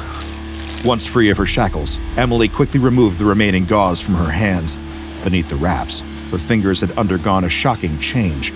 They were no longer topped with human nails, but had morphed into sharp, black, chitinous points. A wild giggle escaped her as she looked over her new claws. A wave of power washed over her, wiping away any remnants of the fragile, subdued girl she had once been. Turning to face the camera that had been watching her every move, her eyes glinted with a fierce, unsettling joy. She lunged at the lens, attacking it with her new claws. The camera vibrated violently as her last look, a chilling, victorious smirk, fizzed into static before the screen abruptly went black. She had become SCP-8480-A. SCP-8480, classified with a containment class of Keter, a disruption class of Eki, and a risk class of Critical, refers to an anomalous mental disorder affecting children aged 3 to 14, known as SCP-8480-1 instances. These children exhibit a range of symptoms from moderate to severe anxiety, headaches or migraines, intensive nail biting, onychophagia, skin-eating dermatophagia, unusually rapid healing, and a high tolerance for pain in their digits. The disorder typically activates under conditions of extreme, persistent anxiety or traumatic experiences, particularly if the child uses nail biting as a coping mechanism during such times. Following infection, the progression of symptoms in SCP-8480-1 instances varies depending on internal and external stress factors. A significant number of cases may persist into adulthood without clear symptoms. Currently, a substantial number of infected children, recorded in the thousands, are under the care of the Foundation, having been committed before reaching the age of 15. A notable subject, SCP-8480-A, or Emily Curtis, age 20, was significantly older than typical instances at the time of discovery. Stage 1 of SCP-8480 can initiate any time before adolescence, typically affecting children around the age of 9, although cases as young as 3 months have been noted. Diagnosing infants is challenging as they lack teeth.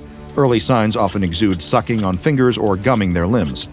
Regardless of age, SCP-8480-1 instances exhibit initial symptoms within 2 to 3 days of the triggering event. During this stage, instances commonly experience low to moderate anxiety throughout most days. They may also suffer from mild physical discomforts, such as stomach aches or headaches, which are frequently dismissed as common childhood complaints. Moreover, these children develop various maladaptive coping strategies, including skin picking, hair pulling, and notably, nail biting, which they often describe as providing the most relief. A troubling psychological symptom is the onset of a deep-seated belief among the affected children that there is something fundamentally wrong with them, which cannot be corrected. It remains unclear whether this belief is a direct symptom of SCP-8480 or a psychological side effect of the disorder. Without intervention, children typically progress to Stage 2 within 6 months to a year from the appearance of the first symptoms. Stage 2, referred to as stasis, marks a deepening of the initial symptoms observed in SCP-8480-1 instances. In this stage, the afflicted children become heavily dependent on their maladaptive coping mechanisms to manage their emotional states. Despite attempts through medical, psychological, or therapeutic interventions, these behaviors persist unabated and intensify.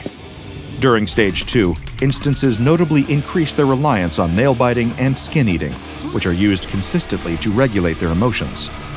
This escalation in behavior frequently results in physical injury, with instances often experiencing bleeding due to the severity of their actions. SCP-8480-1 instances are capable of remaining in this stage indefinitely. Notably, SCP-8480-A is the oldest recorded instance who had remained in Stage 2 until just before being admitted into Foundation care. Regression to Stage 3 occurs only after an SCP-8480-1 instance endures a significant and prolonged period of stress, anxiety, and traumatic experiences. The specific circumstances that catalyze this transition vary from individual to individual, making it challenging to predict exactly what will trigger the advancement to Stage 3. Stage 3, termed Complete Infection, marks a critical phase for SCP-8480-1 instances, where mitigation of symptoms and reduction of self-inflicted injuries become the primary focus, as further recovery is not feasible.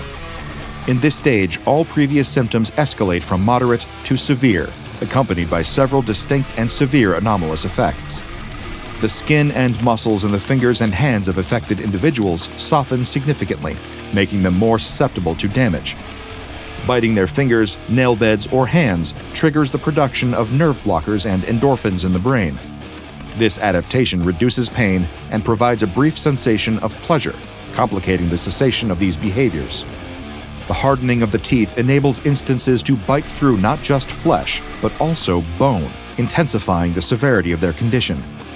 Anomalous cellular regeneration is heightened, leading to rapid tissue repair and forcing a cyclical pattern of self-consumption to manage emotional distress. Instances develop a compulsive need to consume the flesh and nails around their fingers, driven by their accelerated healing rates. Affected subjects experience a profound psychological impact, feeling fundamentally broken and no longer identifying as human. This manifests in a loss of interest in normal human activities, including eating anything other than their own body. Current research efforts are directed towards finding potential cures or methods to neutralize SCP-8480. However, no effective treatment has been discovered yet. Instances in Stage 3 will persist in this state until their biological functions cease, underscoring the dire nature of this advanced stage of SCP-8480. Stage 4, known as Reclamation, represents a profound transformation in SCP-8480-1 instances, believed to occur after a period of deep self-reflection and acceptance of the traumas that triggered their condition. This stage is only reached when an instance stops the constant self-consumption of their fingernails and surrounding tissues. The symptoms characteristic of Stage 4 include complete cessation of pain, although it remains unclear whether this lack of sensation is due to physiological changes or psychological factors.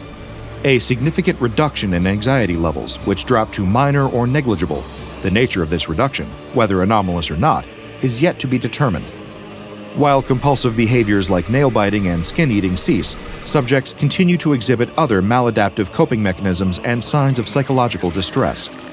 The development of black chitinous growths in place of fingernails, which are capable of cutting through metal, stone, and organic materials, marking a significant physical anomaly. Enhanced physical capabilities, including increased strength, endurance, and metabolism, which contribute to a heightened state of existence. Marked increase in hostility towards Foundation staff, coupled with a refusal to remain in containment, posing significant challenges to management and security. Due to these complexities and the substantial threat posed to normalcy, containment protocols for SCP-8480-1 instances in Stage 4 have been entirely revised. All previous treatment approaches have been suspended indefinitely, reflecting a shift in strategy in response to the unique challenges presented by this advanced stage. All SCP-8480-1 instances are mandated to be isolated and contained at Site 80-P, ostensibly under extended psychiatric care. Bandages, gauze, splints, and casts are provided only upon the instance's request. A critical part of the containment strategy involves placing any potential SCP-8480-1 instance in a controlled, traumatic scenario post-identification, without the awareness of the subject or their guardians. Should symptoms escalate after the induced trauma, the individual is immediately transferred to Foundation custody. Strictly, Foundation staff are prohibited from offering counseling, support, or any mental health treatments to SCP-8480-1 instances. Furthermore, these instances are not discouraged from engaging in maladaptive auto-cannibalism, as this behavior has shown to deter the progression to Stage 4. Consequently, SCP-8480-1 instances require minimal sustenance, only needing food and water once a month, and are kept in solitary confinement continuously. SCP-8480-A, identified for aggressive immediate measures, is to be neutralized upon detection, with remains to be sent back to Site 80-P for detailed analysis and further study. Grinning teeth in the blackness. A man is running down a dark hall, glancing over his shoulder in terror. He carries a clipboard and wears a standard Foundation lab coat. Behind him, in the shadows, a figure floats toward him at a steady pace. He tries to run faster, but can't seem to increase the distance between them. A long, gnarled hand with jagged fingernails stretches toward his shoulder. Fingers curl around to grab him when he wakes up in bed, sitting up and screaming. He catches his breath. It was just a dream. He gets out of bed, splashes water on his face, and puts on his lab coat. He heads out the door for work. Of all the sounds that can be heard on an average day at an SCP Foundation site, screaming is probably one of the most common. When working alongside anomalies that range from bizarre to deadly, shrieks of fear, pain, and shock are just another part of the job. But as Dr. Simon makes his usual walk to the break room in search of a fresh cup of coffee, the scream that rips through the quiet makes him freeze in place. The coffee cup slips from his grasp, smashing to pieces on the floor, and he barely even notices the mess. He stares at the closed door, listening to the sound. He has never, in all of his years at the Foundation, heard such an expression of pure, unadulterated terror. He waits for whatever will bring the scream to a halt, but such mercy doesn't come. There's no wet gurgle that cuts off the sound, no wailing D-class escorted from the room to be thrown back in his cell, no thud of a body slumping to the ground.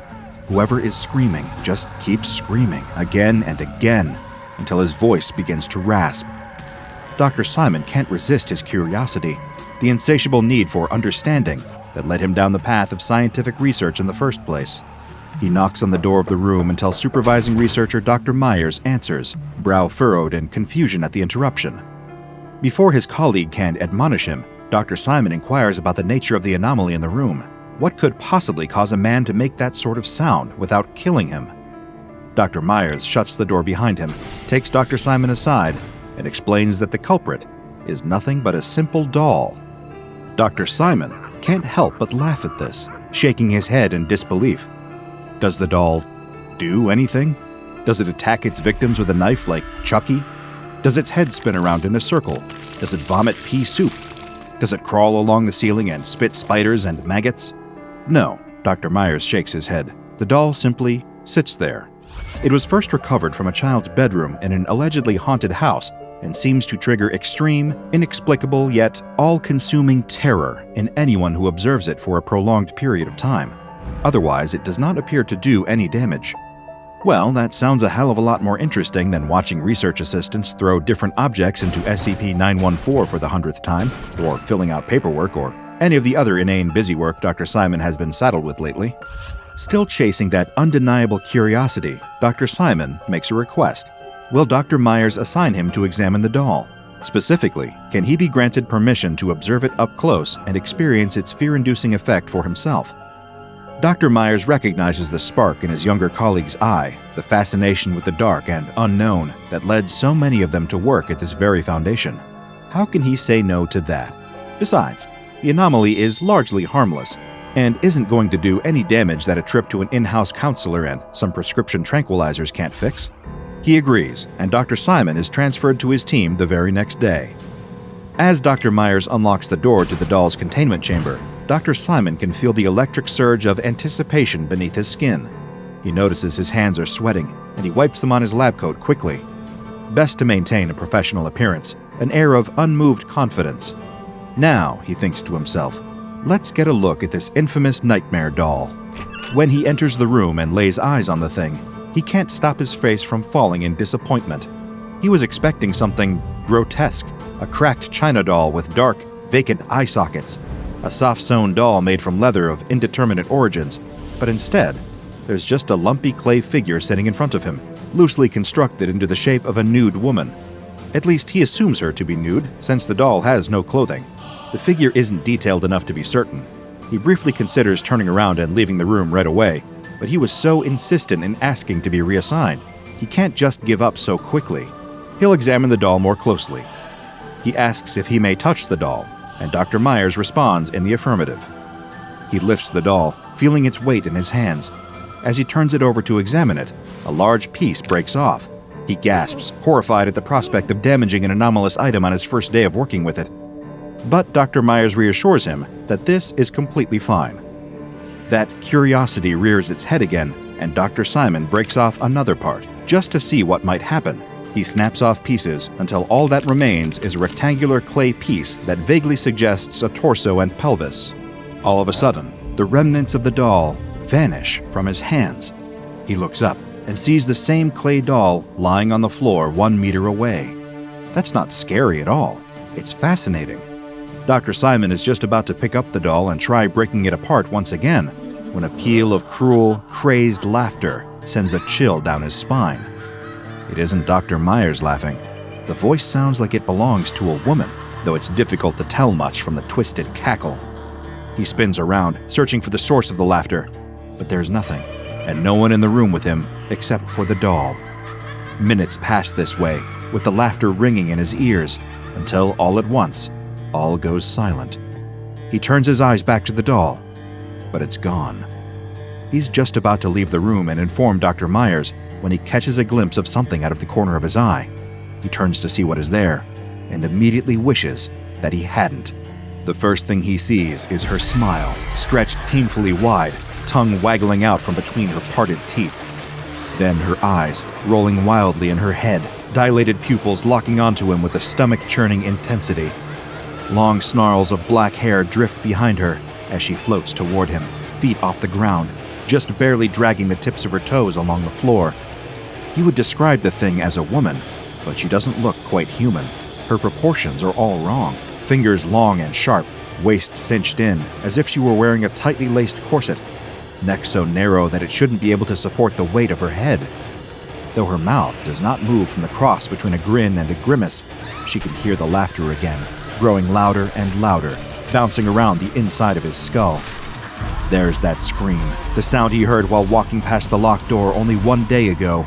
The sound of a man discovering that, no matter how much technology they invent, or how many cities they construct to convince themselves otherwise, humans are still prey, still animals cowering in a dark corner, while a predator advances toward them. For a moment, he wonders who is screaming, but the raw soreness in his throat tells him that it's his own voice being heard by passers-by in the hall now. The woman drifts closer and closer, moving at a slow and steady pace, as every hair on Dr. Simon's body stands to attention, every primal instinct in his body commanding him to run, to protect himself, however he possibly can. He scrambles backward, afraid to take his eyes off the figure, no matter how horrific the sight of her is. He doesn't want to think about what she might do while his back is turned. He takes one step, then another, until his back hits solid stone. The wall. She quite literally has him cornered, and there is nowhere to run. Like a rabbit face to face with a snake, all Dr. Simon can do is tremble, pale and helpless, as the figure draws near. Her grotesque face stretches toward him, mottled gray flesh, too many teeth, and inhuman eyes only inches away from his own face. Her mouth opens even wider than it was before, wider than he ever could have imagined, and he braces for the worst thing he can think of. But no pain comes. Instead, an ear-splitting scream rips from her throat, a gust of hot, sour air invading his nose and mouth, and the figure vanishes. Dr. Simon forgets all of his professionalism in that moment, sprinting out of the room and not stopping for a moment until he is safely on the other side of the containment chamber door. There, Dr. Myers is waiting for him. Well, Dr. Myers eyes him with interest. Was his curiosity sated? As the adrenaline slowly leaves his body and his heart rate returns to normal, Dr. Simon nods. Now he understands exactly why someone would scream like that in the presence of a simple doll. Dr. Myers places a friendly hand on the younger man's shoulder, reminding him to take a deep breath and let go of the anomalous terror. The worst is over, and the doll, and its accompanying entity, will not bother him anymore as long as he does not observe it for a lengthy period of time again. He congratulates Dr. Simon as well, informing him that he is the 25th person to observe this anomaly, and only the 4th to do so willingly. So Dr. Simon gives himself a pat on the back, thanks Dr. Myers for the opportunity, and returns to his office. A little bit of mind-numbing paperwork is welcome after that much excitement. A couple of hours pass, and Dr. Simon finds himself beginning to droop. Whether it's the resulting crash after such a spike in adrenaline, or simply the malaise that takes hold most weekday afternoons, he knows the cure. Another cup of coffee. His favorite mug broke the day before, but thankfully there are plenty more mugs in the break room. He helps himself to a mug shaped like an owl, and is delighted to find that Dr. Saboya put on a fresh pot of coffee. He pours himself a cup, and strikes up a conversation with the other researchers in the room, recounting the story of his encounter with the doll, taking a moment for a self-effacing laugh at the memory of how unbelievably frightened he was. The others commiserate, sharing stories of their most harrowing encounters on the job that turned out to be perfectly fine. Dr. Saboya is in the middle of an anecdote about her first day on the job, wherein she found herself assigned to SCP-173, and was so terrified to blink that she carried around eye drops to keep her eyes from drying out, when Dr. Simon's eyes suddenly go wide. She asks him what the matter is, but all he does in response is recoil and let out a guttural, almost animalistic scream, dropping his new coffee mug in the process. The other researchers surround him, attempting to check him for any physical ailments. All the while, he stammers and babbles in the incoherent language of the utterly panic-stricken, repeating that she followed him, that she's here, that she's coming right toward him. As they press the point further, Dr. Saboya is able to put the pieces together enough to draw a conclusion. He is claiming to see a manifestation of the same entity he encountered earlier, floating down the hall in pursuit of him. That's impossible, she insists. The entity is incapable of breaking containment. He must still be experiencing residual psychological distress as a result of his encounter. They'll escort him to his office and administer a mild sedative to calm his nerves, and he'll realize that he isn't in any danger. But before the researchers can say another word, they all suddenly collapse to the ground, the floor of the break room littered with their limp, unconscious bodies. After an indeterminate amount of time has passed, Dr. Saboya awakens with a splitting headache, a rush of nausea, and the feeling that she was just dreaming about something awful, but she can't remember what it was. She quickly snaps back to alertness, gently shaking her colleagues awake. One by one, they rouse, with one exception. No matter what they try, no one is able to wake Dr. Simon. He is moved to the medical department for observation, where he remains in a coma for 3 days before he mysteriously passes away. Though his death cannot be directly attributed to his observation of the doll, Dr. Myers has his suspicions. He is especially troubled by the implication that the entity somehow broke containment. He requests reclassification of the entity, SCP-136, to Keter class, but the request is denied, higher-ups citing the possibility of a psychic attack by a different anomaly in the same facility. Years pass, and Dr. Myers puts the incident out of his mind. Then, one day, another round of experimentation with SCP-136 is ordered.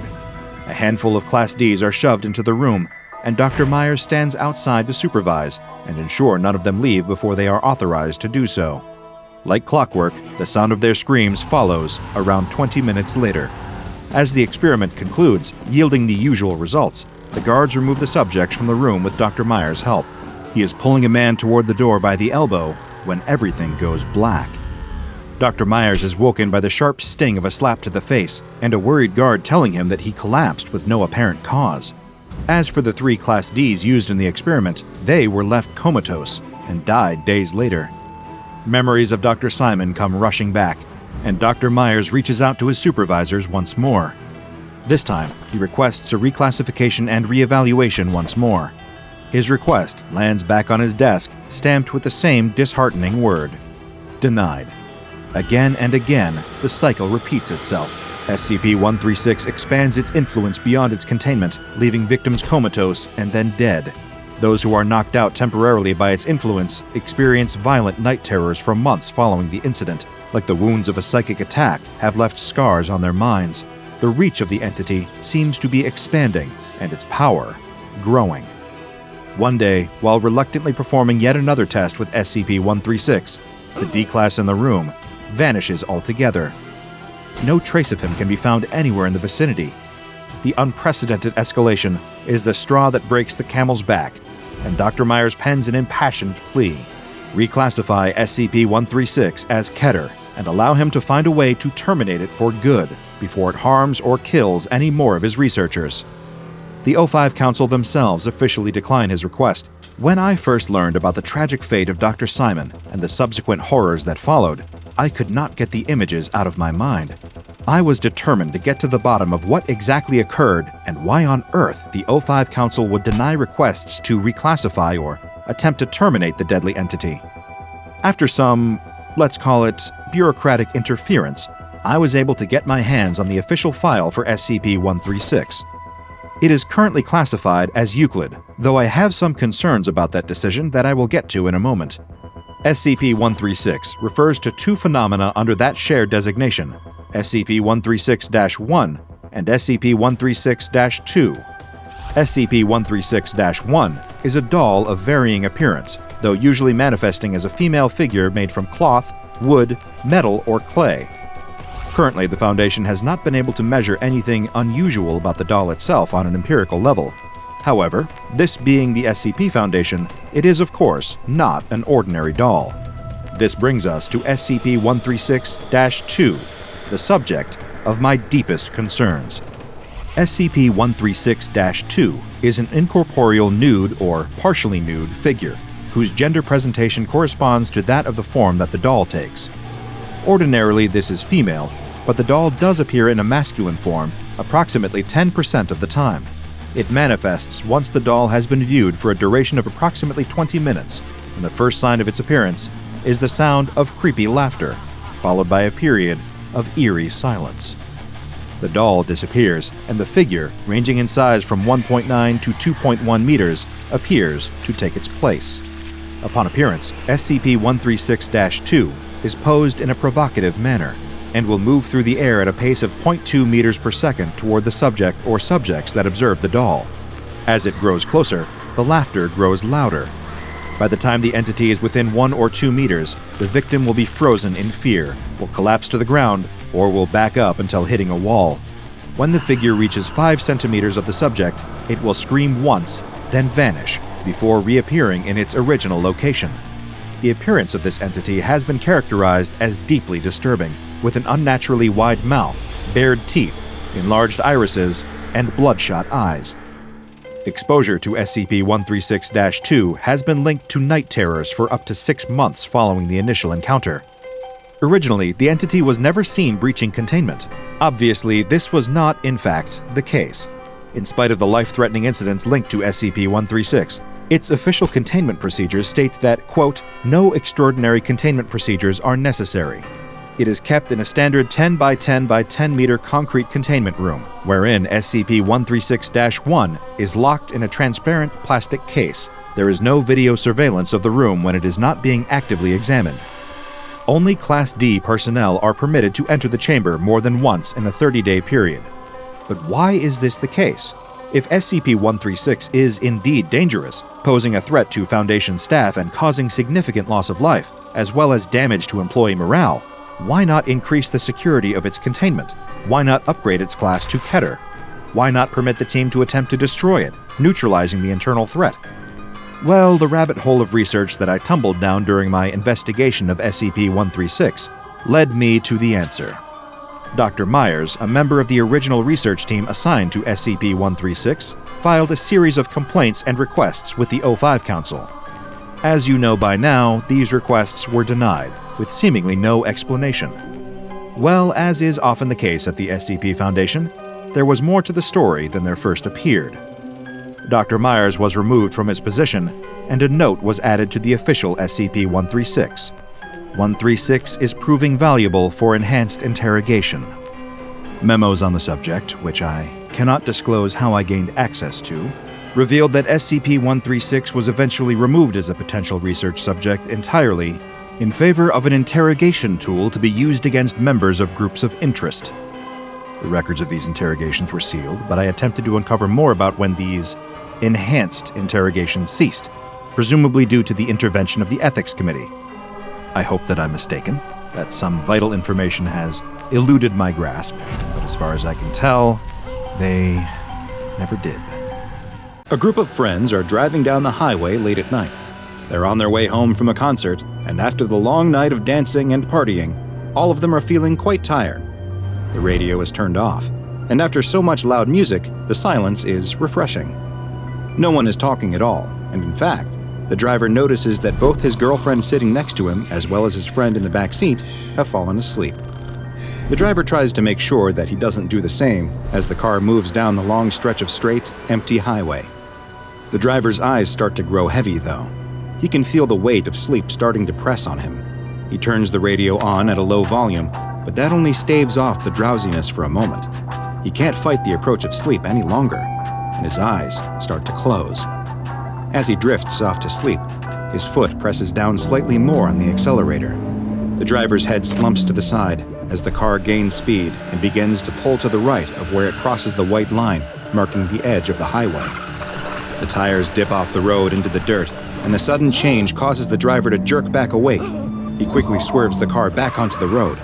The sudden jolt causes both the passengers to wake up. Is everything okay? The driver tells them that he just swerved to avoid an animal in the road. That's right, nothing to be worried about. They can go back to sleep. As both of his friends close their eyes and try to go back to sleep, the driver spots something. Lights have appeared in his rearview mirror. It's a pair of headlights. He didn't notice a car pulling out or speeding up behind him, but he must have missed it when he was dozing off.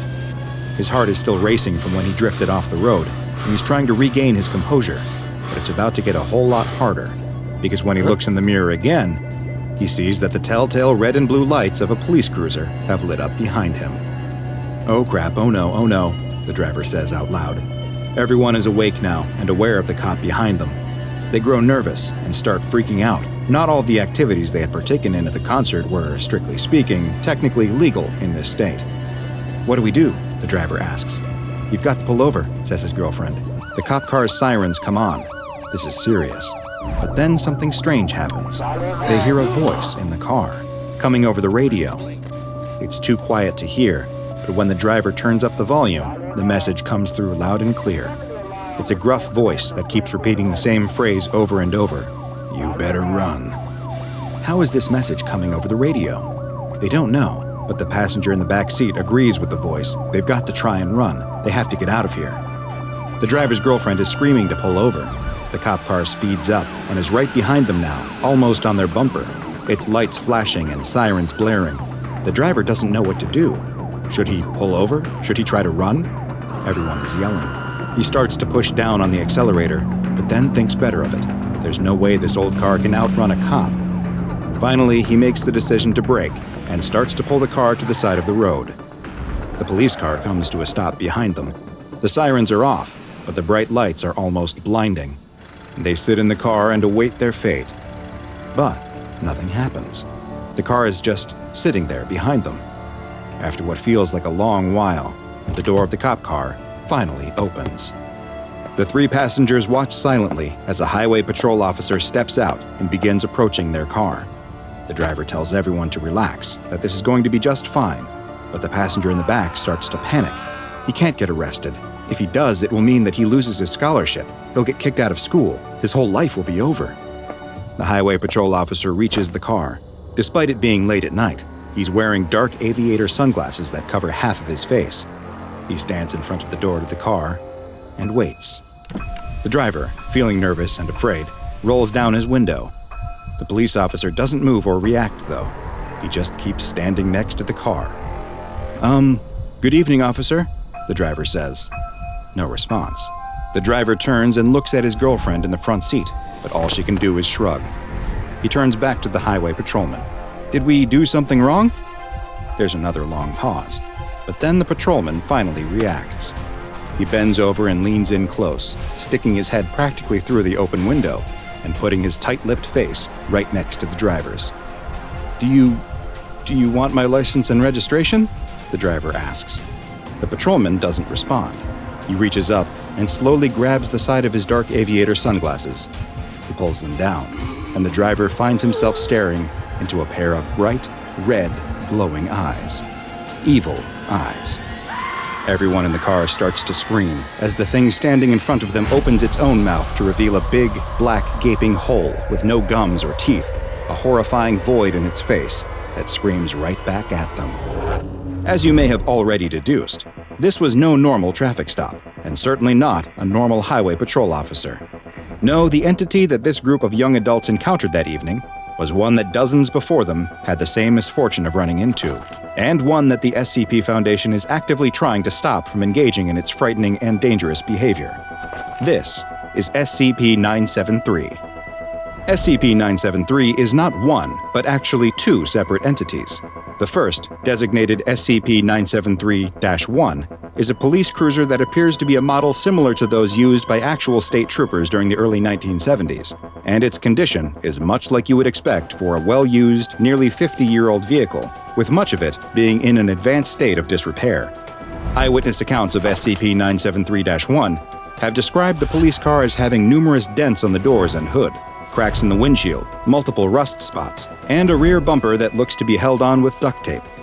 The vehicle's driver and sole occupant has been designated SCP-973-2. This humanoid figure has an appearance that resembles a Caucasian male in his late 40s. It is dressed in the state trooper uniform that, like 973-1, also looks to have come from the early 1970s. And eyewitnesses have described him as being slightly overweight, balding, and sporting a handlebar mustache. Both the anomalous car and its driver will appear at night in a specific location along a particular U.S. highway. It is unknown exactly what will cause SCP-973 to show up on this road, but Foundation researchers have hypothesized that its manifestation may be triggered when a vehicle accelerates over a certain speed. You may think you're safe, then, if you stay below a certain speed, but unfortunately, you'd be wrong. It's unknown exactly what speed limit infraction will lead to SCP-973's appearance, with reports ranging from 35 miles per hour all the way to 70. But when it does occur, the driver will find that they are now a target. SCP-973 will materialize roughly half a kilometer behind the targeted vehicle and will approach them at a high rate of speed.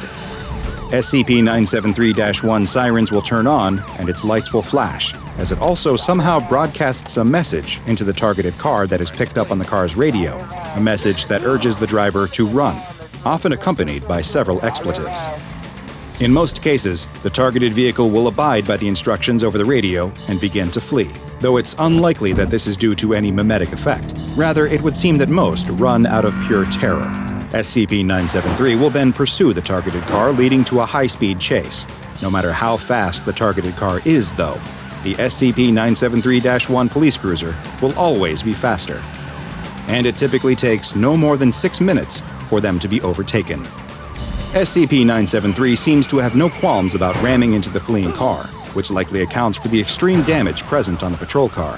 While it is unclear exactly what happens once 973 forces the targeted vehicle to stop, either through their own choice or by being rammed off the road, the results are quite disturbing.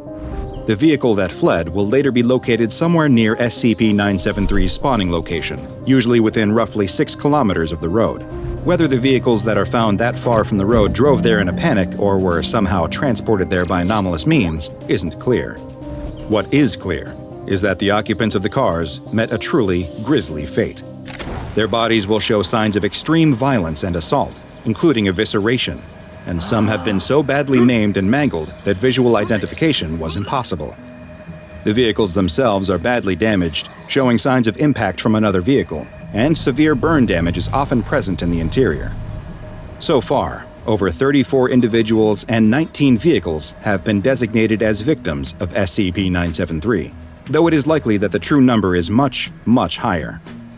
Perhaps most terrifying of all is that some of the victims survived.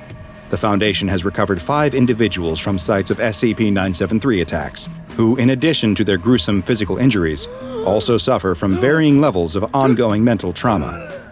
But why not just destroy the road that SCP-973 appears on, you ask? Well, the Foundation had this same idea, and in 1983, the section of highway affected by SCP-973 was demolished, in an attempt to stop it from manifesting. This attempt failed, though. All this led to was SCP-973 changing its location, where it immediately began engaging in the same deadly behavior. Numerous attempts have also been made to try and capture both 973-1 and -2. In one such event, several teams of SCP Foundation containment specialists were dispatched to its section of highway with the mission to subdue and contain the anomaly. After multiple attempts to get SCP-973 to appear by driving down the highway at various speeds, a car carrying several agents was finally successful, and they spotted the flashing red and blue lights of 973-1 behind them as the message telling them to run began playing over the radio. With no further warnings, the anomalous police car closed in on them, even faster than the agents were expecting, and immediately began ramming into their car. A van filled with additional containment specialists was dispatched to the area to help, and when they reached the area that the GPS tracker on the pursued car led them to, they found that they were too late.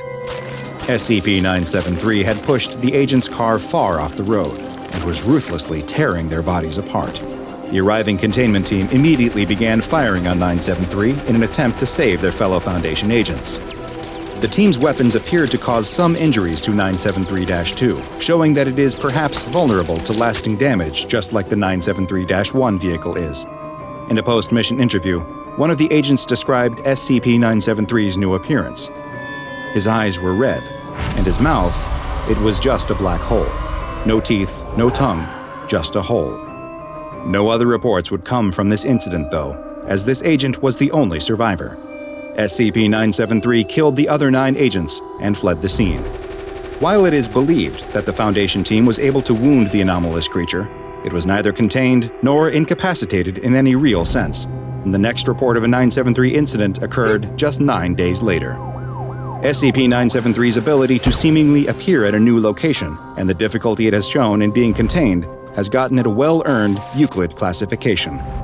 The roughly 60 kilometers of highway on which it is known to appear is under satellite surveillance at all times, and all traffic between 10 p.m. and 4:30 a.m. is diverted along a non-highway detour route, by force if necessary. Unfortunately for the SCP Foundation and the general highway-using populace, these security protocols have necessitated frequent updates, because while the area that SCP-973 engages in its predatory behavior on is well known, both the time of day during which it will appear and the area it seems to affect are expanding. Warning lights flash, and heavy boots stomp down the sanitized hallways of Site-19. A mobile task force has been dispatched, wielding heavy weaponry and wearing tactical gear. But underneath their jet-black armor, these mobile task operatives are sweating. The SCP thereafter has a very particular set of skills that make them a nightmare to people like this team. Plainly put, anything that the Mobile Task Force can do, the Anomaly can do better, because the anomaly that chose to breach containment is SCP-056, codenamed A Beautiful Person. This shape-shifting being takes the form of a superior version of whatever object or entity it encounters, though typically only by a relatively slim margin. The Foundation has no real way of truly containing SCP-056 because of the unique nature of its anomalous abilities. Instead, their tactic has long been playing to the truly toxic ego of the creature, designing the containment chamber more like a luxury hotel room, perfectly suited to 056's refined taste. However, as a sentient being with a mean streak, keeping an entity like 056 permanently caged is rarely as simple as sprucing up said cage. Some days, like today, 056 will want a change of scenery, and on those days, there's almost nothing the Foundation can do to stop it. As the Mobile Task Forces dispatched to Site-19 scan the halls and spool through security footage, desperately hoping to find some clue as to the vain creature's presence, 056 is actually long gone. Having assumed the form of a handsome, charming scientist after an average-looking scientist with bad social skills walked past its containment chamber, 056 had slipped out of the site undetected before anyone even realized that a breach had occurred. Then, seeing a vulture fly overhead, 056 had taken the form of a bald eagle and flown further, leaving the isolated Site-19 in the dust. 056 is ready and eager for a night on the town, but when 056 decides it's going to paint the town red, it doesn't always mean it in the metaphorical sense. 056 arrives in a small American town, like many that pop up along lonely desert highways. Noticing a plain, unremarkable woman walking past, it immediately transforms into an absolute stunner, with fine diamond jewelry and an expensive-looking red dress. As she walks to a local diner, she turns heads from everyone she passes, doing nothing to hide her conceited smirk. I really should do this more often, she thinks. When she passes a self-conscious-looking woman with a fake Gucci handbag, 056 suddenly manifests the real deal, brimming with stacks of cash and even more jewelry. Everywhere she goes, her mere presence makes people feel terrible about themselves, and she couldn't be happier. She walks into a local diner where a report on the radio is detailing abandoned, wrecked cars found along the side of a local highway. There were bodies inside in horrific states, so horrific that they couldn't even share the details on the broadcast. But 056 doesn't care about any of that. She simply orders some pancakes in the diner and rudely asks the cashier if he can break a $100 bill. When she receives her pancakes, she takes a single bite before throwing them at the wall and complaining about how terrible they are, then leaving. She takes joy in knowing how awful this will make people feel. On the way out, she decides to take a shortcut down a dark alley, where a woman in expensive clothes, carrying an expensive purse brimming with money, is liable to attract the wrong kind of attention. Two muggers, one armed with a switchblade and the other armed with a gun, emerge from the darkness, wearing malicious grins. That purse looks a little heavy there, lady, one of the muggers says. Yeah, how about you let us carry it for you, the other adds. 056 smiles and says, Are you sure you have the upper body strength? They don't take kindly to this. As the two muggers prepare to beat this strange woman within an inch of her life and steal all her earthly belongings, she suddenly transforms, shapeshifting into a ripped kung fu master in white robes. Before either of the muggers can respond to this baffling transformation, 056, in his kung fu master form, is beating the living hell out of them and leaving the dastardly duo in a crumpled heap on the ground as he walks away, whistling a merry tune. But making women feel inadequate, insulting small businesses, and beating up petty criminals isn't enough for SCP-056. This thoroughly unpleasant anomaly has the need for speed, and the best way to achieve that need is to obtain a car, or perhaps, even better, become one. Not long after the thought passes his mind, 056 arrives at a parking lot. He looks over the various parked cars, most of which are unremarkable specimens. That is, until he comes across a parked Ferrari and feels his imagination begin to soar with possibilities. A Ferrari? Oh, I can do better than that. In the following moments, SCP-056 flawlessly shapeshifts into a brand new, cherry red Bugatti sports car and starts doing gleeful donuts in the parking lot. 056 then puts the pedal to the metal and speeds out onto the road, where it can pick up some real speed, having no idea that for once it would attract some attention it didn't want. But 056 doesn't care about that yet. It's too focused on breaking its speedometer with sheer insane speed, tearing down the highway at over 100 miles an hour, then building and building and building. 056 is lucky that there are seemingly no other cars on the road tonight, well, except one that it notices far in the distance behind itself. Is that a beat-up old police cruiser? How embarrassing. 056 speeds up even more, hoping to leave the police cruiser as little more than a distant memory, but it doesn't work out that way. Instead, the beat-up police cruiser miles behind 056's sleek supercar begins to build in speed. Little by little, it seems to be doing the impossible, catching up. Being a thoroughly arrogant and unpleasant anomaly, 056 doesn't take the prospect of being humiliated lightly. It decides to take a sharp left turn off of the highway onto a mostly dirty side road, slowing down slightly, as though to challenge the police cruiser to carry on the chase. The police cruiser accepts the challenge and makes the turn after 056 with shocking speed. How is this busted-up old police cruiser keeping pace with a brand-new anomalous Bugatti? 056 doesn't understand, but it won't give in. It has to keep believing it's the best, no matter what. 056 tears off down the road until it reaches some dense woods with only a single dirt road cutting through the middle. The Bugatti's wheels kick up mud and dry leaves, its roaring engine sending the animals of the forest scattering in every direction. And still, the police cruiser follows, its high beams cutting through the murky gloom of the forest. Suddenly, it goes from eerie silence, save for the roar of twin engines, to the flashes of red and blue lights and the shrill wail of the police cruiser's siren. 056 finds the whole arrangement laughable.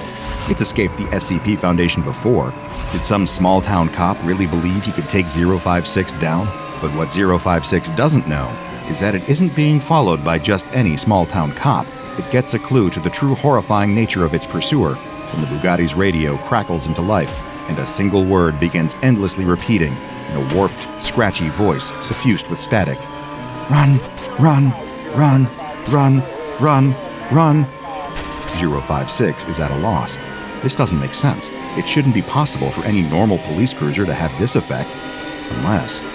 Before 056 can even finish the thought, the police cruiser closes the distance in a single freakish burst of speed. It smashes into the back of the Bugatti and rams it into a brutal tailspin, sending it skidding off the dirt road and crashing into the trees, where it flips twice and comes to rest upside down. Totaled.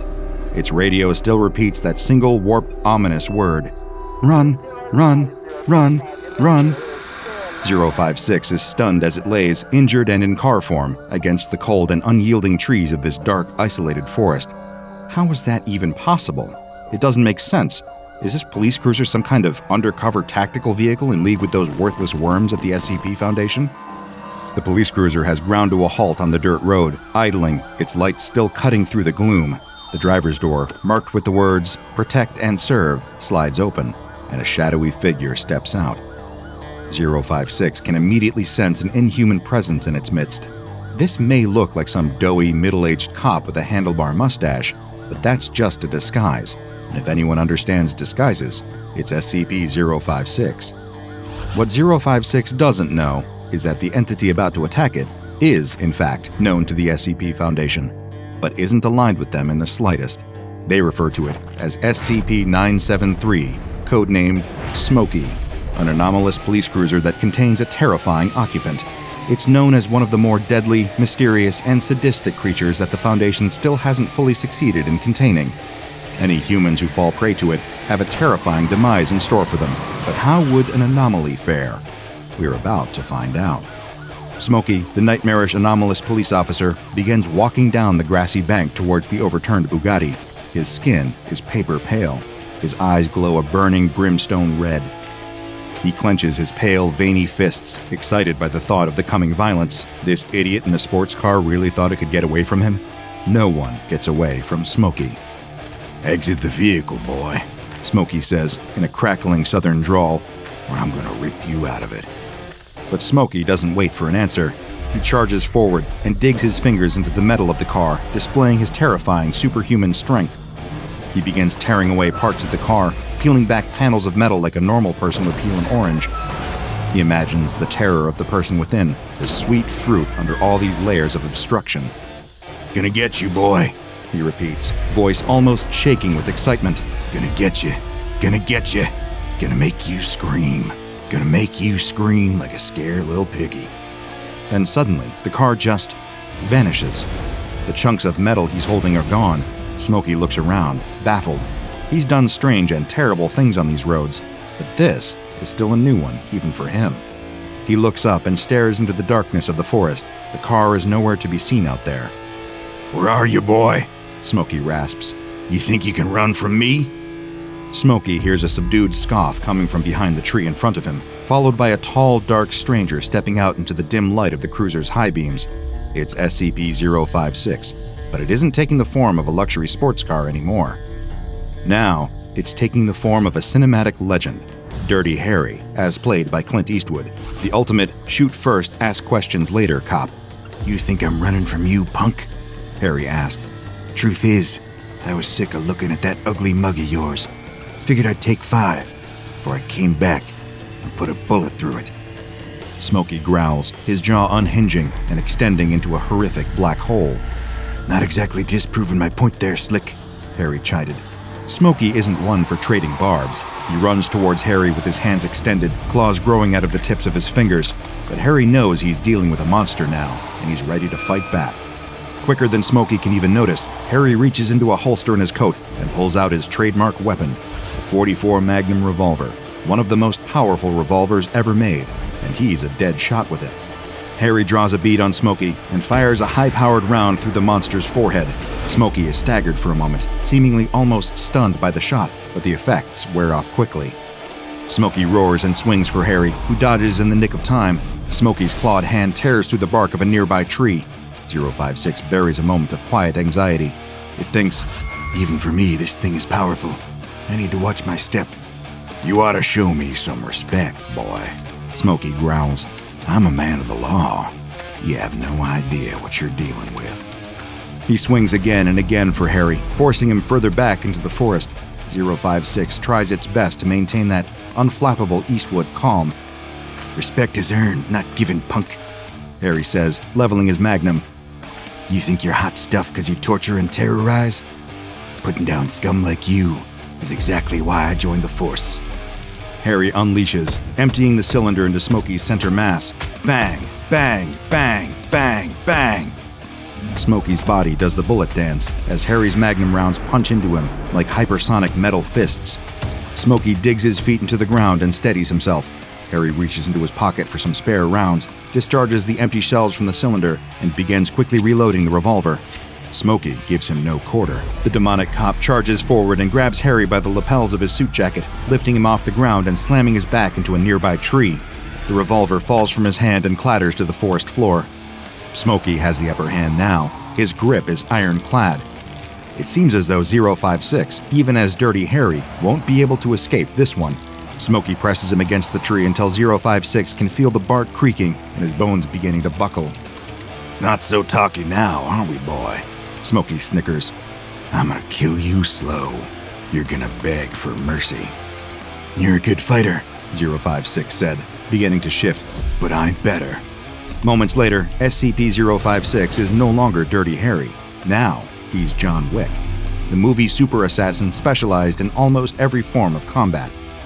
Smokey is briefly confused, and 056 takes advantage of that. With a few expert strikes to Smokey's face, 056 is able to wriggle out of his grip and kick Smokey in the chest, creating some distance between them. Let's go. It's been too long since I've had a decent workout, 056, as John Wick says. Smokey reaches for John Wick, but John, drawing upon his years of combat experience, blocks Smokey's attack and returns a brutal flurry of blows to Smokey's face and chest. Every time Smokey swings with his supernatural strength, 056 swipes at his arms and uses his momentum against him. While Smokey clearly has the strength advantage by the nature of SCP-056's anomalous ability, this form clearly trounces Smokey in terms of skill. Part of 056 is afraid, having rarely been met with this level of resistance. Another part of 056 is exhilarated. Getting to be better than an entity this formidable is a truly thrilling experience. You're really starting to get on my nerves, boy, Smokey says, pulling out a nightstick from his police belt. 056 draws a long titanium combat knife out of his coat. Prove it, he says, assuming a knife-fighting stance. Smokey swings for 056 with his nightstick, who blocks it with the edge of his blade. What follows is almost a kind of sword fight, where 056 and Smokey take turns striking and parrying with their respective weapons. 056 cracks his neck, giving a smarmy grin that only irritates Smokey further. The demonic cop throws his nightstick directly at 056's face. The arrogant anomaly is able to deflect the well-aimed stick with his knife, only to realize that it was just a distraction from the following haymaker. Smokey's fist collides with 056's cheek with the force of a runaway car. It knocks him off his feet, taking his legs out from under him and throwing him to the ground with a mighty thud. And Smokey doesn't let up. He crouches over the stunned 056 and strikes him again and again, pounding his clenched fists into 056's head. If the self-obsessed anomaly had any chance to speak, it probably would have yelled, "Not the face! Not the face!" Unlucky for 056, mercy is not a word in Smokey's vocabulary. 056 doesn't have time to transform. With every punch, 056's body is pounded deeper into the dirt. He can feel himself losing consciousness under the flurry of blows. For the first time, he's truly terrified about what will happen to him if he passes out. What terrible things will Smokey do to him? Suddenly, floodlights illuminate the forest from every angle. The hum of helicopters sound from far above. Tactical vehicles surround the forest, manned by highly trained, highly armed SCP Foundation mobile task forces. Snipers line up their shots on Smokey, preparing to fire with armor-piercing .50 caliber rounds. Ground troops armed with assault rifles all pour in. As though a magic spell has been cast, Smokey, along with his cursed cruiser, disappears. All that's left is a bruised, bloody, and disoriented SCP-056, still shaking in pain and terror on the ground. It doesn't take long for 056 to be surrounded by Foundation personnel, ready to take it back into containment. To even its own surprise, it's tremendously relieved. 056, whimpering, says, "I'd like to go back to my room, please." If he breathes, the bear will see him. Lying flat on his stomach, the boy has no choice but to watch as the hulking brute eats his father before his very eyes. Lying in the thicket just a few trees away, the boy knows that any small movement he makes could prove fatal. A bear this large, hunting for its hibernation, will have no issue chasing him down in a split second and doing exactly what it did to his father, to him. The boy is utterly powerless. All he can do is stay deathly still and watch. They'd found the tracks too late. On the way back to camp, they'd been following the wooded cliff that lines the ocean's edge. Bows and salmon slung over their shoulders, they'd been so proud of their catch and the prospect of bringing it back to the tribe that they hadn't kept their wits about them. By the time they'd seen the enormous prints in the dirt, the sound of lumbering footsteps were already echoing through the trees behind them. The boy's bow is too far out of reach. He dropped it when his father pushed him into the thicket. He's got the knife hanging at his side, but he doubts it's long enough to even get through the bear's fatty hide. In contrast, the only thing protecting him from its bite is the leather hide slung across his shoulders and a woven garment from the tribe's elders. One slash of the bear's claw, and he'd be. A breeze ruffles his hair. The boy's eyes widen in horror. That wind hadn't come from in front of him, but from behind, blowing his scent, his fear, directly towards the bear's nostrils. The boy plants his muddy palms into the dirt, staring at the animal. Its nostril twitches, then twitches again. It half turns its head, sniffing the air.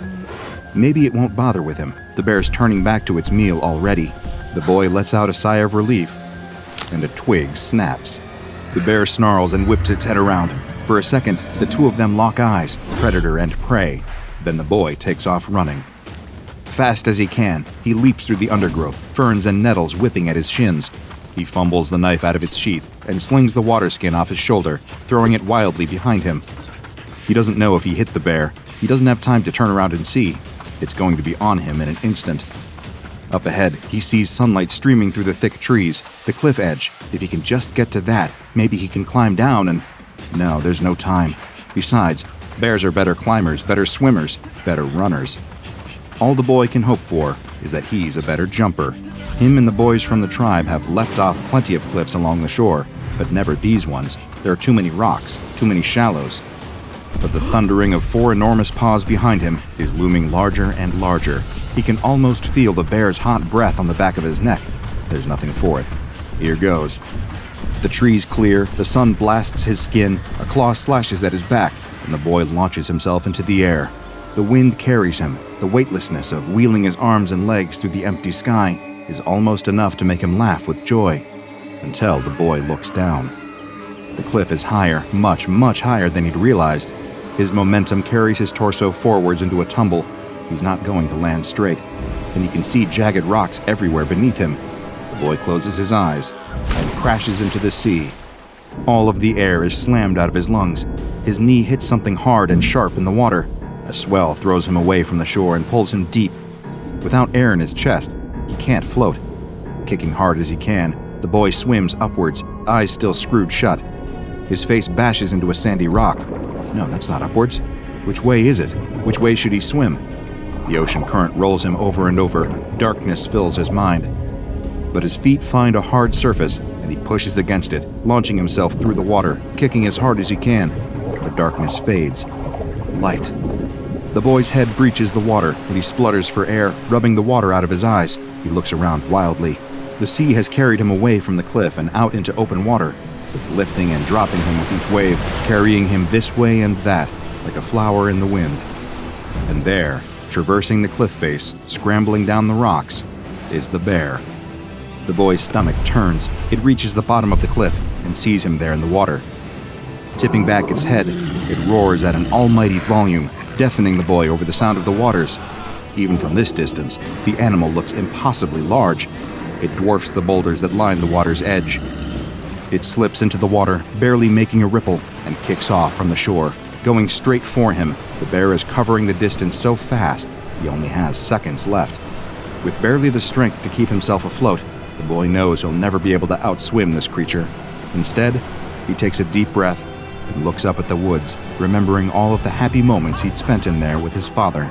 A current swells beneath the boy and almost throws him out of the water. An enormous shadow flies through the depth beneath him. A whale? It couldn't be. Whatever it is, the shadow is swimming straight at the advancing bear.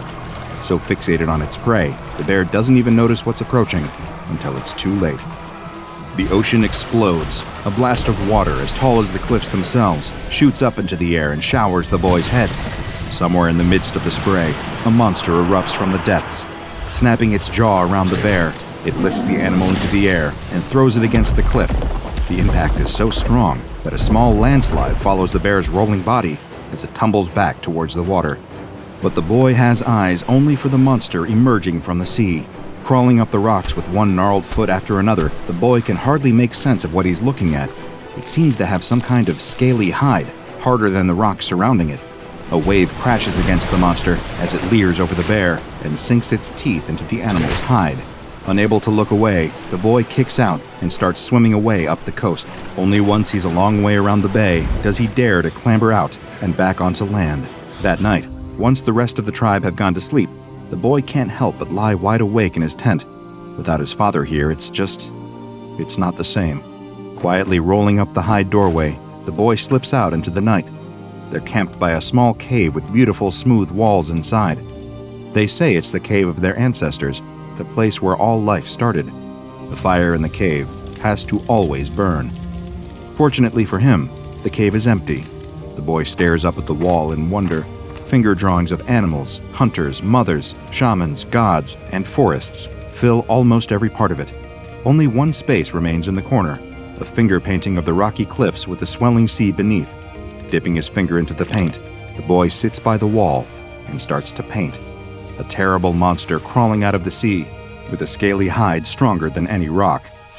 That's it. You know that from just some finger painting. The archaeologist turns to the group of researchers surrounding him in the cave.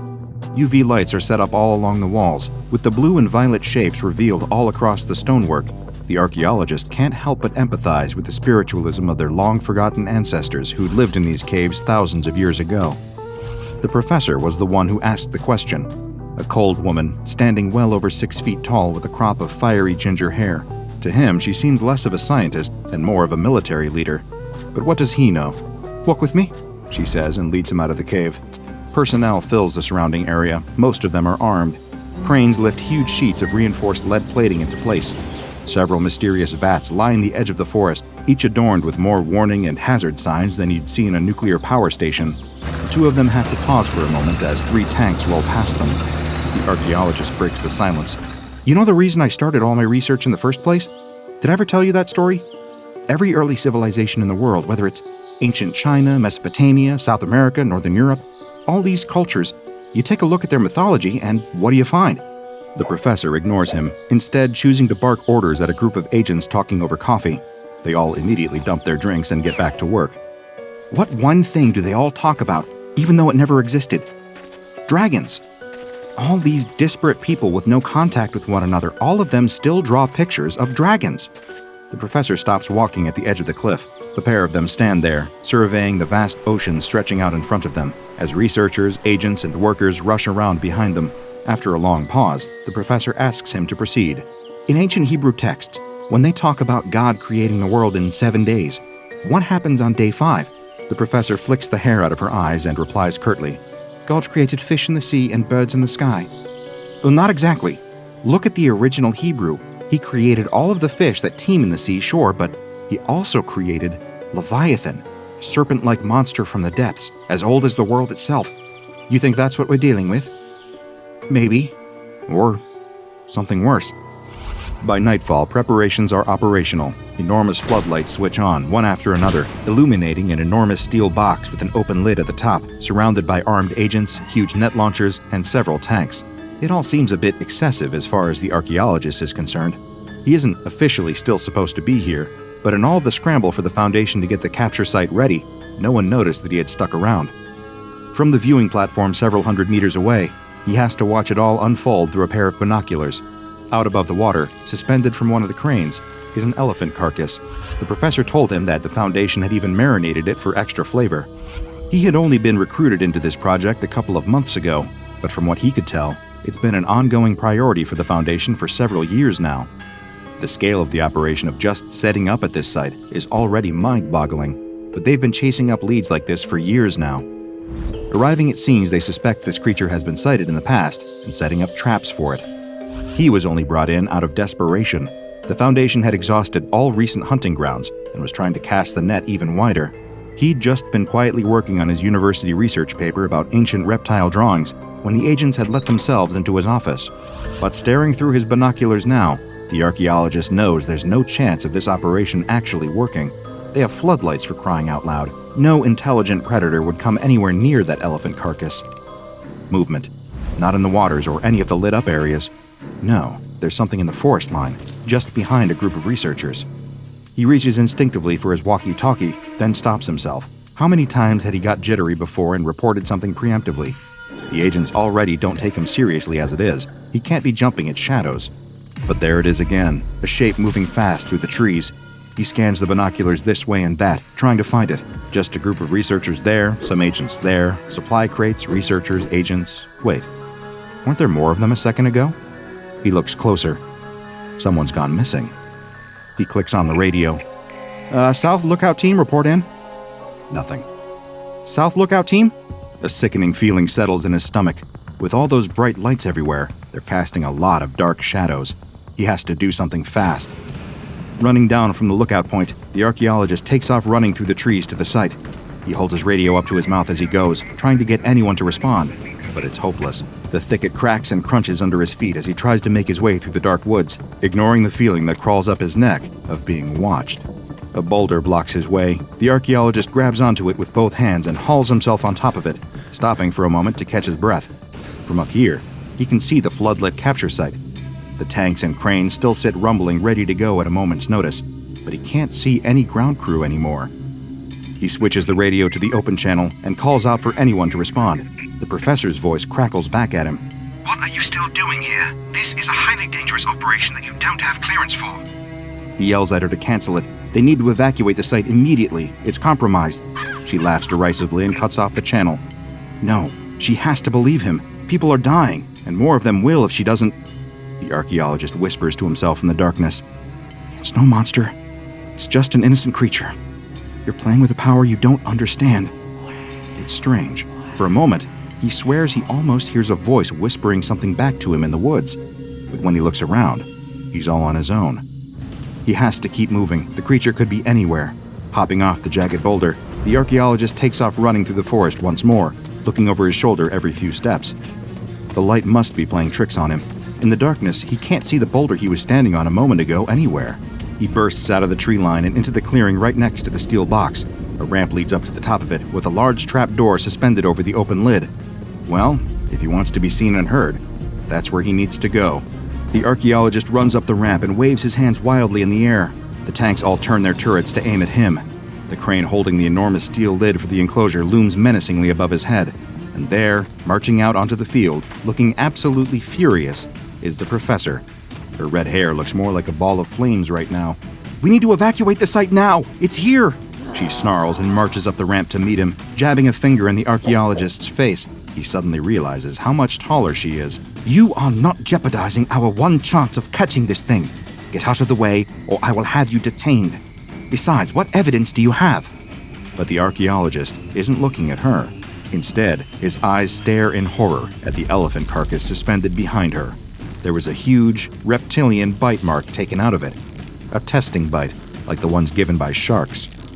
She turns to follow his gaze, and all of her rage is washed away in a sickening delight. It's here. A scream from the crane holding the elephant makes them both jump, but by the time they look up at the cabin, all they see is a hulking shadow leaping away into the darkness. The professor clicks on her walkie-talkie and starts issuing commands.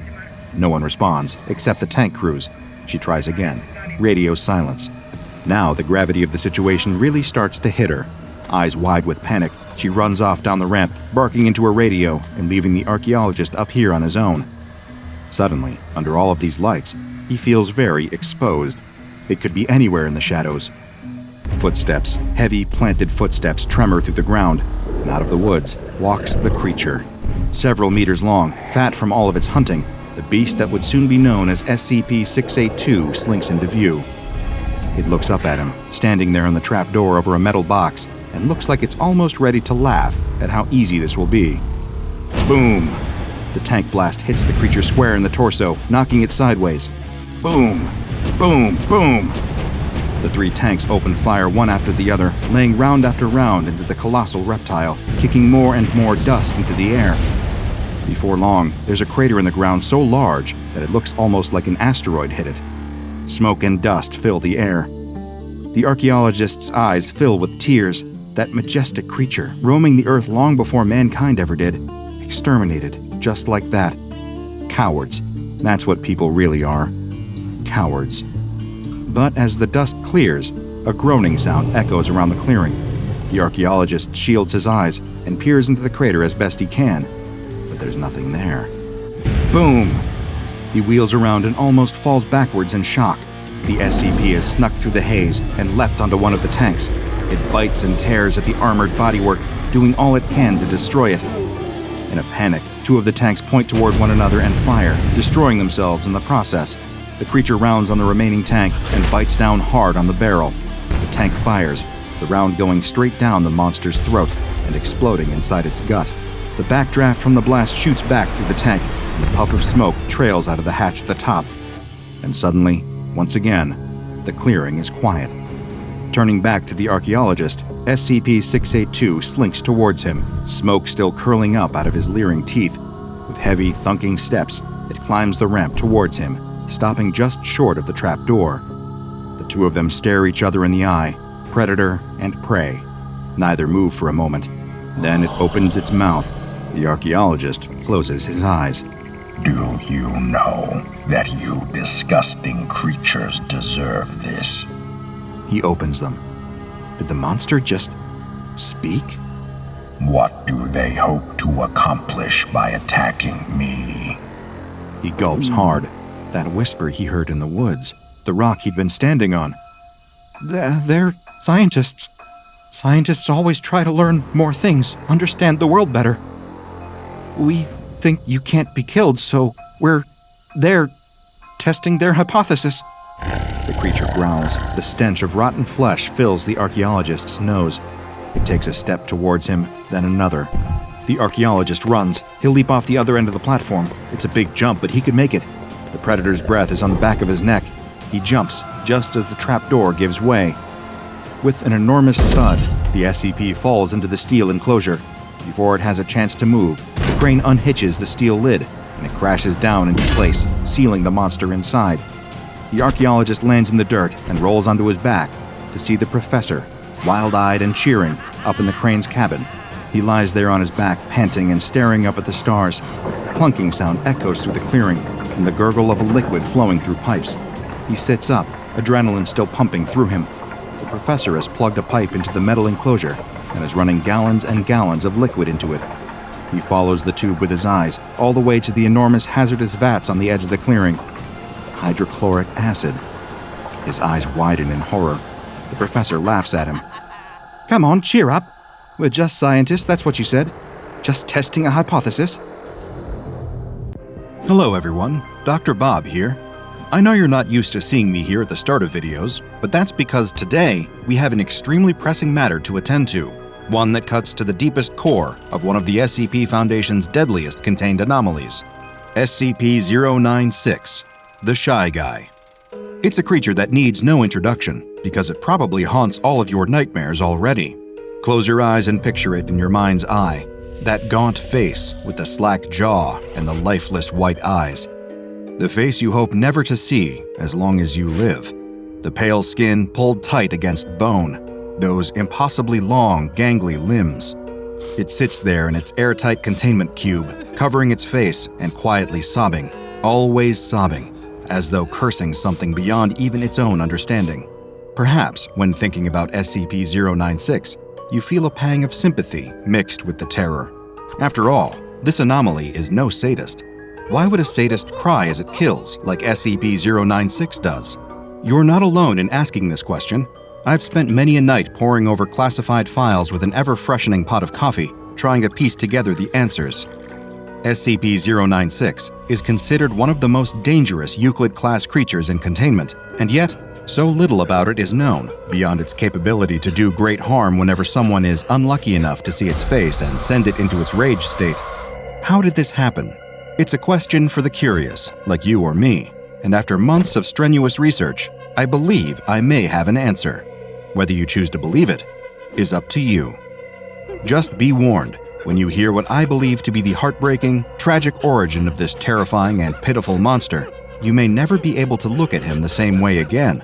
Not that looking at him should ever be high on your list of priorities. It begins in a tavern in a small Nepalese village a few miles away from the Chinese border, where Mount Everest, the world's tallest mountain above sea level, waits. Its mere existence is like a challenge to the brave and foolhardy. "Conquer me," it seems to whisper. "Conquer me, and declare yourself above all those I have conquered. Become a god among men." It's always whispering like this, but few, in the grand scheme of things, can actually hear it. And sadly for him, the explorer is among those few. He's sitting in one of the tavern's many cozy nooks, picking away at a plate of mutton curry while sipping from a brass bowl of white chiang, a popular local drink. The explorer, living up to his name, has come a long way to get here. The rest of the village locals in the tavern eye him with a variety of knowing glances. They've seen so many like him before, smug smiles and puffed chests, thinking they'll be able to count themselves among the exalted few who've conquered the mountain to end all mountains. The bodies of many men like this are still frozen to the mountain's surface. One brave local, an older man who can speak English fluently, slides in across the table from the explorer. The old-timer tells him that whatever he thinks he'll find up on the mountain, honor, glory, recognition, he'd be better off searching for it elsewhere. Death awaits on the icy rocks above. The explorer, young, fit, and still feeling mighty smug, replies that death is there for the people who haven't worked hard enough, who haven't prepared. He's scaled other mountains before, all across the globe, from Scotland to Peru. Everest would hold no surprises for him, just a new, compelling challenge. The old man is, as you could probably imagine, unamused by the explorer's hubris. "All confidence and bluster now," he says with his thin, raspy voice. "But what will you say when you're face to face with the king?"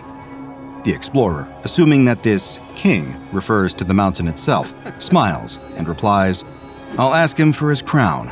With that, the old man leaves, content that he at least tried to dissuade the explorer from going on this doomed journey.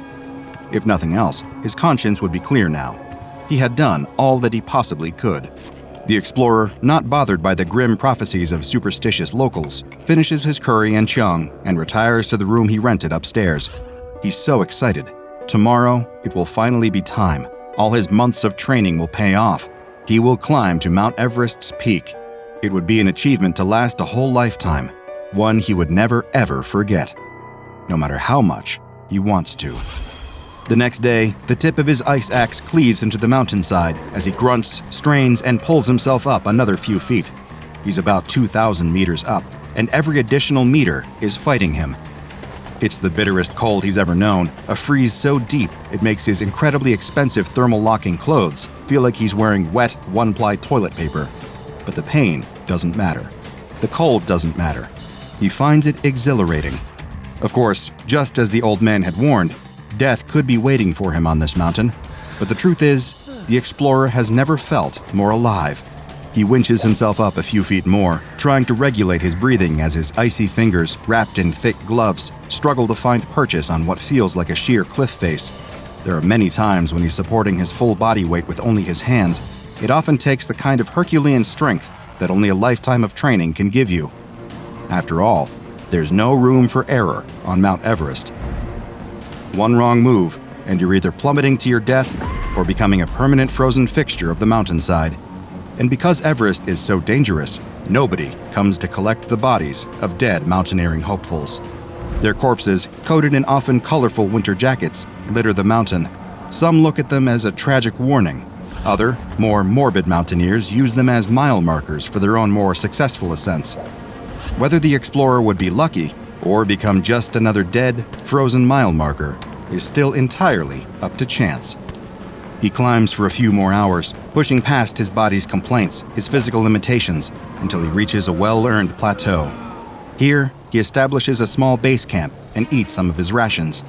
The area is thankfully guarded enough to keep out the worst of the sub-zero winds, so he can at least get some sleep without freezing to death. Mount Everest cannot be conquered today, and even someone with the explorer's bravado wouldn't dare to try.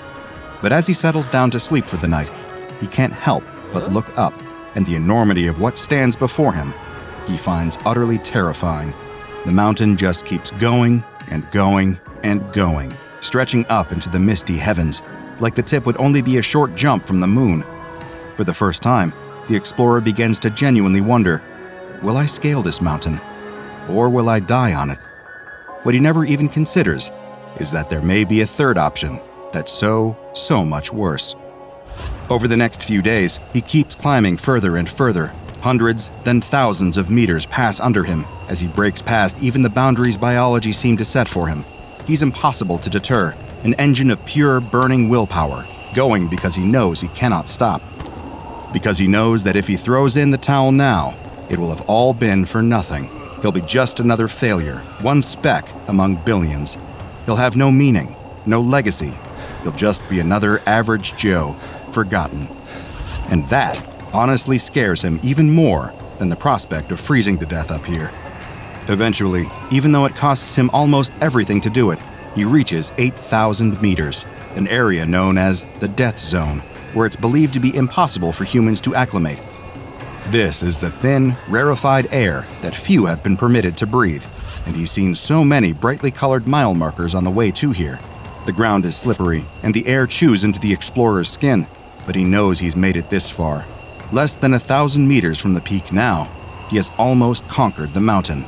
So you can only imagine how surprised he feels when he sees another mountaineer walking down the side of the mountain towards him with an eerie kind of casualness. He's wearing standard mountain climbing gear, including white thermal pants and a hooded coat, zipped up to the chin. The explorer can't make out the stranger's face beyond the pair of thick, black goggles he's wearing over his eyes.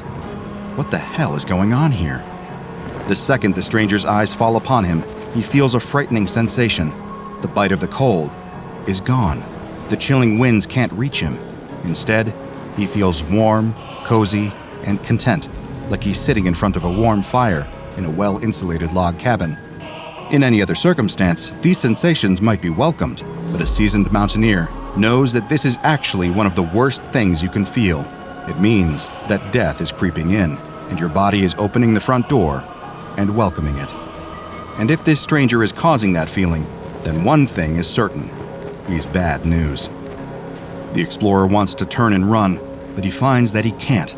It's almost as though he's frozen in place, entranced by the warm, inviting feeling that the other mountaineer seems to exude as he gets closer and closer. That's when the explorer notices something strange about him. Something is glowing through his goggles, like hot embers, burning a bright, luminous orange. Are those eyes? Dear God, are those his eyes? The explorer can feel their terrible stare, literally feel it. It hurts to be looked at by this monster. Yes, that's what it is. A monster in the shape of a man. Why are you here, mortal? Comes a booming voice from the inhuman mountaineer. Do you wish to challenge me? The explorer can't form words. He's quaking, his body acknowledging the cold that his mind can't, as those two glowing eyes bore into him. Speak, the stranger commands. Who? What are you? The explorer forces out between chattering teeth. The stranger laughs. I am the king of the mountain. Though to the SCP Foundation, he's better known as SCP-1529, and he's the worst possible thing you can run into while trying to scale Mount Everest. The explorer remembers his conversation with the old man in the tavern, the question he asked, "What will you say when you're face to face with the king?" And his own foolish answer, "I'll ask him for his crown." Now, really, truly face to face with the king of the mountain, all the poor terrified explorer can do is whimper and beg for mercy. "Please," he says, the tears freezing on his cheeks as they fall. "I just wanted to climb." The king of the mountain gives another booming laugh, his eyes burning. Then you will climb, he says, and climb, and climb, and climb. The king of the mountain must have wielded truly unspeakable power to do what he does next. With a simple nod, The explorer is suddenly hanging off the mountainside, his fingers digging into the craggy rocks. The only thing supporting his weight. It was like being back at square one all over again, except with added pain, terror, and cold so deep he can feel his bones rattling. And all the while, he feels those eyes upon him, those burning, fiery eyes, staring with absolute malice. He keeps climbing. Every time he reaches a plateau, a place where he might camp and find even momentary comfort, the king of the mountain is already waiting there, staring that horrible stare. And just like that, the explorer was climbing again, wind whipping against him like 40 lashes from a cat o' nine tails. That, coupled with the endless strain of the climb on his muscles, is the worst agony he's ever felt. And yet, he never dies. Even though he hasn't eaten in days, weeks, months, years, he never, ever dies. He just fulfills the same torturous loop over and over again. It's like the king of the mountain is just keeping him alive for his own amusement, a toy that's impossible to break. But while the explorer never breaks, as time goes on and the torments never cease, he does begin to change, like rock being molded by the tide. First, from the endless stress, his hair falls out. His skin goes pale from the lack of sun. His body becomes thin and wiry from starvation and malnourishment. The endless physical strain even warps his limbs. His arms and legs begin to stretch, his body becoming elongated and grotesque. All the way through this horrific, dehumanizing ordeal, the king of the mountain stares at him. One day, the explorer, now changed, reaches a plateau, and as can be expected, the king of the mountain stares at him with his burning eyes. The explorer cowers and covers his face with his hands, sobbing from exhaustion. He just wants the king of the mountain to look away, to leave him be. He babbles incoherently. He doesn't want to be seen anymore. His pain simply makes the king of the mountain laugh. I gave you your wish, the mountain king says, his voice oozing with contempt. You climbed, didn't you? You thought that your climbing would elevate you, make you more than human. But now, you're so much less. Our business concludes here. I'm tired of playing with you. And with that, the king is gone. The explorer is alone, stranded among the snow and the whipping winds of the death zone, but very much alive. He's finally able to go. At long last, after what felt like an eternity, he's escaped. When the explorer arrives in the village again, he's not the explorer at all. It's been years since he went missing on the mountain. The old man who had warned him not to go up onto Mount Everest had passed peacefully in the interim. The other members of his small village would not be afforded the same luxury. Instead, the explorer stumbled back through the village limits, still covering his face. The only sounds he can hear are the wailing wind and his own pitiful sobbing. Everything hurts. He's so terribly afraid. He needs somebody to help him. Why will nobody help him? The sun begins to rise, and the village shakes itself awake. People leave their homes to go about their daily tasks. None of them are expecting to see a monster loping through their streets, a pale, gangling monstrosity, stretched and hairless. It engenders a mix of fear and curiosity as it stumbles around, audibly sobbing with a loud, warped voice.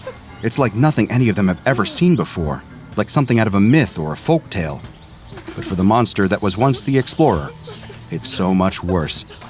At first, he thinks that the villagers might be there to help him, but then he sees their eyes, that same intense, burning fire pit orange as the king of the mountain, that same horrible gaze that the explorer thought he'd escaped when he'd left the mountain, the gaze that meant pain, torment, and madness. Even when he tries to cover his face, when he wails at them to go away in words that make sense to no one but him, he can still feel those terrible eyes on him. Is he still on the mountain? Is he still at the mercy of the Mountain King? Are these all just illusions or projections, another awful trick? What did he ever do to deserve this kind of torment? Was the crime of wanting to climb a damn mountain worth this kind of everlasting suffering? Did it earn him the gaze of all these monstrous eyes? The explorer begins to feel his anguish being replaced by another feeling, rapidly rising rage, the kind of pure, blistering hatred that inexorably leads to one result: violence. First, he screams, then they scream, and finally, the killing begins. The creature that had once been the explorer leaves no stone unturned. Even when they try to run away, He still feels their eyes on him. He needs to kill them all, to annihilate them quickly, leave no trace. It's the only way he can feel anything close to at peace again. It becomes a kind of terrible chain reaction. The sound of the horrors going on in the street only entices more to come outside and see what's going on, to look at the creature causing all this carnage, to see its face. They have no idea that this very action is dooming them. And within the hour, the village is empty, save for one creature. The creature that had once been the explorer, now just afraid, confused, and alone. He will always be alone. The anomaly that will soon be known as SCP-096 simply bows its head and weeps. It's late at night, and you're driving down a desolate stretch of highway somewhere in New Mexico. There's nothing out here except for you, your car, and the road. What you don't know is that you're about to encounter something. Something terrifying. There's no moon, and the sky is pitch black. Your own car is barely lighting up the dark road ahead of you. Just then, you spot something in your rearview mirror. It's a pair of headlights. There's nothing too strange about them, except that they are especially bright.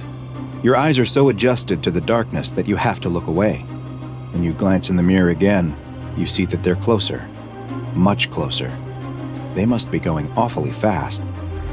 You don't know why, but something about the car behind you makes you feel uneasy. There's something off. You speed up a little. Maybe you can keep some distance from them. But the lights keep getting closer. So you speed up a little more. Still, they gain on you, growing bigger and bigger in your rearview mirror. You're getting nervous. They look like they are barreling right towards you. You floor it. The lights are able to keep up easily, though, and now they're right on your tail. No matter how fast you go, they stay right behind you. The lights are so bright and close that they're almost blinding. You're in a full-blown panic. What is going on? Now the lights are swerving back and forth behind you. What do they want?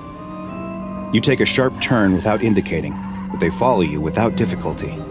You keep your foot smashed down on the accelerator. Your engine is screaming, but they just get closer and closer. They're right on your bumper. The bright white lights burn your eyes so bad that you swat at the rearview mirror to point it down. You look up just in time to see the deer standing in the middle of the road.